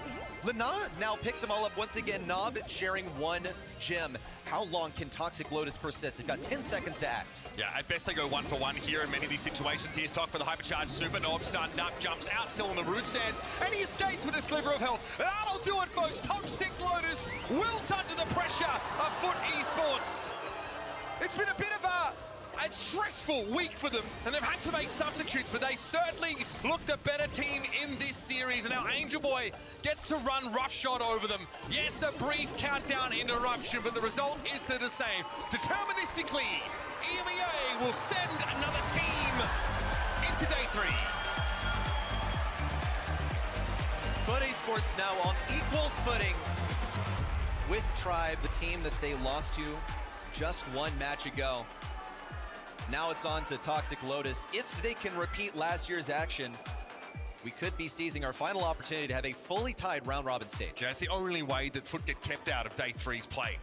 Toxic Lotus, unfortunately, don't get to show us much in this series. Last year, what had worked for them was a bit of innovation, the surprise factor, maybe being underestimated. This time, teams are ready for them. Foot Esports certainly knew it was do or die to take this game. Let's head down to the stage with Barney and the victorious Foot Esports. Righty-ho, Foot Esports get a number on the board. Congratulations. Angel Boy, you know, a tough Game 5 loss in your first game, and then readjusting, resetting the mind, and coming out here. How was it coming out here and getting that win? First, thank you everyone for supporting. We were noticing everything, we were laughing, we kept a good mood. So thank you all for that. About our first match and then the second one, I think we won Brawl Ball having draft disadvantage. We played really well. Like for a team with no synergy, we played like insane. I'm so proud of us. I had a masterclass. We all played really well actually in that knockout set, and then I fucked up 2 sets in a row. Okay, that's okay. I have to talk to you about communication. Because to a lot of people, both at home and here in the arena, if you're unaware, you're actually communicating in two different languages when you're in the middle of a game. How is that? Is that adding more stress, or have you got used to it now? I mean, on this stage, particularly today, we didn't speak Russian whatsoever. We were speaking English, so it's fine. We don't see any problems with communication. Well, fair enough. I stand corrected. Lenan, I really want to quickly ask you something. Stepping into this roster, yeah, come on over here, man. Come on over. Stepping into this roster, last minute, you know, you came down on a Wednesday, you guys scrimmed for a bit, you've had to adjust a lot. All of you have had to adjust. How has it been, and how does it feel being on the stage once more? Well, it was Tuesday morning. I woke up and then I saw the message of Angel Boy. I was like, oh, really? It's kind of sad for them, but I take that as an opportunity. And yeah, I feel like All Might, you know, a superhero. I came to save them. You are a superhero, Lenan. Well, everybody, I'd like you to give a huge round of applause. It's Foot Esports. Congratulations, guys.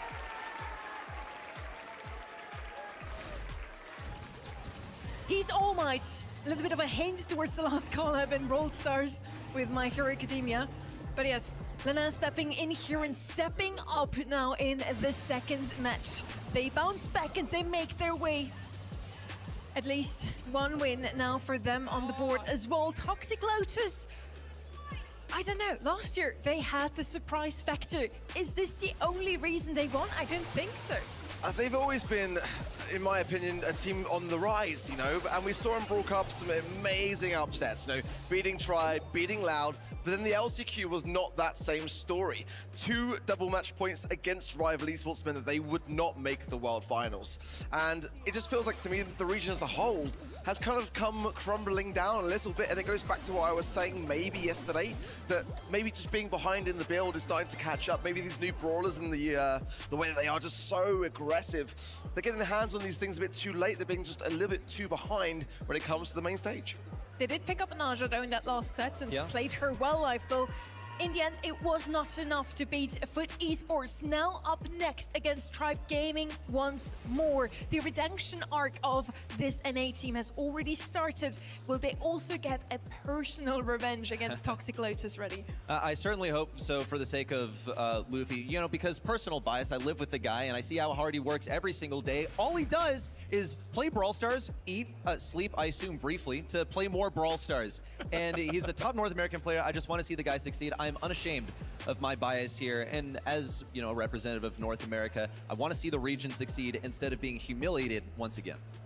We're gonna find out soon what they too still have in store for us. Group D is our last group of the whole tournament. After that, we're gonna head straight into our playoffs tomorrow. The last match of the day. I kind of hope it's gonna be another close one, but if they can't beat Foot got beaten by Tribe, this basically means it should be another 3-0, no? This is the thing, isn't it, really? When you look at the matchups in that regard, then for Toxic Lotus, this is now really going to be a massively tough affair. I've got to praise Tribe for how they've come in to this competition. Again, it's kind of interesting to me to think back to how Tribe have been over the years. This is the weakest on paper that we've ever seen them over the past kind of like 2 or 3 years. So to come in like this and to look as strong as they have, but I think it's really, really commendable. On the other side for Toxic Lotus, over the monthly finals that they've had in the Chinese mainland region, they started by at least making the grand finals, but then the month after that, it was making just the semi-finals, and then after that, just the quarterfinals. So it has been getting progressively worse, unfortunately, for them.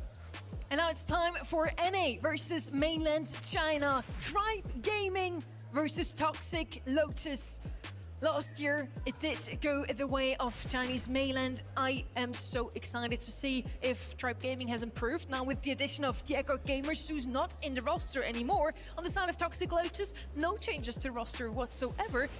But there are a couple of changes to the region itself. Toxic Lotus completely dominated 25. Now this year, it's looking a bit different than A0. Their main competitor in their own region is already out of the competition. It's true. You're looking at the team that lost to Ace Zero after Ace Zero folded on day one. And Ace Zero, admittedly, look, they lived up to our expectations of them. They had pretty solid drafts. Toxic Lotus, same deal. Mechanics look good. Drafts, you know, not that great. So hopefully they have better prepared drafts for this upcoming match. They would have to deal the same fate to Tribe Gaming once again, like they did in Brawl Cup last year. It's how they made a splash. It's how they put mainland China on the map. And like many other regions, they have 2 contenders to make it through to day 3 and potentially win a world final slot for the region. For mainland China, this would go a long way. Yeah, it would go arguably the longest of ways, I would say, as well, for sure. I mean, it's just on this stage, with all the regions now coming together, you know, EMEA is just such a titan and just so domineering over everything. I mean, it's very tough to break through. I think for North America especially, they've been really showing up as well. And I think for teams like Tribe, you know, they've gone through the motions in the monthly finals, getting like full reverse swept by Only Realm. You know, what doesn't kill you makes you stronger. I think coming into this competition, they've had at least a couple of upsets like that in the first month, going out in the semi-finals as well. So Team Electros, that was not on the plan. That was not on their bingo card. So one of their worst performances for years. These are the things that shape teams that make them stronger. They're like diamonds in that regard. Brawl Cup is really our version of the battle of the regions. NA has already sent 1 team through. Mainland China, sadly not. So they are really trying to get one in there, get 1 team to play Championship Sunday. Ready? Is Tribe gonna go 2-0? Wait. Oh. Yeah, I think so. I was like, it's a best of 5, so I would hope like 3-0. I see what you mean. We also have something to win for all of you watching. Eventobrawlstars.com to get that trophy gem spray right here. I think you already got it, Orc. I got it, and Spin was like, how have you got it already? It's like, bro, predictions master, we know how it is on the desk. Well, you get more points for an MVP vote for the red button than for the prediction itself, so maybe you just were I'm secretly pressing it behind the scenes, and like, you guys are just missing it. I'm just taking advantage of the button. That's what it really is. We're going to have a quick look also at the global bans. Do we see another Naja ban? No! Group D just loves to leave her open. We haven't seen that at all this tournament. Naja was banned out every single time, but Group D just doesn't care about this brawler. Are we going to talk about it? Address me! It is the elephant in the room. It is quite funny. Go for it. Yeah, Miko, the thing that upset Tribe last year that was completely launched in the forefront of the meta by, I would say, pretty much Toxic Lotus alone. The heist Miko has been so viable, so this one's out of the mix. They also played it today in Knockout, and Tribe's like, dude, no thank you. We have learned our lesson, and it is something which, yeah, it's like sticking out for me. I feel like that is Tribe, learning from their past mistakes. I'm really excited to see how they approach this one. I think Miko is the reason why we keep saying Toxic Lotus last year had the element of surprise on their side, because they brought in some new ideas, and Miko is exactly that. Now, without the Miko, maybe we're going to see something completely different. We're going to kick things off on Hot Potato. So what could be that secret, really good pick on Heist? I think for me, there's a map that screams tanks, and Tribe haven't really kind of been able to display fully just yet in terms of the draft, like how dangerous they really are. I feel like this might be one of those moments where Toxic Lotus, if they're not careful, leave a couple of those kind of like real sleeper picks that that we can have them pop off with. Certainly, if we get towards those later stages of the maps as well, there's some pretty scary tanks that RBM will absolutely dominate with. I'm just going to be a hater here and say I think Toxic Lotus are out of tricks at this rate. Oof, I think you're looking at a weakened foot, and they still went down in such a quick series versus them. If you're going to expend your special preparation and your tricks there, it's got to be in that match. Well, the viewers seem to think that they have higher chances of beating Tribe than they did against Fit Esports, so hopefully this means we don't end today on another 3-0. Would be really nice to see. If not, make sure to tune in again tomorrow. When it goes down into the playoffs, only the last few contenders still here to fight for the $35,000, the BSC points, and the Worlds and LCQ slot. Then hopefully we're going to have some closer matchups. But yeah, 17% say Toxic Lotus still have what it takes this year as well to beat Tribe once more. Considering some of the polls that we've seen today, I feel like that's pretty generous, to be really honest. We've had 94 to 6 and 96 to 4. We've had some really skewed polls. So actually, I think that's one of the more normal ones, dare I say it, in this event. Barney, it is now time for the last match of the day. So let's bring them out. And then there was one match to complete our lineup for Championship Sunday, and one match to decide who our final team that is going to be sent packing from the group stage. And so I think it's about time to find out who that is going to be. Berlin, make some noise for Toxic Lotus and Tribe Gaming!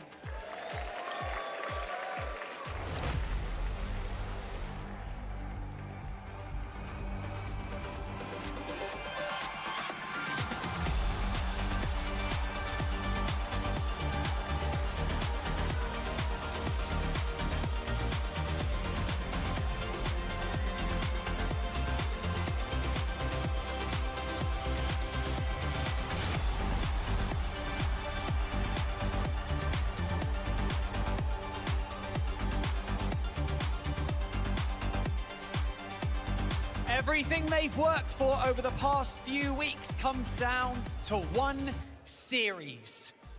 That's what makes moments like this so unbelievably powerful, because pressure, it doesn't just present skill, it presents character. On the one side, we have Tribe Gaming looking to have a clean run through the group stage, and on the other, fighting for survival, tooth and claw, we have Toxic Lotus. And so to both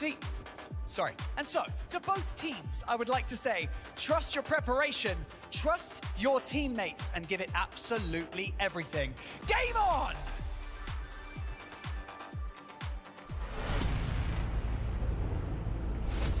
Luffy. RBM.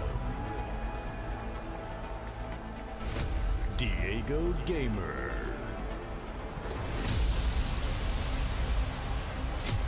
Engine. Talk. OU.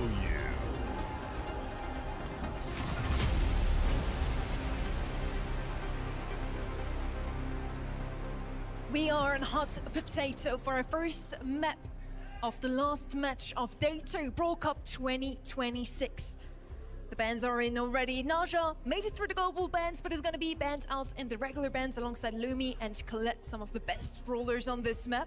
Now, what I immediately spot here, Colt, for me, at this moment, the best brawler on any heist map, because he has so much damage to dish out. He can open up the walls. He's still left open. BB is going to be the first pick instead here. We were hoping for something aggressive. You got your wish granted, Ark. I think Kaze as well could follow, but I think they're looking for the BB Berry combination on the right-hand side there as well, which could be the follow-up pick. Not really an urgent one to lock in just yet, but the BB is definitely a concern for Tribe that they've got to kind of like match in some regard. Looking through what we've got going on here, the Otis band's quite smart, Edgar band out as well. I love your Colt shout, by the way. I think it's the one that I'm thinking most of, which, you know, could deflate what the cards they can bring if they can open up some of these walls. Can't you just griff here? Okay. Or pair it, yeah. Colt's the method. You just got to break open the walls, and you got to have enough DPS to deal with the BB. Might be a waste to go for the hard CC this early on. You still have the last pick opened up, something to base race the BB if it gets really desperate, but this is the long play. They're keeping themselves quite flexible, going for the wall break with Colt. He's going to have lots of DPS. Same goes for Kaze. In heist, generally speaking, it's always a good idea to have brawlers that fulfill the role of playing for control, playing like for the map control, as well as dealing damage to the safe. Amber could still be a chance here for some more damage on the right-hand side. Melody also a mainstay on heist, left open. Gonna go with Cordelius just to make sure they have something to defend. That Kaze would have also been a great pick for their opponents to defend their own BB. So I quite like it, what we have here on the right-hand side. I just fear so far Tribe has a lot more damage in their hands. I really need some more DPS on the side of Toxic Lotus.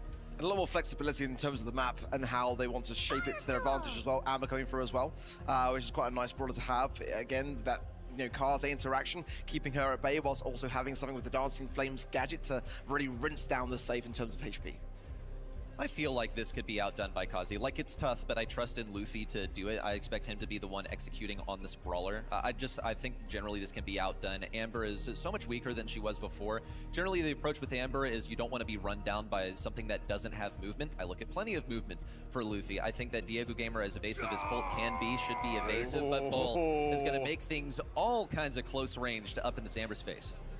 RBM on a bull. We get to see it after all. Really what we wanted, what I want, is one more round of Kenny and Trev on the mic.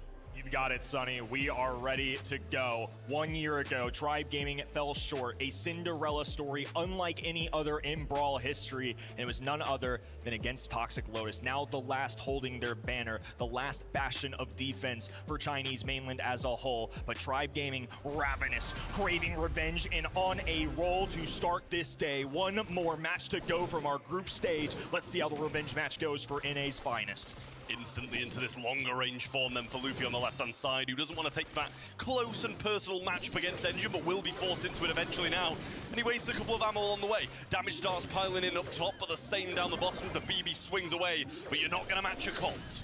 Luffy just completely ignoring this as well, taking off down the right-hand side. It's a full defensive effort now as the fan storm goes down. Daggers flying, Talk dodging, has a super available, will drag them to the Shadow Realm. Look for this interaction the entire time. Cordelia is actually going to buy some time and just dip to the other end, but it's not going to be a positive trade against that Kaze. The good news for them, though, is this counter. It's going to be Diego Gamer piercing away. Ooh, a couple good tags. Engine still swiping away up top. Damage pouring in. It is a complete advantage for Tribe right now. It just rips the Hyper as well, but they're a whole tick ahead, and a super available from Amber through this mid as well, just getting rid of some of this bush, but you know, you're establishing, breaking the map, getting rid of some of the bushes when it's kind of already out of hand with only 25% left. Straight back into this longer range form as well. Luffy with a super in hand. Might want to get back into this geisha form and throw up the Fanstorm. Diego Gamer hasn't quite broken the walls on the right-hand side. It still allows for RBM to march up, and now a dodge there. Shadow Realm available as Talk left all alone. Diego Gamer firing bullets. A storm up the middle, and it's 30% plus of the lead, and that's quite enough. Tribe Gaming will take game one. Well, the Fanstorm went so wrong that it went right. Completely missed damage-wise, but stops people from being able to see the Colt coming in, and they got the damage regardless anyway. So, nice stuff there from Tribe Gaming. I won't say it was the most crisp and clean game ever, but, you know, a lot of the time, highs never is, especially when you're base racing just like both of these teams did, and a BB is not beating a Colt at that. BB, Bull, Kaze expects some close-range fights, but Diego Gamer doing his best. He is a six-shooter brawler, not a shotgun one like RBM, however, who's going to get a ton of damage when he pops out of here. Luffy now up top as well, but Toxic Lotus playing the game of math. Engine backing down Diego Gamer on this bottom left-hand side. Meanwhile, Talk and OU working. It's a 3v2. This is now even.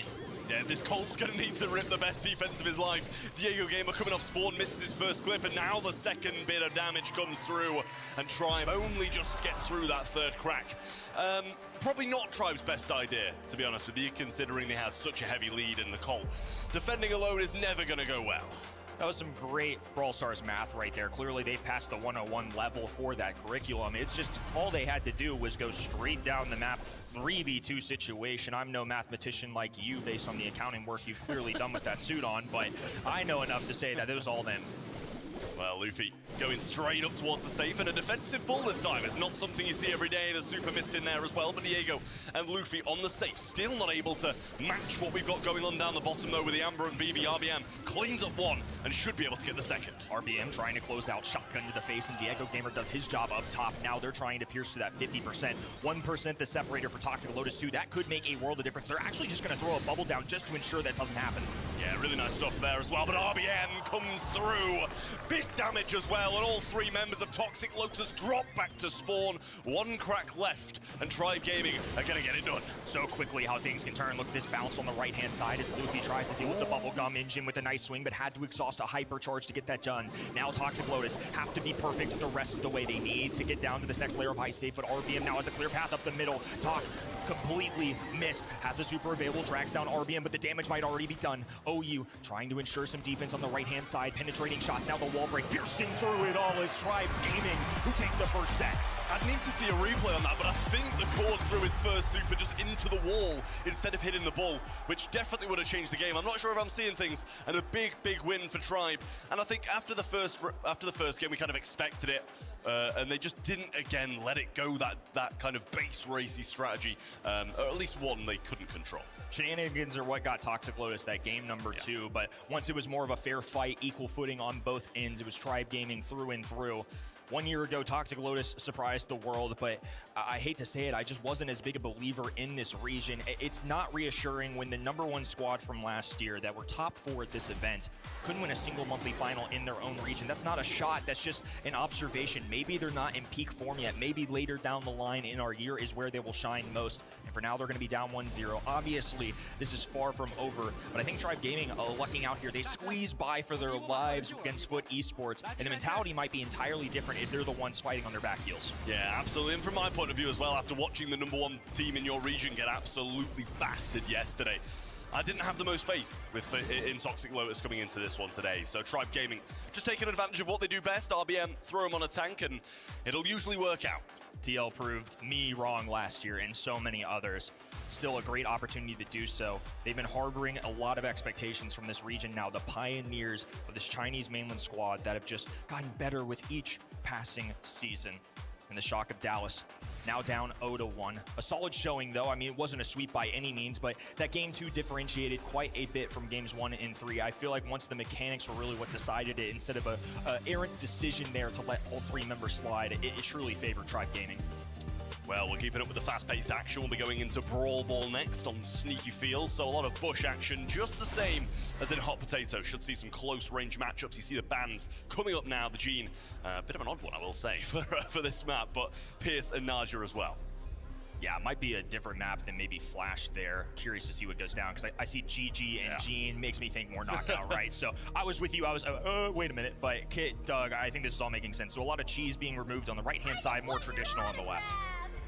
Yeah, definitely seems to be a different map, considering I was like, oh, instantly I was like, well, I'm not sure Gene's probably going to be the best of bans on Sneaky Fields in the current meta, but Colette is going to be the first pick on Bell's Rock then, and that is going to be a big one for them with how strong that brawler is at the moment. It's scary to be looking down the barrel.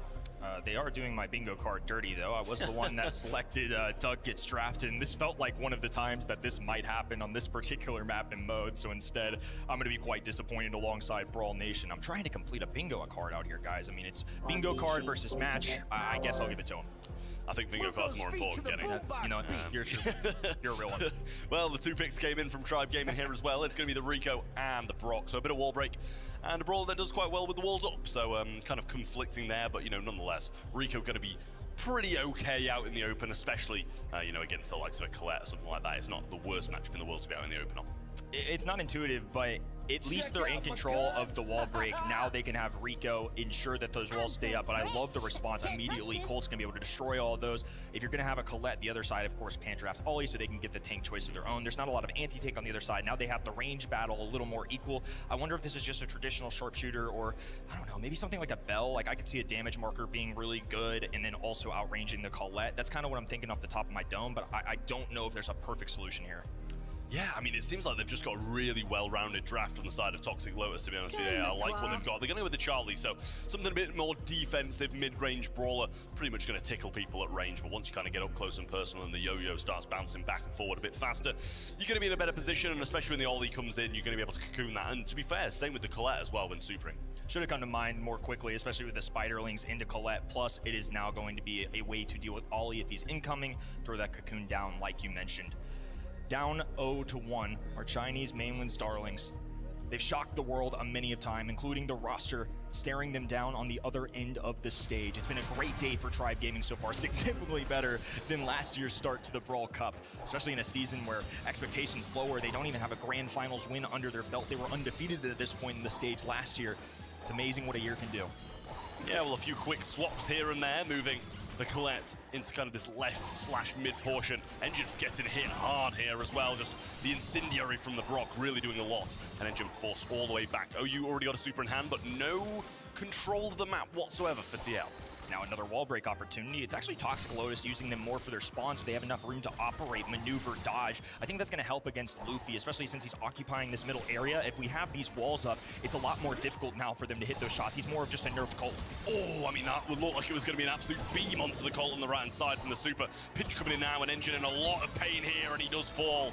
Coming up, Diego Gamer, super into the back lines, breaks up some more of those walls and gets OU along the way. Tok, the only one remaining, and he will head to the gas. And that's going to be Tribe winning again. Stellar round for Tribe Gaming. up 1-0 in the set. And I'm curious to see if they make any other decisions with Wahlberg. Yeah, they're just continuing to work on their own side. I like this, but the risk you run is obviously Luffy's going to get in position every time. He still has this entire middle of the map. There's a whole game you have to keep in mind. Either TL need to win early or they need to keep removing walls so they nerf Luffy a little bit. Yeah, Colette's not really getting into the game enough to be able to make something happen as well. Luffy getting controlled here as well. Might be traded out by Diego, but he gets controlled too. It's just hypnosis all over from the side of TL. Still a 3v2 though, RBM quite low and forced to help out Diego here, but he's going to go down as well. And a much better showing from Toxic Lotus. For sure, this is the brawler that was the dagger into Tribe Gaming last year, and they're still making it work in 2026. Now they've opened up this right-hand side, the back lines. Now I'm curious how they address the early game. They're going to send Ollie towards this right-hand side wall, the little staircase there that you see alongside OU. Facing down Diego Gamer, not fun for Colette, but they might be more playing towards these in-games. I think the biggest thing is just keeping an eye on this Rico, because now he's going for a super, doesn't make a lot of contact though. Same can be said for Talk though, just a couple wasted supers. Yeah, just throwing them out, hoping for the best. I think both quite optimistic with those, but I think you got more chance of randomly hitting a Rico super than a Colt super. Good shots down the middle low. Engine already has the super, but RBM ready to shut him down. Hypercharge available for both Tok and Luffy, but as we said, just kind of wasted the supers. I think it's a wise decision for Tribe to just play it patient because they have a cocoon available. So if Engine dives in, if Colette dives in, it's a guaranteed one of those brawlers going down, assuming RBM makes the connection. Talk operating on the long right-hand lane. Rocket rain, lightning bolts flying down from Zeus. There's a dash, barely survives a hypercharge super in response, and it's a close call for both ends, but no cigar. Yeah, I mean, Luffy will just rip a multi-ball launcher there to try and keep Tok low, and pops a hypercharge moving up, gets clipped by one of these yo-yos of RBM though. And OU coming in, there's Engine, great! Super and hypercharge there. Diego trying to find this one, and does. Tribe gonna get this first game on the board. Very scrappy, surprise 3 survived, but they get it nonetheless. The Charlie Cocoon doing exactly what we anticipated, especially towards that end game. All they had to do was get the survival. It was a close call. I kind of feel for Toxic Lotus there because I think they made some good decisions because they go for that Colette dash. They hit the shot, but 47 HP. I mean, what are you gonna do about it? That's a quick math equation gone wrong, and instead another member of Tribe survives. So that's a 3v2 that easily sways how that game would have gone.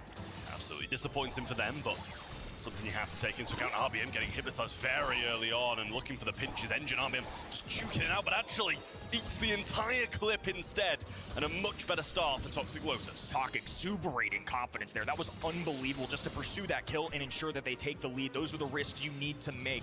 Way to capitalize on a big heads-up play, and now he might be hungry for another Diego Gamer low HP. Talk has the super, lines it up, fires, makes contact, and it's a death for another Tribe member. It's now Luffy left all alone. Easy, clean there, and it's a team wipe for Toxic Lotus. Yeah, really nice for Toxic Lotus to be able to get that win on the board. And there was a slight break here and there, and they do keep on coming down with the silver bullet. Tok just sculpting this left-hand side to his liking, but wants to be kind of away from this Brock. And Diego Gamer, for the most part, did a decent job of following him around, but just kind of allowing it this time, it seems. Well, now making the move. To the matchups, OU is pretty useless in these early games, just has to try and make contact with any brawler he can, but it's going to be difficult to get a kill unless he uses that super, and a complete miss like we saw earlier can be very devastating. Engine taking a lot of heat right now. There's the dash and RBM with a perfect response. Now Diego Gamer's going to line up the shots. Talk knows this though, tries to get around the corner. The slowdown was there, barely managed to escape. Did Diego not have the ammo for that? I was sure they were going to be able to get that kill, especially when he was slowed as well. Another great one from Tok, and he gets the same kill as last time. Luffy and Diego Gamer left, but in a 3v2, what can they do? Numbers advantage for Toxic Lotus for sure. Now a dive forward to hypnotize the inevitable as Diego Gamer fires a super just out of desperation, but doesn't have a hope of taking on an entire Chinese mainland roster. A lot better response here. I mean, I still feel like these guys are playing well. The set's not over. Feels very even, but they've shown flashes of life a lot throughout these couple sets. Absolutely. I can't help but feel that Diego should have finished that Colette kill off. You know, he was cocooned, slowed out of it, and I don't know if he just didn't have the ammo, but I felt that should have been a secured kill. Nonetheless, still 1-1 now in the knockout set. This one is going to be a very big one for both of these teams. Tribe either go 2 up, or Toxic Lotus bring it back and get their set on the board. Reset in the new game as Tribe Gaming get hypnotized early. The Spiderling's there to protect. Oh, another one as well. Engine doing good work, but falls low. They can't pursue this kill. So now Talk, we're getting a duel alongside RBM. One of the benefits of this Charlie is going to be the peak shots that you get to. Notice how this intelligent player in RBM will use a shot, throw it out, and the yo-yo can clip through the wall. It's almost like a Carl pickaxe. I mean, Tok has been exuding confidence on this left-hand side against pretty much anybody who ends up going there, just running up in a straight line and trying to get some work done. Diego game with the super on the right, same for Engine. You've got to be really careful about these hypnotizers. He gets hypnotized twice and a super wasted because he's cocooned too. Real tough stuff for Tribe, and it seems they're falling apart. Engine left all alone does make the juke as Diego Gamer now turns his attention up top. Top, below HP, trades, and it's Engine who strikes last. Excellently done, and now Toxic Lotus all of a sudden doing very well, just one round away from tying the sets. Absolutely not looking good for Tribe now. A few mishaps here and there, and they're trying to move Diego Gamer back over to this Colt side. And Luffy through the mid. Obviously a few of these walls broken up thanks to that super that Diego Gamer sent out in the previous round. But not really going to be the desired situation. Another Hypnotize coming through, but that's a big Rocket Rain over the top, but it's traded out as Tok gets another one. Luffy goes down, and it's a 2v2. Tok has been playing excellently for the mechanics. I mean, this set, he has lined up some serious shots from the distance, and now Rico is out of the equation. In the 2v2 situation, Engine is just going to hold on. He doesn't operate well in the open space. He's going to try and get to this indestructible, the L-shaped wall on the left-hand side, and he has to avoid RBM, who has hypercharge. Yeah, they're going to double hyper now. Surely try and get one of these kills. RBM saving, and I feel after the first game and that round, that's the set that they maybe should have walked away with, but Toxic Lotus managed to get the job done, bring it back to a 1-1 and open this game and this group up. Great highlights all around. I feel like both sides, like we've kind of said, have played well. There's the animation that we saw from last year too. I think these guys have just had so much pressure on them, especially after seeing Countryman and Ace0 drop yesterday and what was fine, but definitely not, I would say, the most impressive thing, or maybe what